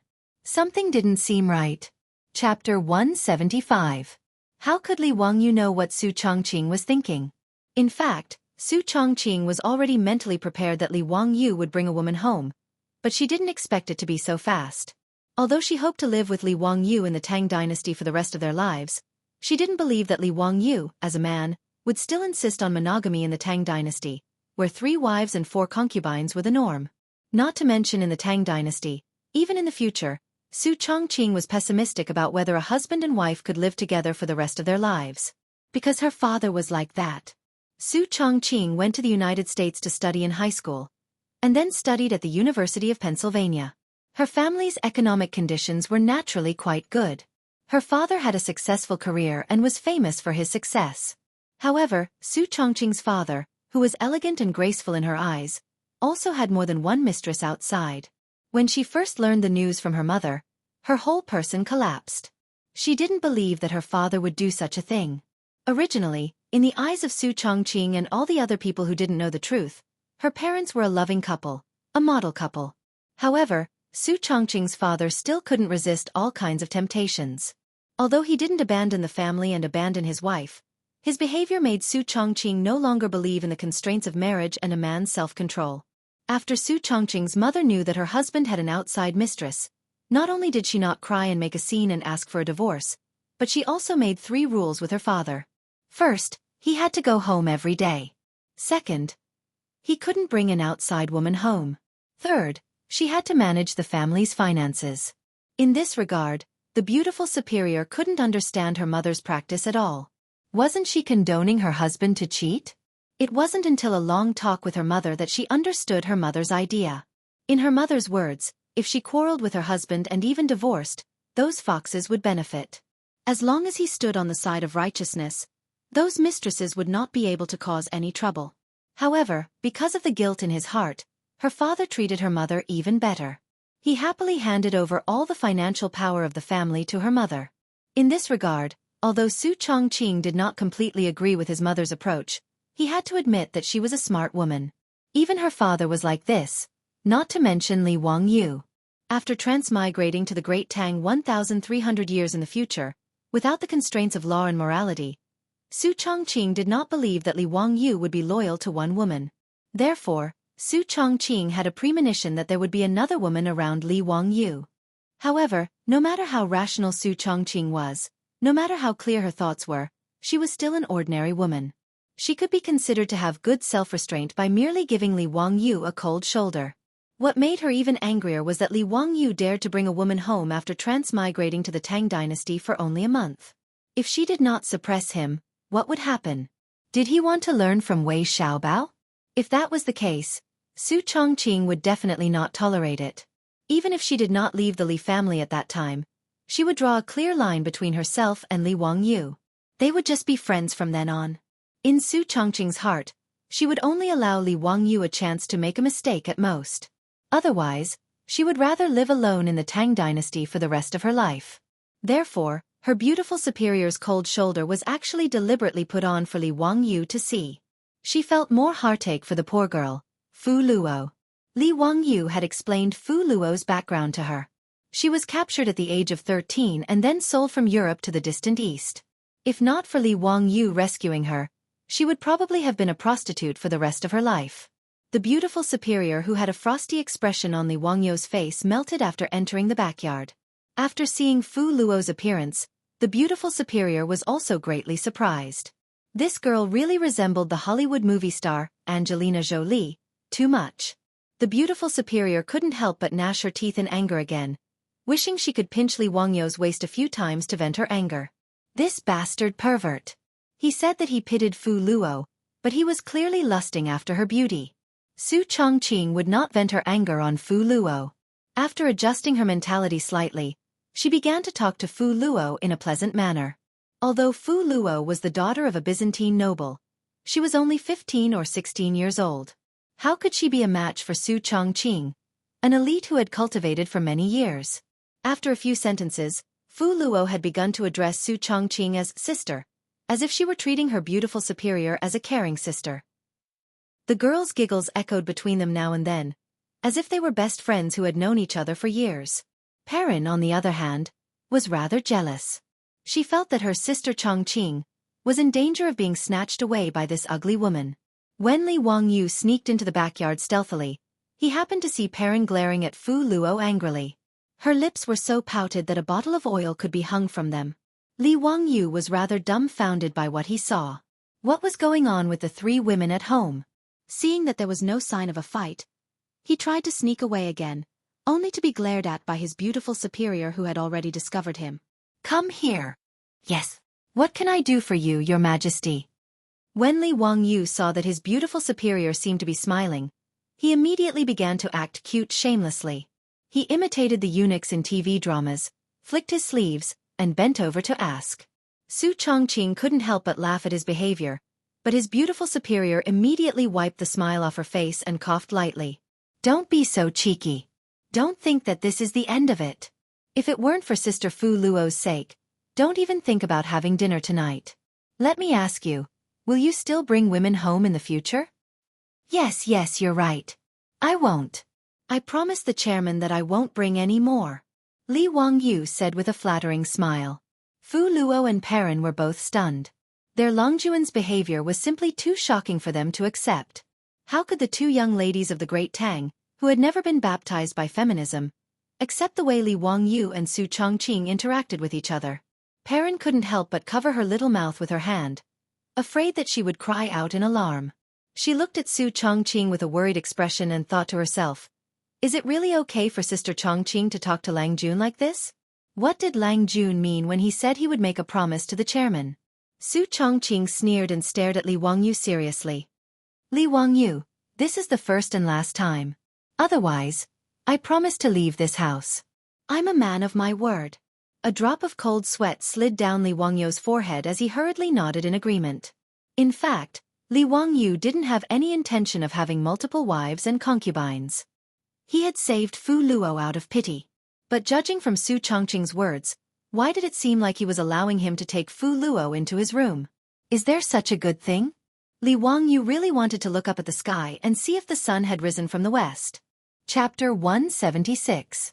In the end, Aphrodite still ended up staying with the Li family, although her identity was still a bit unclear.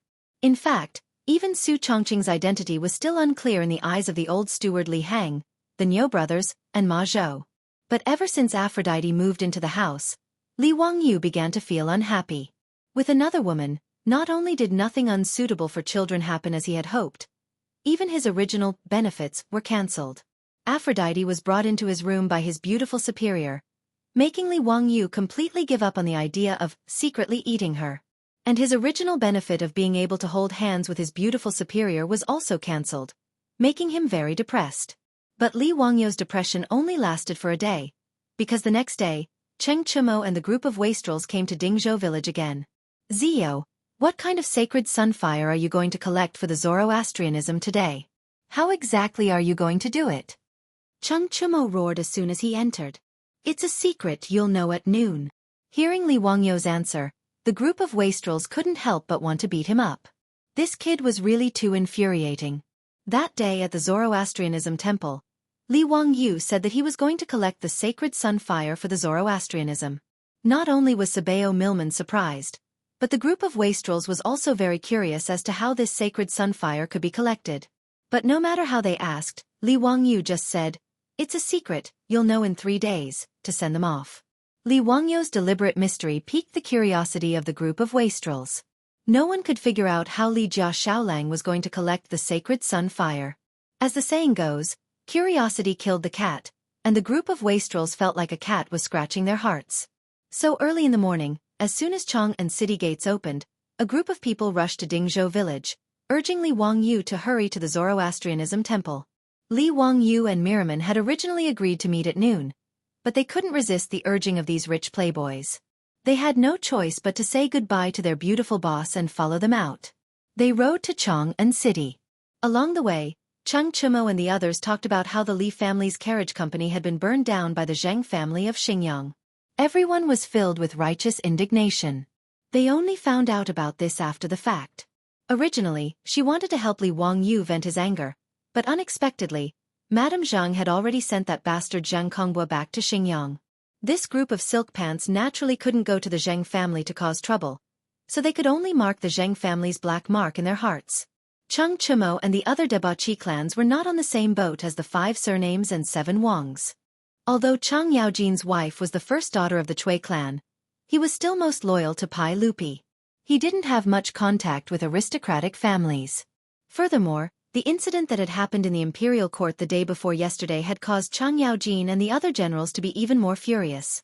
If it wasn't for Pai Lupi's prohibition, they would have probably taken their weapons and attacked these aristocratic families. Ziyu, when that Zhang Kongbua returns to Chang'an, we brothers will definitely help you vent your anger. Chang Chumo patted Li Wangyu's shoulder and comforted him. Fang Yai also patted his chest and assured Li Wangyu, "That's right, Ziyu. Don't worry, if that bastard dares to return to Chang'an, we will definitely teach him a lesson." Li Wangyu was greatly moved and saluted the group of silk pants. "Many thanks, brothers. Haha. After today's matter, I will treat you all to a drink." "Are we still going to that Hu wine shop?" Chai Lingwu's eyes lit up when he heard about drinking. Li Wangyu was speechless. These bastards, they still mentioned the Hu wine shop. Hey! The group of people chatted and laughed as they quickly entered Chang'an. When the group of people entered Liquan Square, they found that the square was already crowded with people. So crowded that not even a drop of water could trickle through. The silk pants and Li Wangyu were all dumbfounded. What the hell was going on? It wasn't the Lantern Festival today. So why were there so many people in Liquan Square? Yuchi Baolin shouted. "Those in front, move aside. What the hell are you all doing here?" After he shouted, not only did no one move aside, but he also received a lot of rolling eyes and mockery. What is this big idiot shouting about? Can't he see that there are people here? That's right, why are you all squeezing? We want to go to the Jia Temple to watch the show. Today, there is a powerful person in the Jia Temple who is going to collect the sacred fire of the sun in front of everyone. Who doesn't want to witness such a miracle with their own eyes? Why should we move aside? I heard that the powerful person who can collect the sacred fire is 8 feet tall and his waist is also 8 feet wide. His fists are as big as a mill and his arms are as thick as pillars. When Li Wangyu heard this, he almost fell off his horse. Was he a freaking ball? An alien version of a ball. Damn, the society was indeed very important. It was only right to not believe in rumors and not spread them. It turned out that Jia Temple was afraid of being held accountable for the extinguishing of the sacred fire, so he simply spread the news in Chang, and that the Jia Temple was going to collect the sacred fire of the sun in front of everyone. In the Tang dynasty, there was an extreme lack of entertainment among the people. After hearing about this bizarre event, not only did all the Sushans in Chang'an come, but even the ordinary citizens of Chang, and came to Liquan Square to watch the show. As a result, more and more people came. Liquan Square had become a sea of people, and even the streets outside the square were almost filled with people watching the show. When Li Wangyu heard about this, he was sweating like a waterfall. In the current situation, he and the silk pants couldn't enter the Jia Temple. He didn't know if the crowd would be disappointed if he, the main character, didn't go in at noon. Fortunately, this awkward situation didn't last long. Milamon, who was in the Jia Temple, also noticed the crowded situation outside the Jia Temple. He quickly asked the priests to go out and help the silk pants. With a group of Jia Temple priests leading the way, Li Wangyu and the silk pants finally squeezed into the Jia Temple through the gate of Liquan Square. Fortunately, only the priests of Jia Temple were allowed to enter today. The other residents of Chang'an, including the believers of Jia Temple, could only watch the sacred fire collection ceremony outside the gate of the Jia Temple. It had to be said that the residents of Chang'an were very gossipy. In order to watch the show, someone quickly brought a ladder. As a result, the top of the Zoroastrian temple's wall was instantly filled with people who came to watch the show. Some of the bolder ones even sat on the wall, causing the faces of the priests and priests of the Zoroastrian temple to twitch. Xiaolang, what else do you need to prepare to collect the sacred fire of the sun? If you need anything, just tell me. I'll immediately get someone to prepare it for you. When Milamon saw Li Wangyu, he immediately greeted him. Whether Li Wangyu could collect the sacred fire of the sun in front of everyone today was a matter of life and death for him. He couldn't help but pay attention to it. Li Wangyu said, "Prepare a large block of ice for me, as well as some tools for cutting ice. Also, prepare a room for me." Block of ice? Milamon and the silk pants were all stunned. Why would he want ice? What? Don't you have ice in your Jia temple? Li Wangyu asked. Milamon shook his head. No, of course we have ice. How big do you need? I'll immediately get someone to prepare it for you. The rich and powerful in Chong and all dug ice cellars to store ice for use in summer. The Jia temple of the Sogdians didn't lack copper coins, so naturally, they also dug ice cellars to store ice. Li Wangyu said, "The size of a millstone is fine." Milamon nodded and immediately ordered the priest to prepare the things Li Wangyu needed. After the ice and the tools for cutting ice were delivered, Li Wangyu ignored the burning eyes of the silk pants and directly shut them out of the room. He started to busy himself in the room. The collection of the Olympic sacred fire in later generations focused the sunlight in the center of a concave mirror to generate high temperature to ignite the sacred fire. In addition to the concave mirror, the magnifying glass that he played with when he was young could also focus sunlight and play the role of igniting the fire. Li Wangyu naturally didn't have a magnifying glass. He only knew that glass was probably made by burning sand.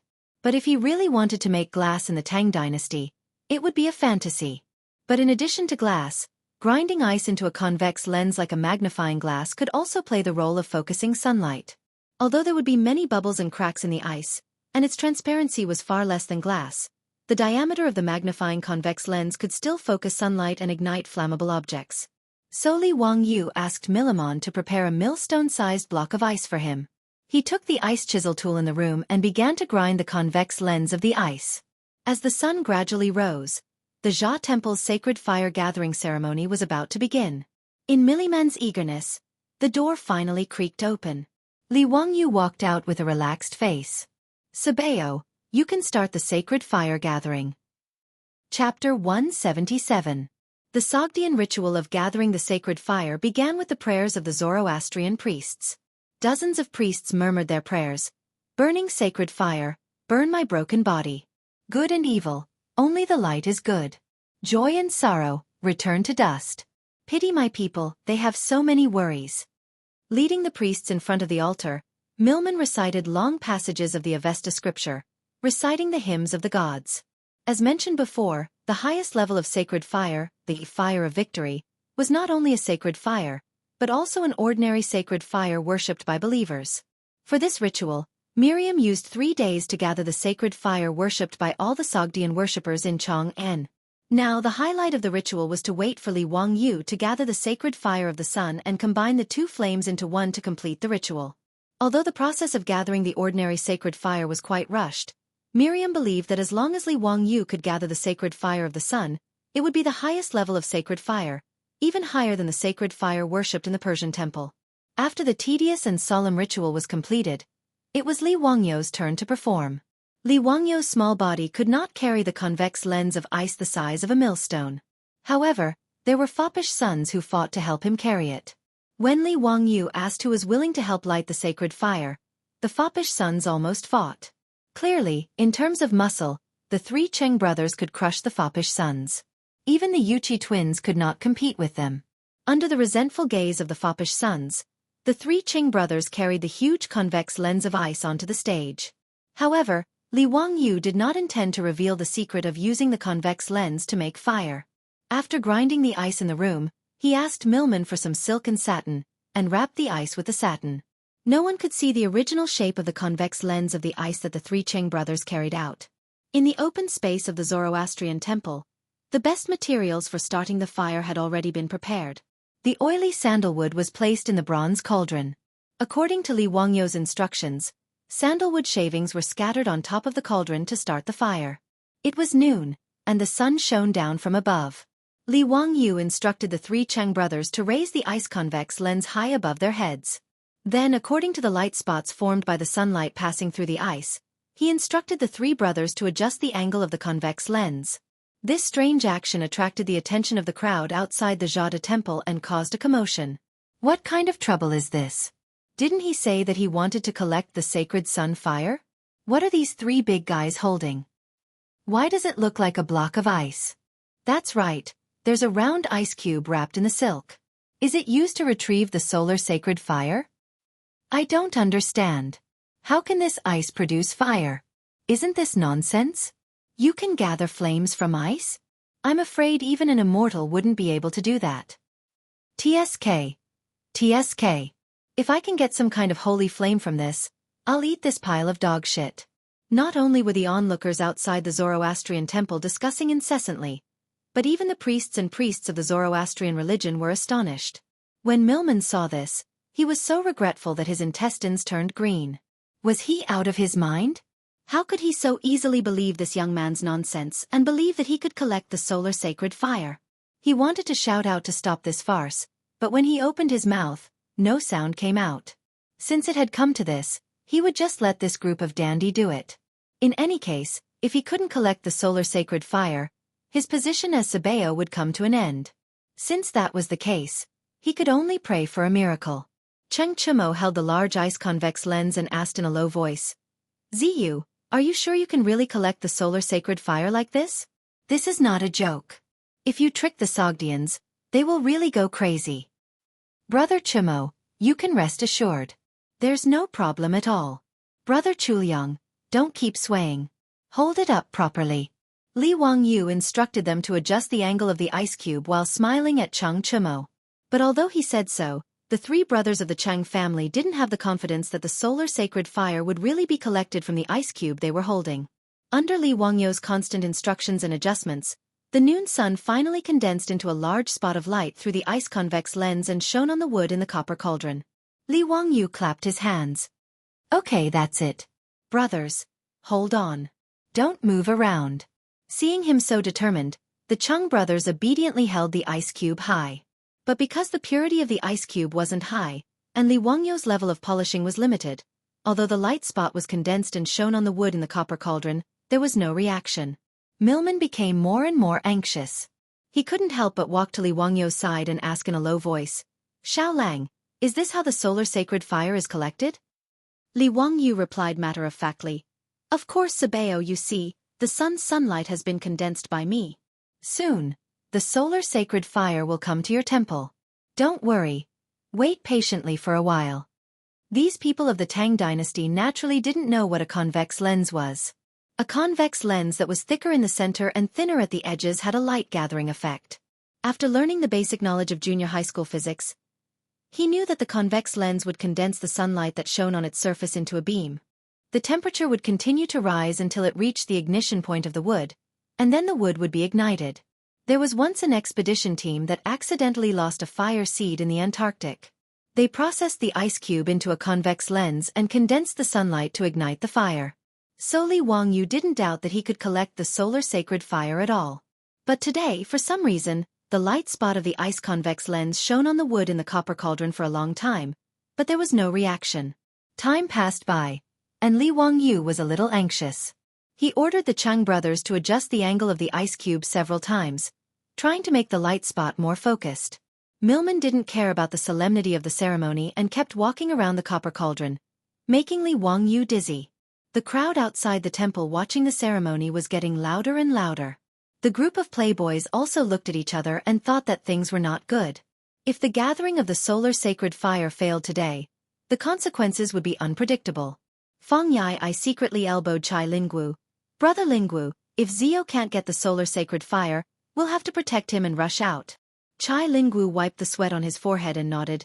Of course, we'll let the Yuchi brothers and the Cheng brothers protect Zio and run first. We'll bring up the rear. Yuchi Baolin and Yuchi Baochi also nodded and secretly rolled up their sleeves, ready to drag Li Wangyu and run away at any time. While the playboys were talking in low voices, discussing their escape plan, They saw the crowd outside the temple being pushed aside by a group of fierce-looking troops, creating a path. Several playboys that Li Wangyu had never seen before swaggered into the temple under the protection of the troops. Yo! Is the Cheng family's young master playing a monkey? Holding up a big ice cube to act for everyone to see? The leader of the group, a young man with triangular eyes, mocked. Li Wangyu was stunned. Where did these bastards come from? They dared to mock Cheng Chumo and the others?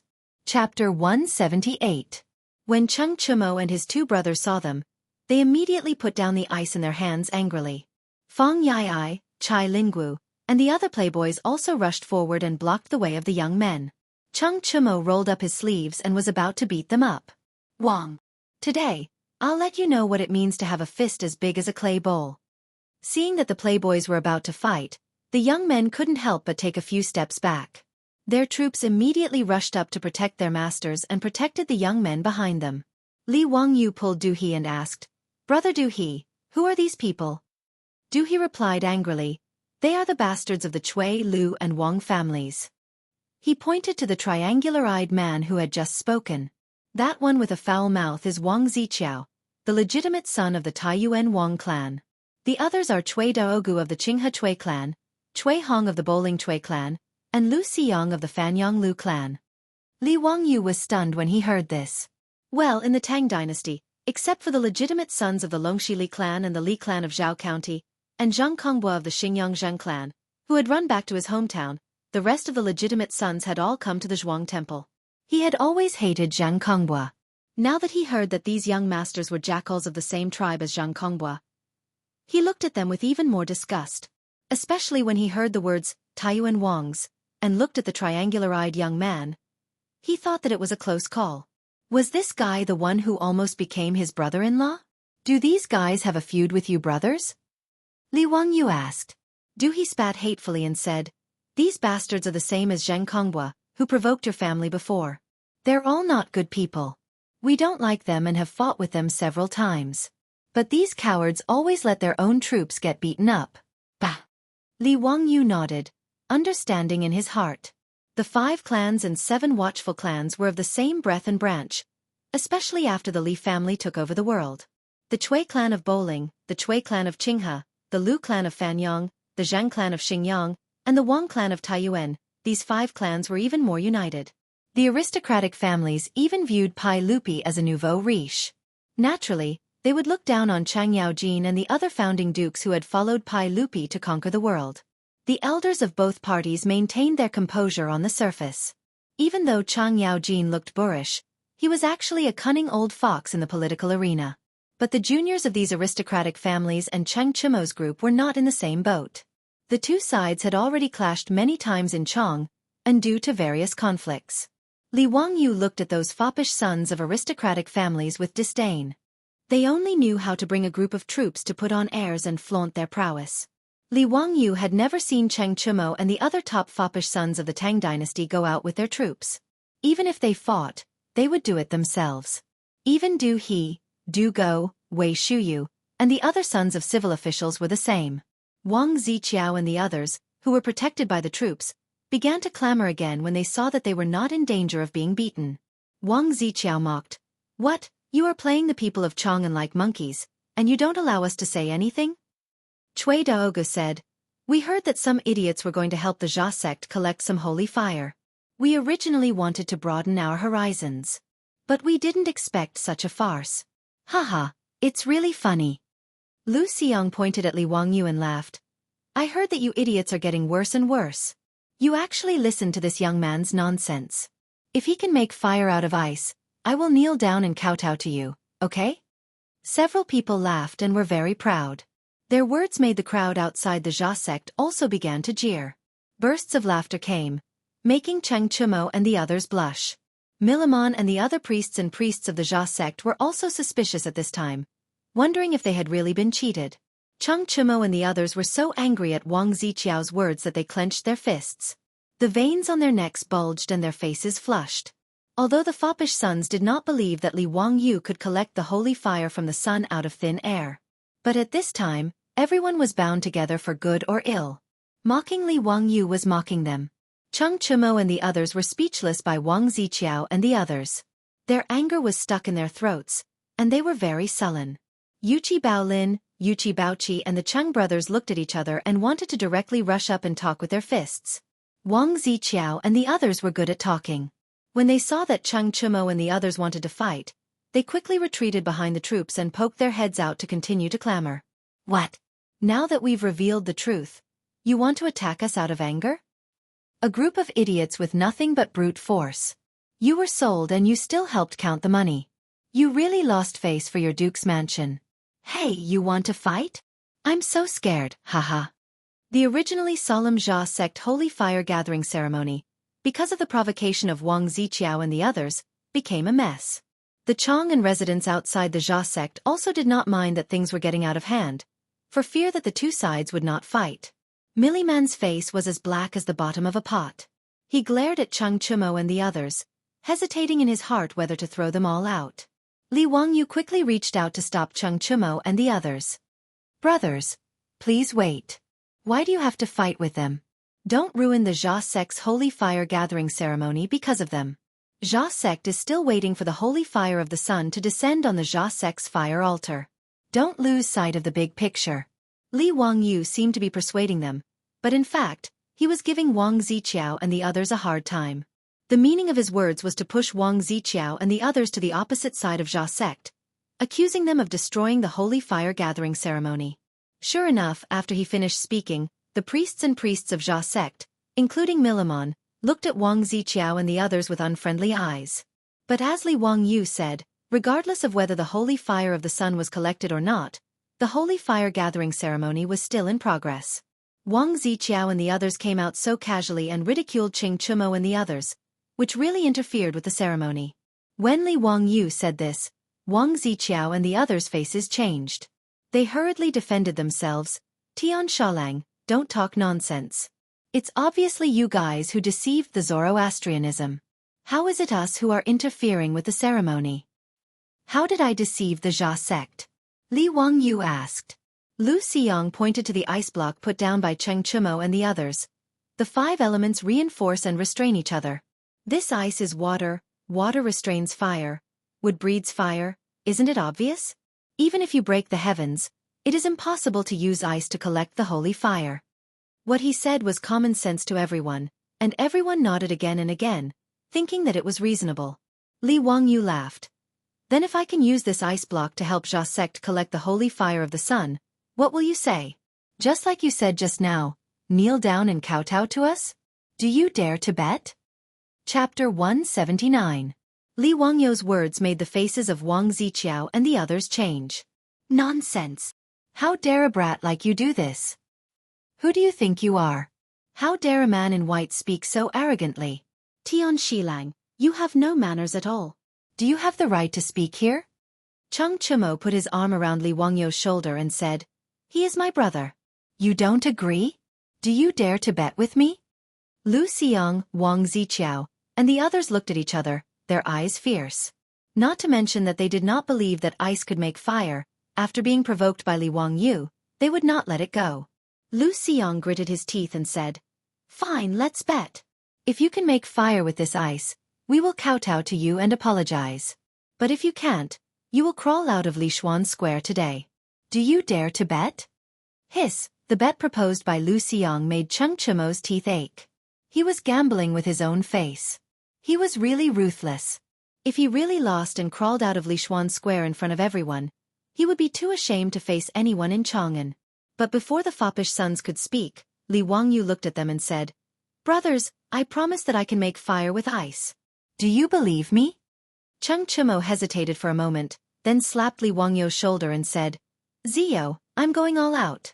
I'll believe you this time. Yes, let's bet. I believe Li Jia Shaolang. I'll bet with them. Damn it, I'll make you kneel and kowtow to me today. Come, let's make an oath.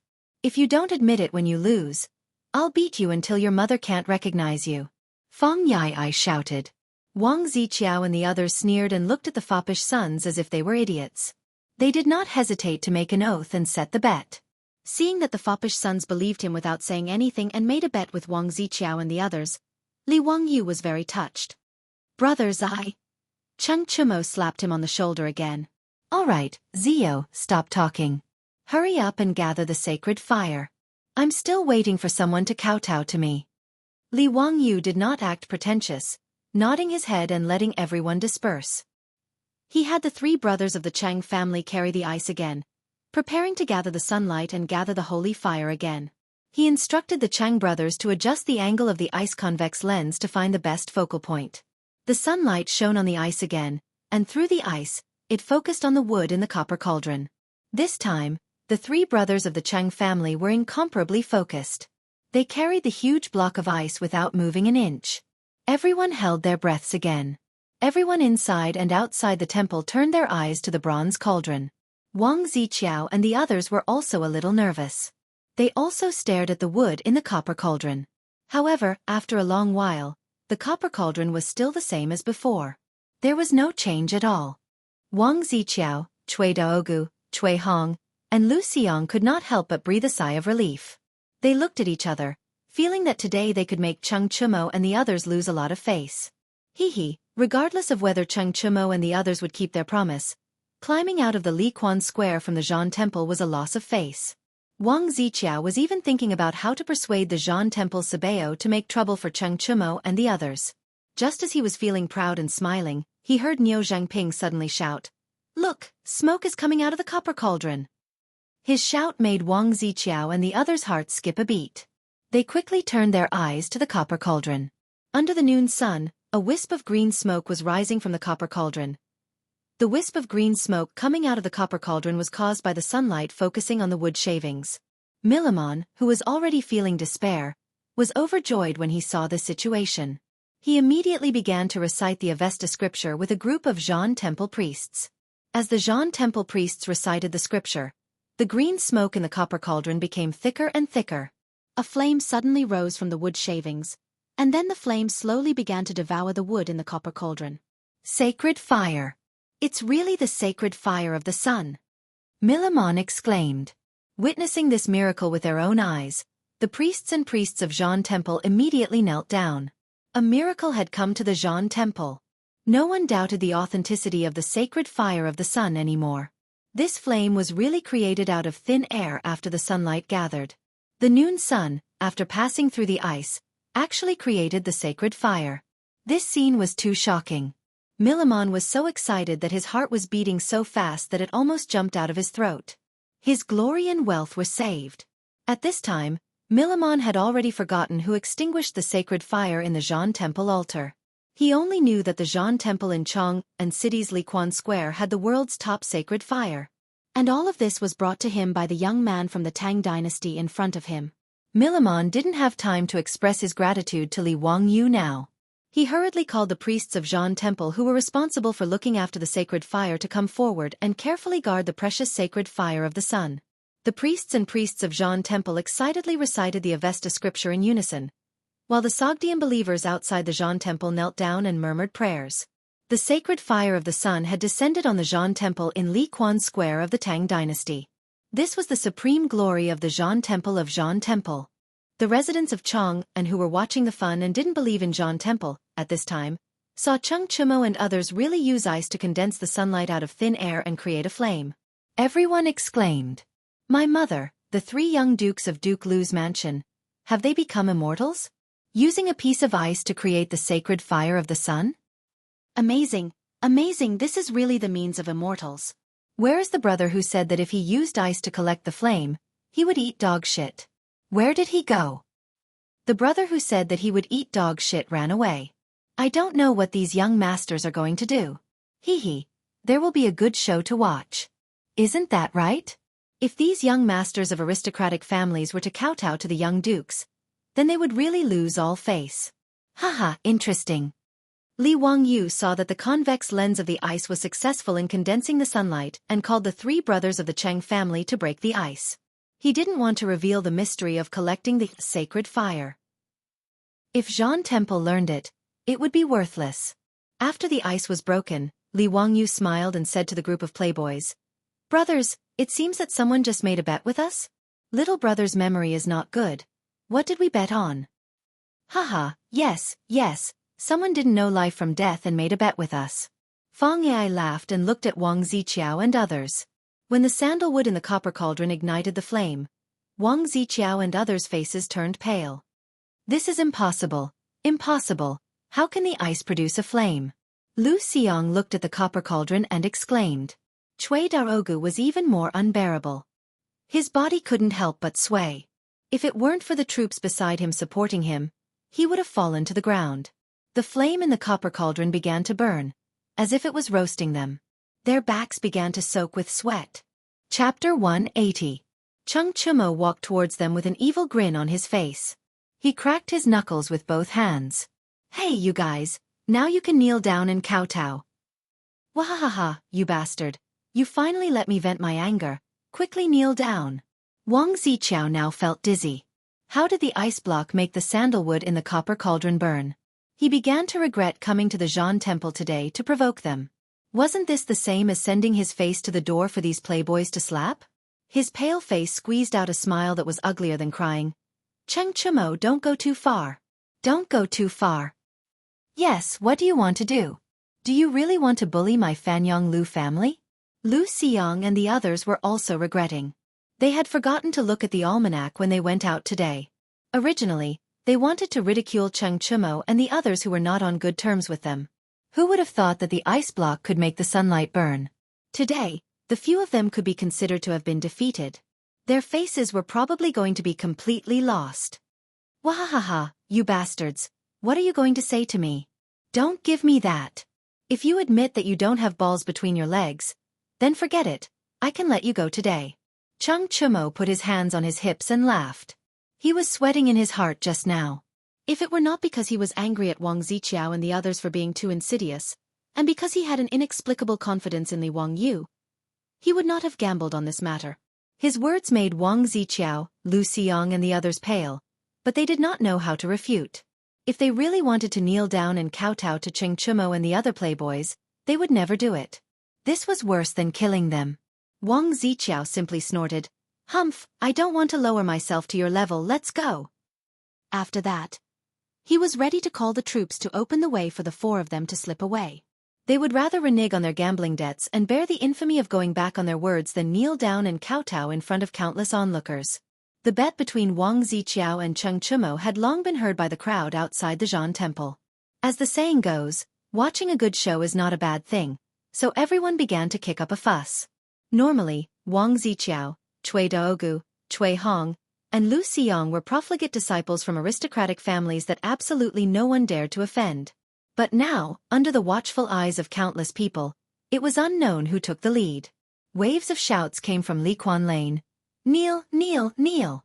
Kowtow, kowtow, kowtow. Wang Ziqiao and the rest were infuriated by the uproar. They felt a burning pain on their faces. They had really lost a lot of face today. They pretended to be deaf and mute, pretending that they did not hear those voices. Under the protection of their own troops, they rushed out of the crowd in a sorry state. After leaving Lishan Square, Wang Ziqiao grabbed Lu Xiong and said, Brother Xiong, I can't take this lying down. We can't just let today's matter go like this. Cui Daogu's face was also gloomy as he gnashed his teeth and said, Today's humiliation is comparable to the humiliation of Han Xian's crotch. I will definitely get my revenge. You're going too far. This was going too far. I swear I can't exist under the same sky with them. But Cheng Chumo and those bastards, we can't easily offend them. Our troops don't dare to really make a move against them. Wang Ziqiao and the others were like Zhang Konghua. They were young, but their bodies had long been hollowed out by wine and women. Every time they had a conflict with Cheng Chumo and the other playboys, they did not dare to fight personally. They only dared to let their troops fight. But when their troops faced Cheng Chumo, Fang Yai, and Chai Linggu, these playboys of the Tang dynasty's top noble families, how could they really dare to make a move? If they injured these young masters, how many heads would they have for Cheng Yaojin to chop off? If they really angered Cheng Yaojin and Yuqi Jingda, these founding generals, even their main families, these aristocratic families, could not protect them. Therefore there had been several conflicts, and Cheng Chumo and the others had always won, which made Wang Ziqiao and the others depressed. Today, they thought it was an opportunity to mock Cheng Chumo and the others, but they did not expect that they would lose all their face. Cui Hong suddenly opened his mouth and said, Cheng Chumo and those bastards can't be touched, but can that Tian Shilang also not be touched? He was referring to Li Wangyu, the only one in the temple who was wearing a white robe at that time. Wang Ziqiao's triangular eyes flashed with a cold light. Yes, I can't deal with those bastards of the Cheng and Yuchi families, but I, your father, can't deal with a Tian Shilang? I will now send people to watch that guy and see where he is from. Later, I will find someone to deal with him. Yes, that's right. I, your father, will kill this reckless guy. Brother Ziqiao, find out who this Tian Shilang is. If you don't destroy his family, this matter will not be over. Lu Xiong and the others also laughed. Suppressing people with power was what people like them should do. Idiots like Cheng Chumo who liked to make a move were simply a disgrace to the nobles. Let's go and have a drink. Today's my treat. Find a few young ladies to relieve the heat. Lu Xiong called out to the other playboys and rode away. After Wang Ziqiao and the others fled the temple, the group of playboys laughed loudly. Cheng Chumo and the other playboys naturally would not force Wang Ziqiao and the others to kneel down and kowtow. That would be tantamount to shedding all pretense of cordiality. But for these playboys who ran rampant in Chang'an, there was not much difference whether they kneeled or not. In short, today, the Taiyuan Wang clan, the Bowling Chui clan, the Fanyang Lu clan, and the Qinghe Chui clan had lost all face. Under the mocking eyes of the playboys, Wang Ziqiao and the others covered their faces with their sleeves. Under the protection of their own troops, they escaped from Li Quan Square in a sorry state. This made Cheng Chumo and the others unable to help but laugh, feeling very happy. After the sacred fire gathering ceremony in the Zhan Temple, the crowd outside the temple gradually dispersed. But what they saw and heard today would be talked about by the people of Chang'an for a long time. Some busybodies, including the Zhan sect, tried to copy what Li Wangyu did that day. They found all kinds of ice and shone it under the sun, trying to find out the mystery of ice. But including the Zhan sect, no one succeeded in using ice to ignite the fire. This made Li Wangyu even more mysterious. Millimon was now more and more certain that the sacred fire in the Zhan temple was extinguished for no reason that day. It must be the work of this young man in front of him. But even after racking his brain, he still could not find the mystery of the sacred fire extinguishing by itself, so there was no way to prevent it. If he did not want this to happen again, it was necessary to be on good terms with Li Wangyu. Otherwise, even if the sacred fire of the sun was enshrined in the Zhan temple, it might be extinguished again one day, and then he would have a heart attack. Millimon waved his hand and asked the clergyman to bring a tray covered with silk cloth. He stretched out his hand and opened the cloth with a smile on his face. Xiaolang, I have offended you before. Please forgive me. These gold and jewels are a little token of gratitude from the Zhan sect. Please accept them, Xiaolang. But I also ask Xiaolang not to gather the sacred fire of the sun in the future. Is that okay? On the tray, there was a neat pile of gold ingots, as well as all kinds of sapphires, rubies, and other jewels from the western regions. These gold and jewels, under the illumination of the sun, all emitted a dazzling light, very tempting. Chapter 181. Seeing the tray full of gold and jewels, Li Wangyu was a little surprised. He didn't expect Millimon to be so generous. Millimon's generosity, in addition to wanting to have a good relationship with Li Wangyu, was also a hush money. He didn't want Li Wangyu to know how to use ice in the future. If the method of getting fire from the sun was popularized everywhere, then there would be nothing sacred about the Zhan Temple's sacred fire. The moment the holy flame was ignited, Millimon even had the thought of killing him to silence him. However, with this group of silk pants backing Li Wangyu, Millimon quickly dispelled this idea in his mind and decided to bribe him with money. Li Wangyu listened to his words and understood that he wanted him to keep it a secret and maintain the sacred feeling of the Zhan Temple's sacred fire. Sabeo, you are too polite. You can rest assured that I will keep this matter a secret for Zhan Temple. That's good. Thank you for your trouble, Xiaolang. Li Wangyu was also not polite. He smiled and thanked Millimon, then grabbed the gold ingots and jewels and stuffed them into the hands of the playboys.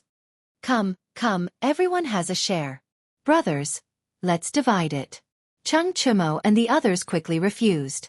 Today, they were very satisfied to see Wang Ziqiao and the others suffer. How could they have the nerve to take the gold and jewels? Not to mention, these playboys were not short of money, and Li Jia Xiaolang still owed a lot of debt. The gold and jewels on the tray, at a glance, the playboys could roughly estimate the value. It was about 4 or 5 million yuan. This Zhan temple could be considered a big deal. Li Wangyu saw that the crowd didn't want it, so he threw the gold ingots and jewels back on the tray. Brothers, if you look down on these things, then this little brother also doesn't want it. Fang Eai and the others looked at each other. In the end, Cheng Chimo laughed and reached out to grab a handful of gold ingots and jewels. Everyone, don't waste Ziyu's good intentions. Come, everyone has a share. Today, let's learn from the people of Jianghu. Divide the gold and let's go drink a big bowl later. Wahaha! Hearing Cheng Chimo's words, the group of debauches also came forward with smiles on their faces, and each of them grabbed a handful of gold ingots and jewels. To them, the amount of money was not important. What was rare was Li Wangyu's sincerity. 5 to 6 million taels of gold and jewels, the group of silk pants, including Li Wangyu, each received 5 to 600,000 copper coins, which could be considered a small fortune. After everyone put away the gold and jewels, Cheng Chimo waved his hand and said, "Let's go. Today at Ping Kong Fong, this old man will treat. We won't go home until we're drunk. Haha, let's go. Let's go home drunk today." After bidding farewell to Milamon, a group of playboys clustered around Li Wangyu as he mounted his horse, laughing and joking as they headed towards Peace Square. Li Wangyu, on the other hand, was laughing bitterly in his heart. He was still in the observation period of his beautiful boss. If Su Chongqing found out about this, he was afraid that it would be quite troublesome. What's more, it was broad daylight right now, just past noon. Was it really good to go drinking? But now it was too late for him to say no. Even if he said that his house was on fire, this group of silk pants would not let him leave. Li Wangyu shook his head. He planned to drink a few cups of wine and then use the excuse that he could not hold his liquor, and then run back to Zhou village. There were 2 delicate and beautiful women at home, so he did not have much longing for the girls of Ping Kong Fong. The group of silk pants rode their horses into Peace Square, heading towards a brothel in the square. Ping Kong Fong had tens of thousands of brothels, but these brothels were divided into 3 classes. The top-class girls were responsible for staying in the brothel and diligently practicing poetry and painting, singing and dancing, and would not easily see guests. It was rare to see anyone who was not a high official or a noble family. The second-class girls were responsible for receiving guests in the brothel and the brothel. They would accompany the merchants, rich young masters, and drink, play, sleep, and play to their heart's content. The most common brothel did not serve any peddlers or commoners to earn a little money. Instead, they were trained to be tour guides. That's right, tour guides. In Ping Kong Fong, even the most common brothel's speech and behavior were much better than ordinary girls. Whether it was a scholar who had just entered Chong'an to take the imperial examinations or a merchant who came to do business, they could all rent such a brothel to accompany them to tour Chong'an's beautiful scenery, explain history, and stroll around the market. Or they could rent a few brothel when they went for a walk in the countryside, where high officials, nobles, poets, and scholars gathered to drink to their heart's content. Accompanied by beautiful women, drinking wine, listening to songs, and watching beautiful women dance, how delightful! Therefore, the brothel of Ping Kong Fong was not as simple as sleeping with guests. They could recite poems, paint, and write poems. They could also dance, ride, shoot, and dance with swords. They could be said to be multi-talented. Ping Kong Fong, which was full of beautiful women and high quality, was far from the brothel of the future, which only dealt in the flesh business, could compare. It was also because of this that Ping Kong Fong had a unique charm in the Tang dynasty. Meng Jiao once wrote a poem, riding the spring breeze, the horse gallops, seeing all the flowers of Chong'an in a day. The flowers of Chong'an were not peonies or morning glories, but delicate beauty flowers. Li Wangyu had only come to Ping Kong Fong to sell erotic paintings, but it was his first time entering a brothel. He could not help but feel a little uneasy. Wei Shuyu suddenly winked at Li Wangyu and said with a mischievous smile, "Zio, there will be a lot of your admirers later. Don't be dazzled." What? What the hell was an admirer? Li Wangyu wanted to ask Wei Shuyu what he meant, but this guy pretended to be mysterious and did not explain. When the group of playboys was politely invited to the brothel by the handyman, the brothel's procuress came up to them with a smile. "Young dukes, you haven't been here for a long time. The young ladies in the brothel have missed you so much." This procuress was actually in her 30s, But in the eyes of the people of the Tang dynasty, she was already old. A procuress was also an old procuress. It was said that the old procuress was an extinct bird. It was said that there were only females and no males. They bred by mating with other kinds of birds. They were very much like prostitutes who were promiscuous, so the brothel's boss was called the old procuress or procuress. Chai Linggu, Wei Shuyu, and the others were veterans of the brothel and were familiar with the procuress. They teased, "Yun Yongzi, don't you miss us? Young dukes, don't make fun of me. Please come in, I'll call the young ladies." The procuress named Yun Yongzi smiled and led everyone into an elegantly decorated room. She asked the handymen to bring wine and food. Soon, a group of gorgeously dressed girls wearing topless dresses filed in, almost dazzling Li Wangyo's eyes.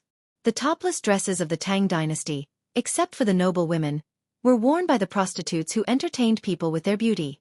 Their white and towering breasts were set off by the topless dresses, making Li Wangyu feel a little thirsty. With the status of Chung Chumo and the others, the ones who came out to receive them in the brothel were naturally the best girls.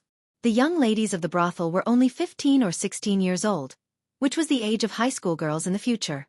Cheng Chumo, these beasts, only harm young girls. Li Wangyu despised them in his heart.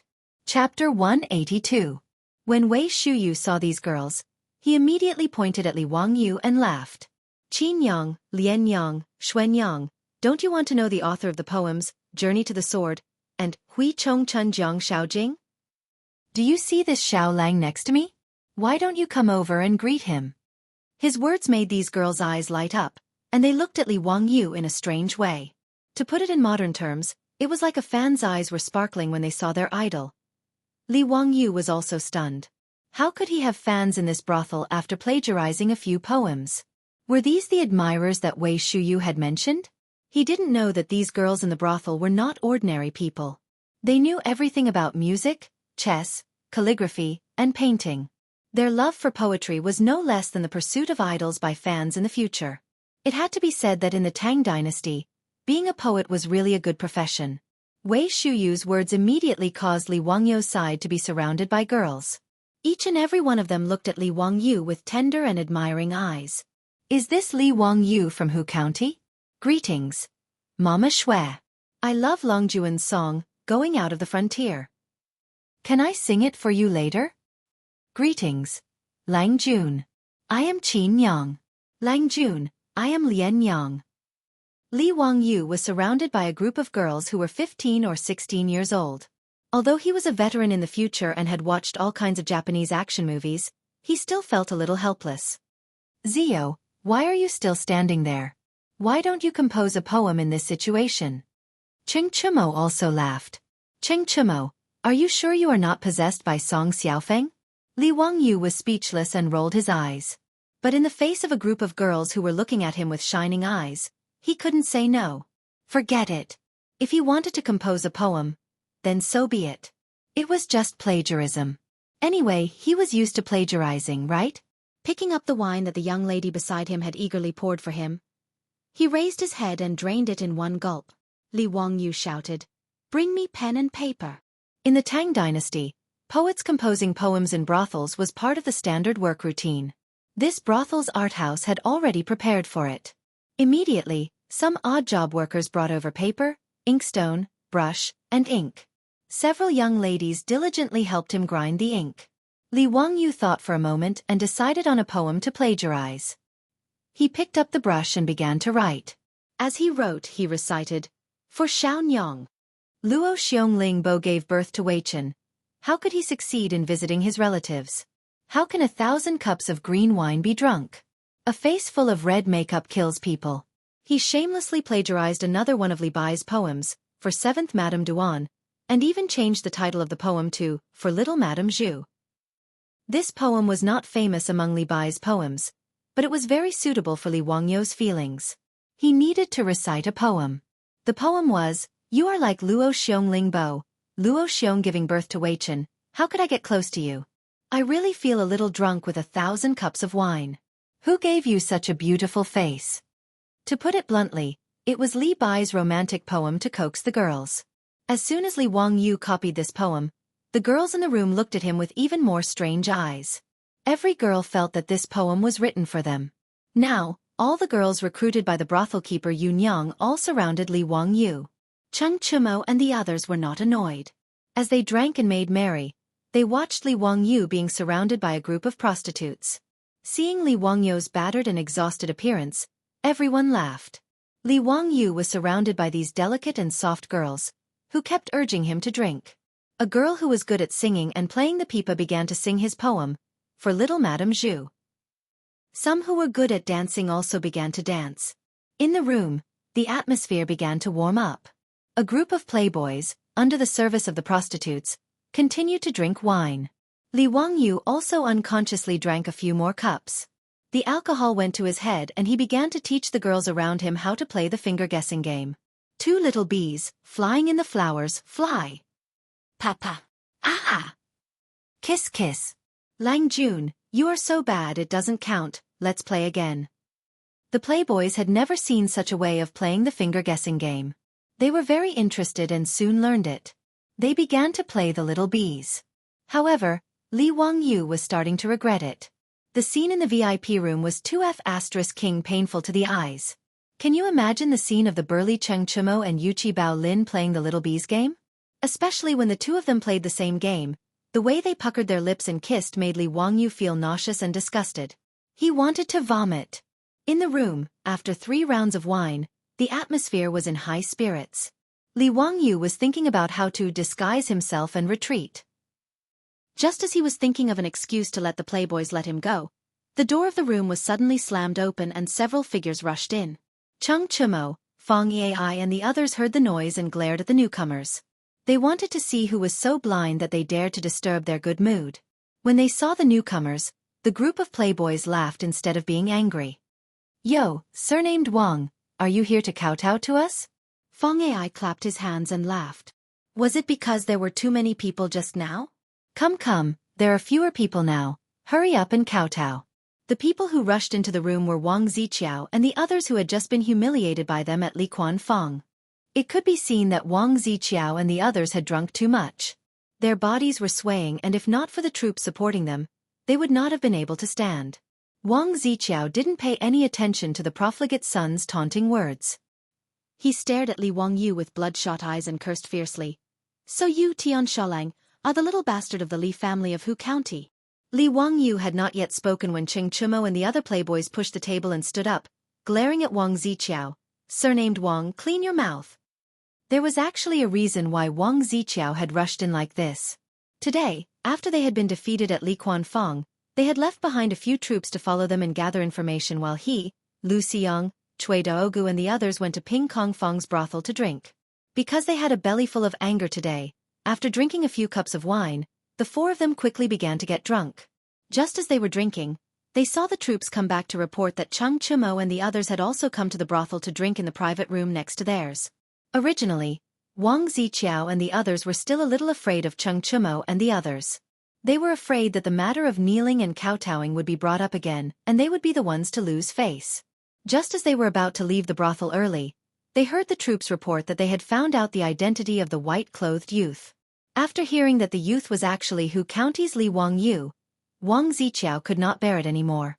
He slapped the table and stood up. Using the alcohol, he rushed to the room next door, planning to teach Li Wangyu a lesson. The reason why Wang Ziqiao hated Li Wangyu so much was because of the Taiyuan Wangs breaking off the engagement. Chapter 183. When Li Wangyu's father Li Zhou was still alive, the Taiyuan Wangs wanted to be on good terms with the imperial family, so they took the initiative to arrange a marriage between their daughter and Li Zhou. Considering Li Zhou's position in the imperial court at that time, this marriage was well matched.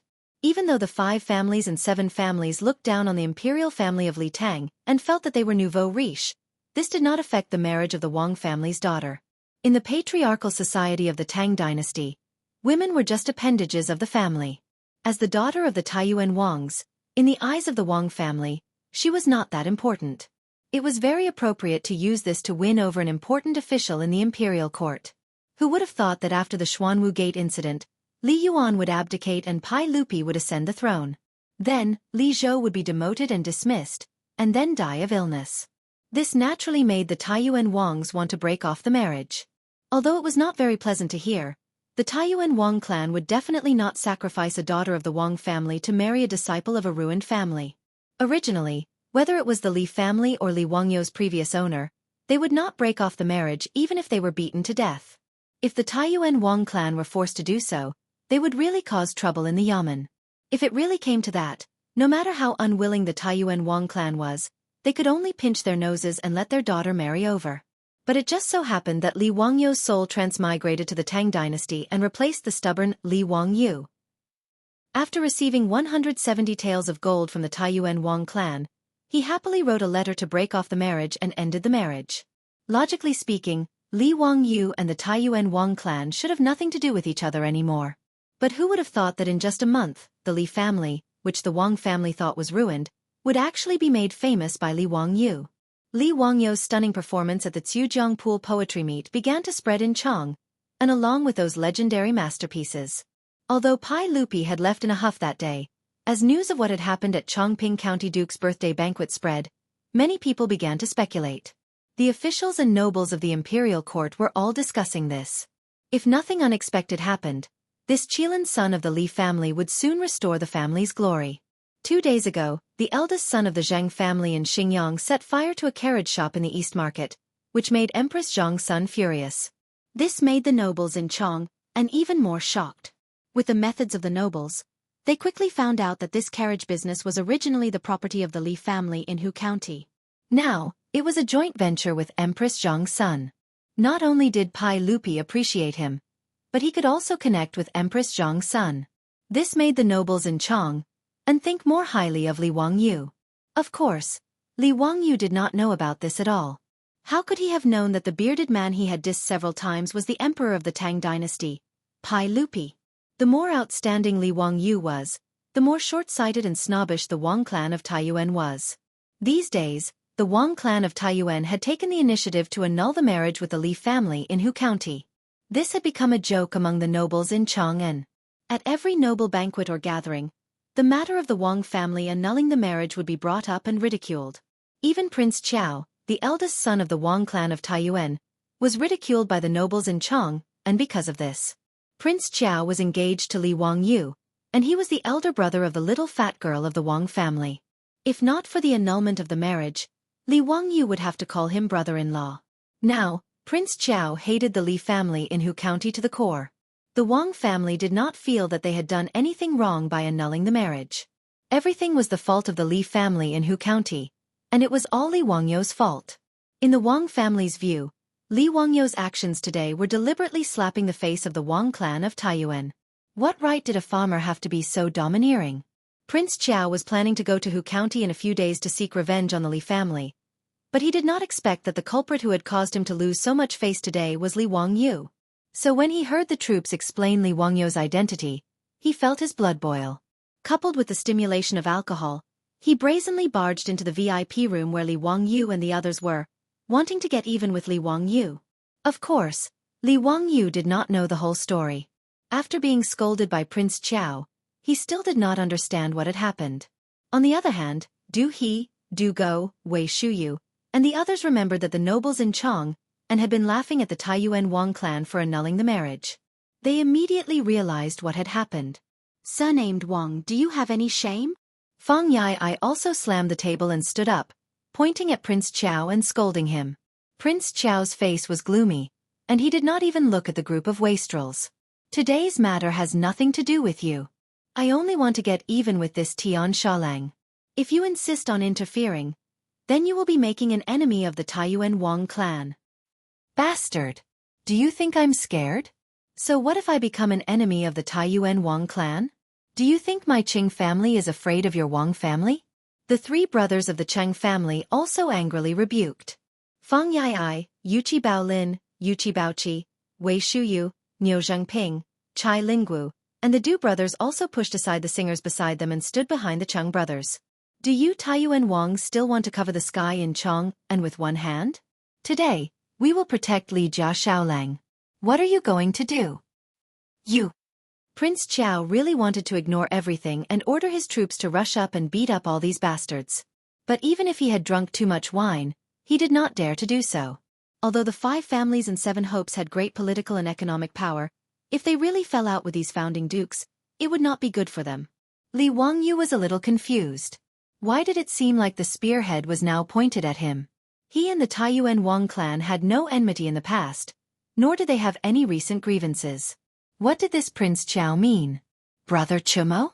What's the situation? He whispered to Cheng Chumo. This question stunned Cheng Chumo. Well, they are about to fight, and you still don't understand the situation?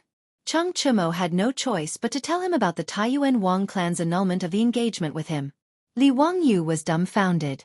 Was this considered sitting at home, but trouble fell from the sky? The Taiyuan Wang clan was ridiculed by the nobles in Chang'an. How could this be blamed on him? Was there any law? Was there any reason? After all, Li Wangyu was not a playboy like Cheng Chumo. He could not act unscrupulously and unscrupulously. If he could, he did not want to be enemies with the 5 families and 7 hopes. For him, there was no benefit at all. Even that bastard Zhang Konghua. If he had not coveted his beautiful boss, Li Wangyu would not have meddled. He touched his nose a little helplessly and said to Wang Ziqiao, "It was your Wang clan who proposed the annulment of the engagement. What did it have to do with me? Isn't it a little overbearing for the Wang clan to blame me?" Wang Ziqiao did not expect that Cheng Chumo and his group of playboys would really go against the Taiyuan Wang clan for the sake of Li Wangyu. For a moment, he was embarrassed. And Lu Xiong, Cui Daogu, and Cui Hong, although they were on the same side as Wang Ziqiao, were not willing to get involved in this matter. After all, the annulment of the Taiyuan Wang clan's engagement was not something they could talk about openly. Even the 4 families secretly made fun of the Taiyuan Wang clan because of this matter. Wang Ziqiao did not care about losing face. He stared fiercely at Li Wangyu and said, "Don't say these useless things. I just ask you, do you dare to bet with me?" Chapter 184. Wang Ziqiao didn't give up and wanted to make trouble for Li Wangyu, which made Li Wangyu a little impatient. "Why should I bet with you?" Li Wangyu asked. He didn't see any advantage in betting with Wang Ziqiao. Whether he won or lost, it didn't seem to be good for him. If he won against Wang Ziqiao, he was afraid that his entanglement with the Wang clan of Taiyuan would be deeper. But if he lost, he knew that he would be the unlucky one. Wang Ziqiao snorted, "Humph, as expected of a young man, you don't even dare to bet. If you want to be a coward, I have nothing to say." Before Li Wangyu could say anything, Cheng Chumo waved his hand and said, "Zio, just bet with him. Whether it's batting, cock and dog fighting, quail fighting, leaf card games, or even Chiahu or Hulu, we brothers will accept it for you. If it's a game of wager, do you think you'll lose to him?"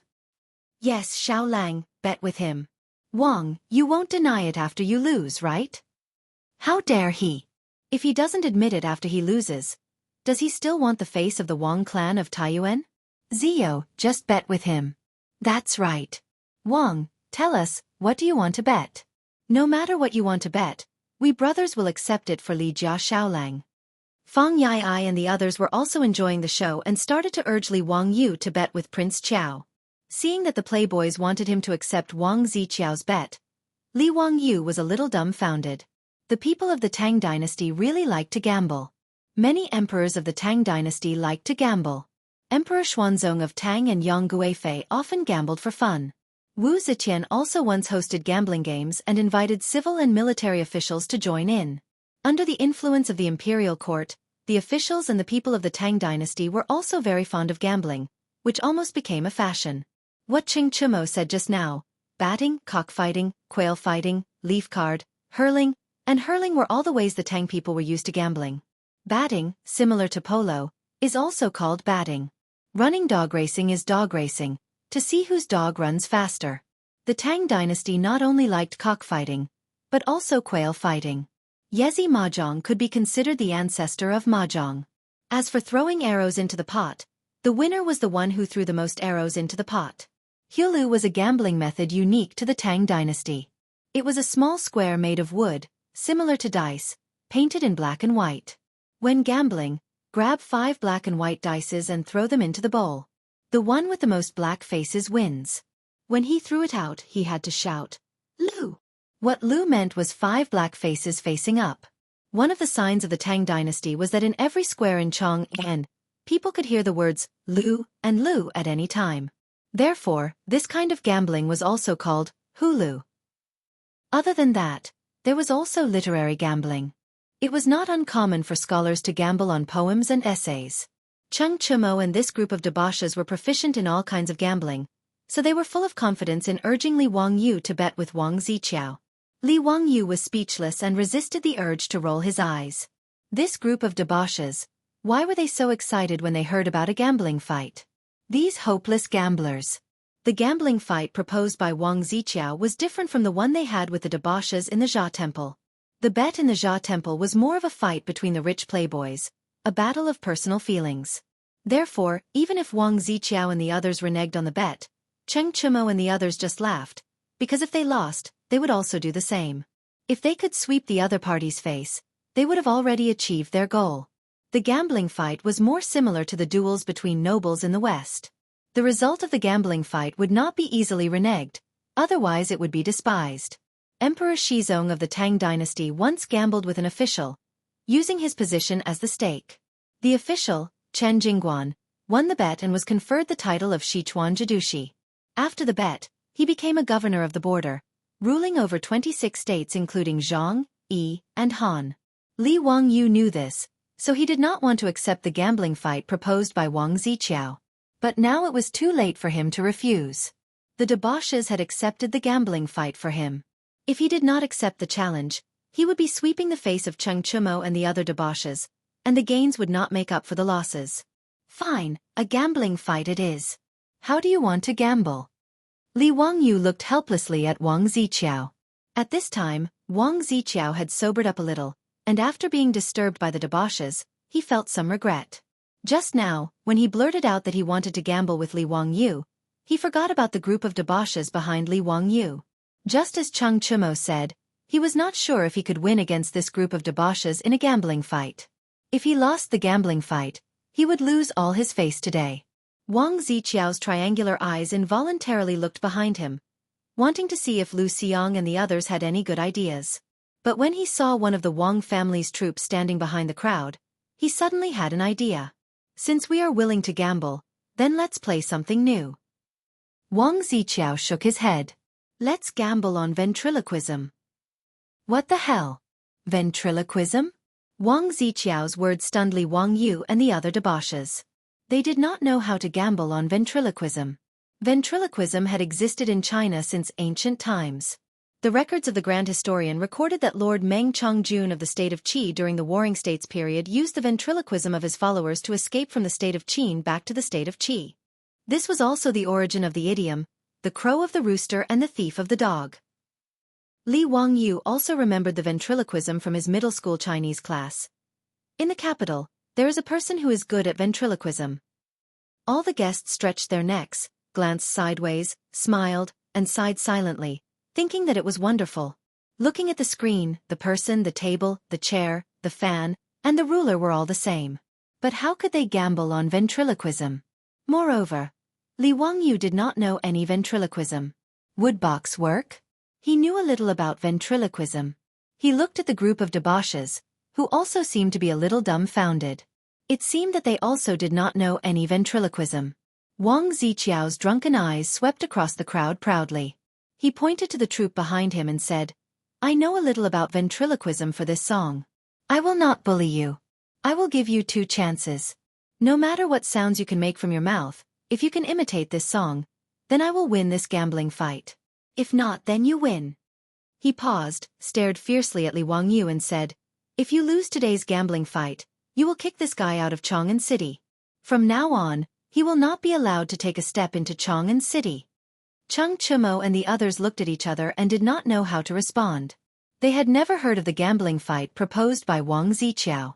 Moreover, if they lost, Li Wangyu would never be allowed to enter Chang'an City again. The consequences were somewhat serious. The group of debauches was checkmated by Wang Ziqiao. They could not help but feel a little embarrassed. They had spoken too confidently just now, and now it was difficult to clean up the mess. Fang Yai saw that everyone was in a difficult position and wanted to act shamelessly. He wanted to lose some face and ruin this gambling fight. Li Wangyu suddenly said, If you lose, what will you do? He was also a little angry now. This Taiyuan Wang clan was so against him. Did he really think he was a clay figurine? That he could do whatever he wanted to do? Li Wangyou's stubborn temper also rose. So what if he was from the Taiyuan Wang clan? Today he would fight with him. Wang Ziqiao laughed and said indifferently, "If I lose from now on, I will avoid you in Chang'an City. As long as I see you, I will bow to you and avoid you. How about that?" For these young masters, if Wang Ziqiao really lost, it would be a really shameful thing. If the legitimate sons of the 5 families and 7 families bowed to a white figure and avoided him, then he would lose all his face. But Wang Ziqiao did not think that he would lose at all. This troop of his had no other skills, but in this Chang'an City, they had never met a match. This troop of the Wang family could be considered a strange person. He did not know where he learned this skill from, but it was very good. He could imitate a bird's call and even make the bird unable to distinguish him and land on his shoulder. He could imitate all kinds of people after hearing it once. He could even imitate a woman's voice. Wang Ziqiao did not believe that he could not win this gambling fight by relying on his troop's skill. "Okay, since you insist on a gambling fight, then it's a deal." Cheng Chimo and others did not have time to persuade Li Wangyu before he directly nodded and agreed. Li Wangyu glanced at the proud Wang Ziqiao and said in his heart, "If you are willing to die, then I am willing to bury you." Chapter 185. Although Li Wangyu did not learn any ventriloquism, he did not think it was a big deal. He had seen a lot of ventriloquism performances on TV in the future. It was not a big deal. Besides, even if the ventriloquism of the Wang troops was as good as the performers in the textbook ventriloquism, so what? Ventriloquism was not like a tape recorder. It was just through the mouth, teeth, lips, tongue, throat, nose and other vocal organs to imitate various sounds of nature, such as birds and beasts, wind and rain, thunder and lightning, etc. Was it that easy to imitate the things that Li Wangyu knew? Seeing that Li Wangyu did not hesitate to agree to Wang Ziqiao's bet, Cheng Chimo and the others wanted to stop it, but it was too late. In the view of these foppish sons, losing the bet was fine, but since they had agreed, they had to give it a try. Several foppish sons gathered together to discuss what sound they should make to prevent the Wang troops from imitating. This made Li Wangyu a little dumbfounded. Such a simple thing, why did they make it so complicated? "Brother Chimo, Li Wangyu was just about to say that he could do it himself, but Cheng Chimo waved his hand to stop him. "Zio, if you have something to say it later. This matter cannot be sloppy. Let us discuss it first." "Zio, don't worry. Today's bet, brothers will let you win."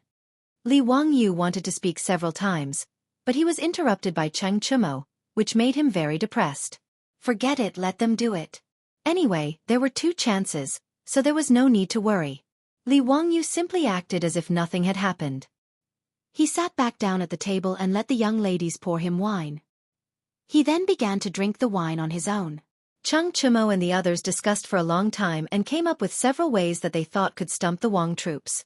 Fang Yai reached out and summoned a female singer. Li Wangyu remembered that this girl was called Xuan Yang. She sang a good song. Her voice was sweet like an oriole coming out of the valley. It seemed that these foppish sons in the first round wanted to use a female voice to embarrass the Wang troops who were good at ventriloquism. "Mama Shui, pick your best song and sing it a cappella," Fang Yai instructed. "Yes, I'll sing now." Mama Shui bowed to the fops, stood up, cleared her throat, and began to sing. "Zhao Ke's beard tassels. Wu goes frost and snow. The silver saddle shines on the white horse, like a shooting star, killing 1 person every 10 steps, leaving no trace for 1,000 miles. When the matter is done, I leave with a flick of my sleeve, hiding my identity and name." Mama Shui was singing the poem Ode to Gallantry that Li Wangyu had plagiarized. The poem was magnificent, and Mama Shui's voice was firm. Her voice was as smooth as a pearl and smooth as jade, and it even had a skillful tuning, making her singing sound sometimes moving and sometimes quiet, sometimes fast and sometimes slow. It was very pleasant to listen to. At the end of the song, even Cheng Chimo and the others could not help but shout out, "Good!" and then looked at Prince Chao. "Wang, come on. Let me see what your song is capable of." They didn't believe that anyone could imitate Mama Shui's voice. But Wang Ziqiao didn't care at all. He raised his eyelids slightly and motioned his troops to come forward. The troops of the Wang family came forward, grinned at the fops, and then began to sing. As soon as his voice came out, everyone in the room was stunned as if they had seen a ghost. Yuchi Baolin turned her head and looked at Mama Shui next to her, trying to confirm if she was singing. The voice that came out of the mouth of the troops of the Wang family was exactly the same as that of Mama Shui. This strange scene caused everyone to have goosebumps involuntarily. When the troops of the Wang family finished the song, the room was so quiet that even a pin drop could be heard. After a long time, Chung Chumo swallowed a mouthful of saliva and looked at the man with his eyes wide open. "Are you a man or a ghost?" Wang Ziqiao smiled. "How about it? One more chance? Do you want to continue?" The fops looked at each other, not knowing what to do. This troop of the Wang family could even imitate a female voice that he had only heard once. What other sounds could they make that he couldn't imitate? Seeing that the fops were silent, Wang Ziqiao couldn't help laughing. He felt that he had finally gotten his revenge today. Later, he would ask his troops to throw Li Wangyu out of Chang'an City, and then he would slowly play with this arrogant boy. Li Wangyu, however, was neither hurried nor slow. He finished the wine in his cup in one gulp and stood up. "What's the hurry? Isn't there one more chance?" Li Wangyu looked at Wang Ziqiao and asked, "Do you have to imitate whatever I sing?" "Yes, that's it." "Then it's simple. Tell him to listen." Li Wangyu cleared his throat and was about to speak when Chung Chumo pulled him back. "Zio, are you sure you can do it?" Hee, brother Chumo, don't worry. When I finish singing, he will be dumbfounded." Li Wangyu laughed. He twisted his neck. It was time to show his real skills. A long time ago, a giant dragon suddenly appeared and brought disaster. It took away the princess and disappeared. The kingdom was in danger. Li Wangyu's singing caused the silk pants to frown involuntarily. Although the tune was strange, it wasn't difficult. Wang Ziqiao was even more relieved. His troops could imitate this kind of singing without any difficulty. It would be more difficult to imitate the singing of the female singer. While Wang Ziqiao and the others were grinning, Li Wangyu suddenly changed the lyrics. The king was very happy and hurriedly asked for his name. The young man thought for a moment and said, "Your Majesty, my name is Darabambaband Badib Dobaruing." Again, Darabambaband Badib Dobaruing. "Isn't that right? Darabambaband Badib Dobaruing?" Yes, Darabambaband Badib Dobaruing." "What the hell? Is this a ghost?" Wang Ziqiao's mouth couldn't help but open wide. He stared blankly at Li Wangyu, who was still singing. The originally relaxed troops beside him were sweating profusely. What was this bastard from the Li family singing? Li Wangyu was laughing in his heart as he sang. The song he was singing was called Dara Benba. It was a song sung by the virtual singer Luo Tianyi in the future.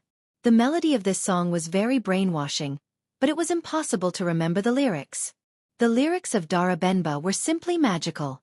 When Li Wangyu heard this song for the first time, he was completely dumbfounded. Li Wangyu spent a whole week memorizing the lyrics in order to learn this song. He didn't memorize the lyrics because he had nothing better to do. He just wanted to show off. Back then, Li Wangyu had to attend the company's annual meeting in order to impress everyone and show his face in front of his beautiful boss. That was why he had spent so much effort to learn this song. Who would have thought that after transmigrating to Tang Dynasty, there would come a day where he could use this song? After Li Wangyu finished singing, he smiled at Wang Ziqiao and said, "Come on, let your troops imitate my song with their ventriloquism." In the private room, the fops were dumbfounded.